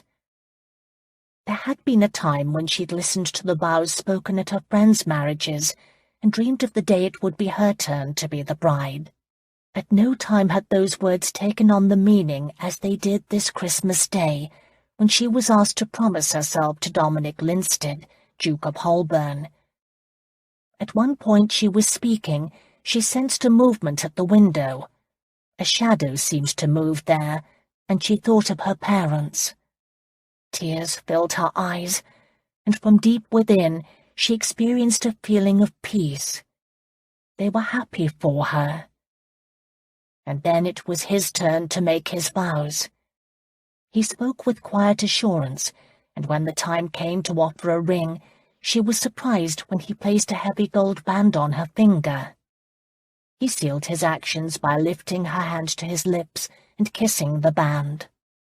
At last, Reverend Moseley raised his hand over their heads and pronounced them man and wife. If the skies had opened and angels had started singing, this moment could not have been more momentous. Back at the house, all were ready for the wedding breakfast. Some wags in the family had placed mistletoe over the chairs at the head of the table where Nick and Fiona were to sit. At different moments during the breakfast, everyone would start clanging on their glasses with their silverware and demanding a kiss. Usually the glass clanging was started by the giggling children, although Carter and Andress led it several times. Fiona also noticed that Andress was paying marked attention to Gillian. After dinner, Fiona and Nick went down to the stables where the servants were having their Christmas celebration. There was a merry band of musicians, and everyone stomped their feet until Nick and Fiona led a dance. At last they could return to the house where the family was still celebrating with games and good cheer. Both she and Nick had decided not to linger.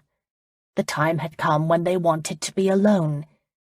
He tucked her hand in the crook of his arm. "Come, let's go upstairs."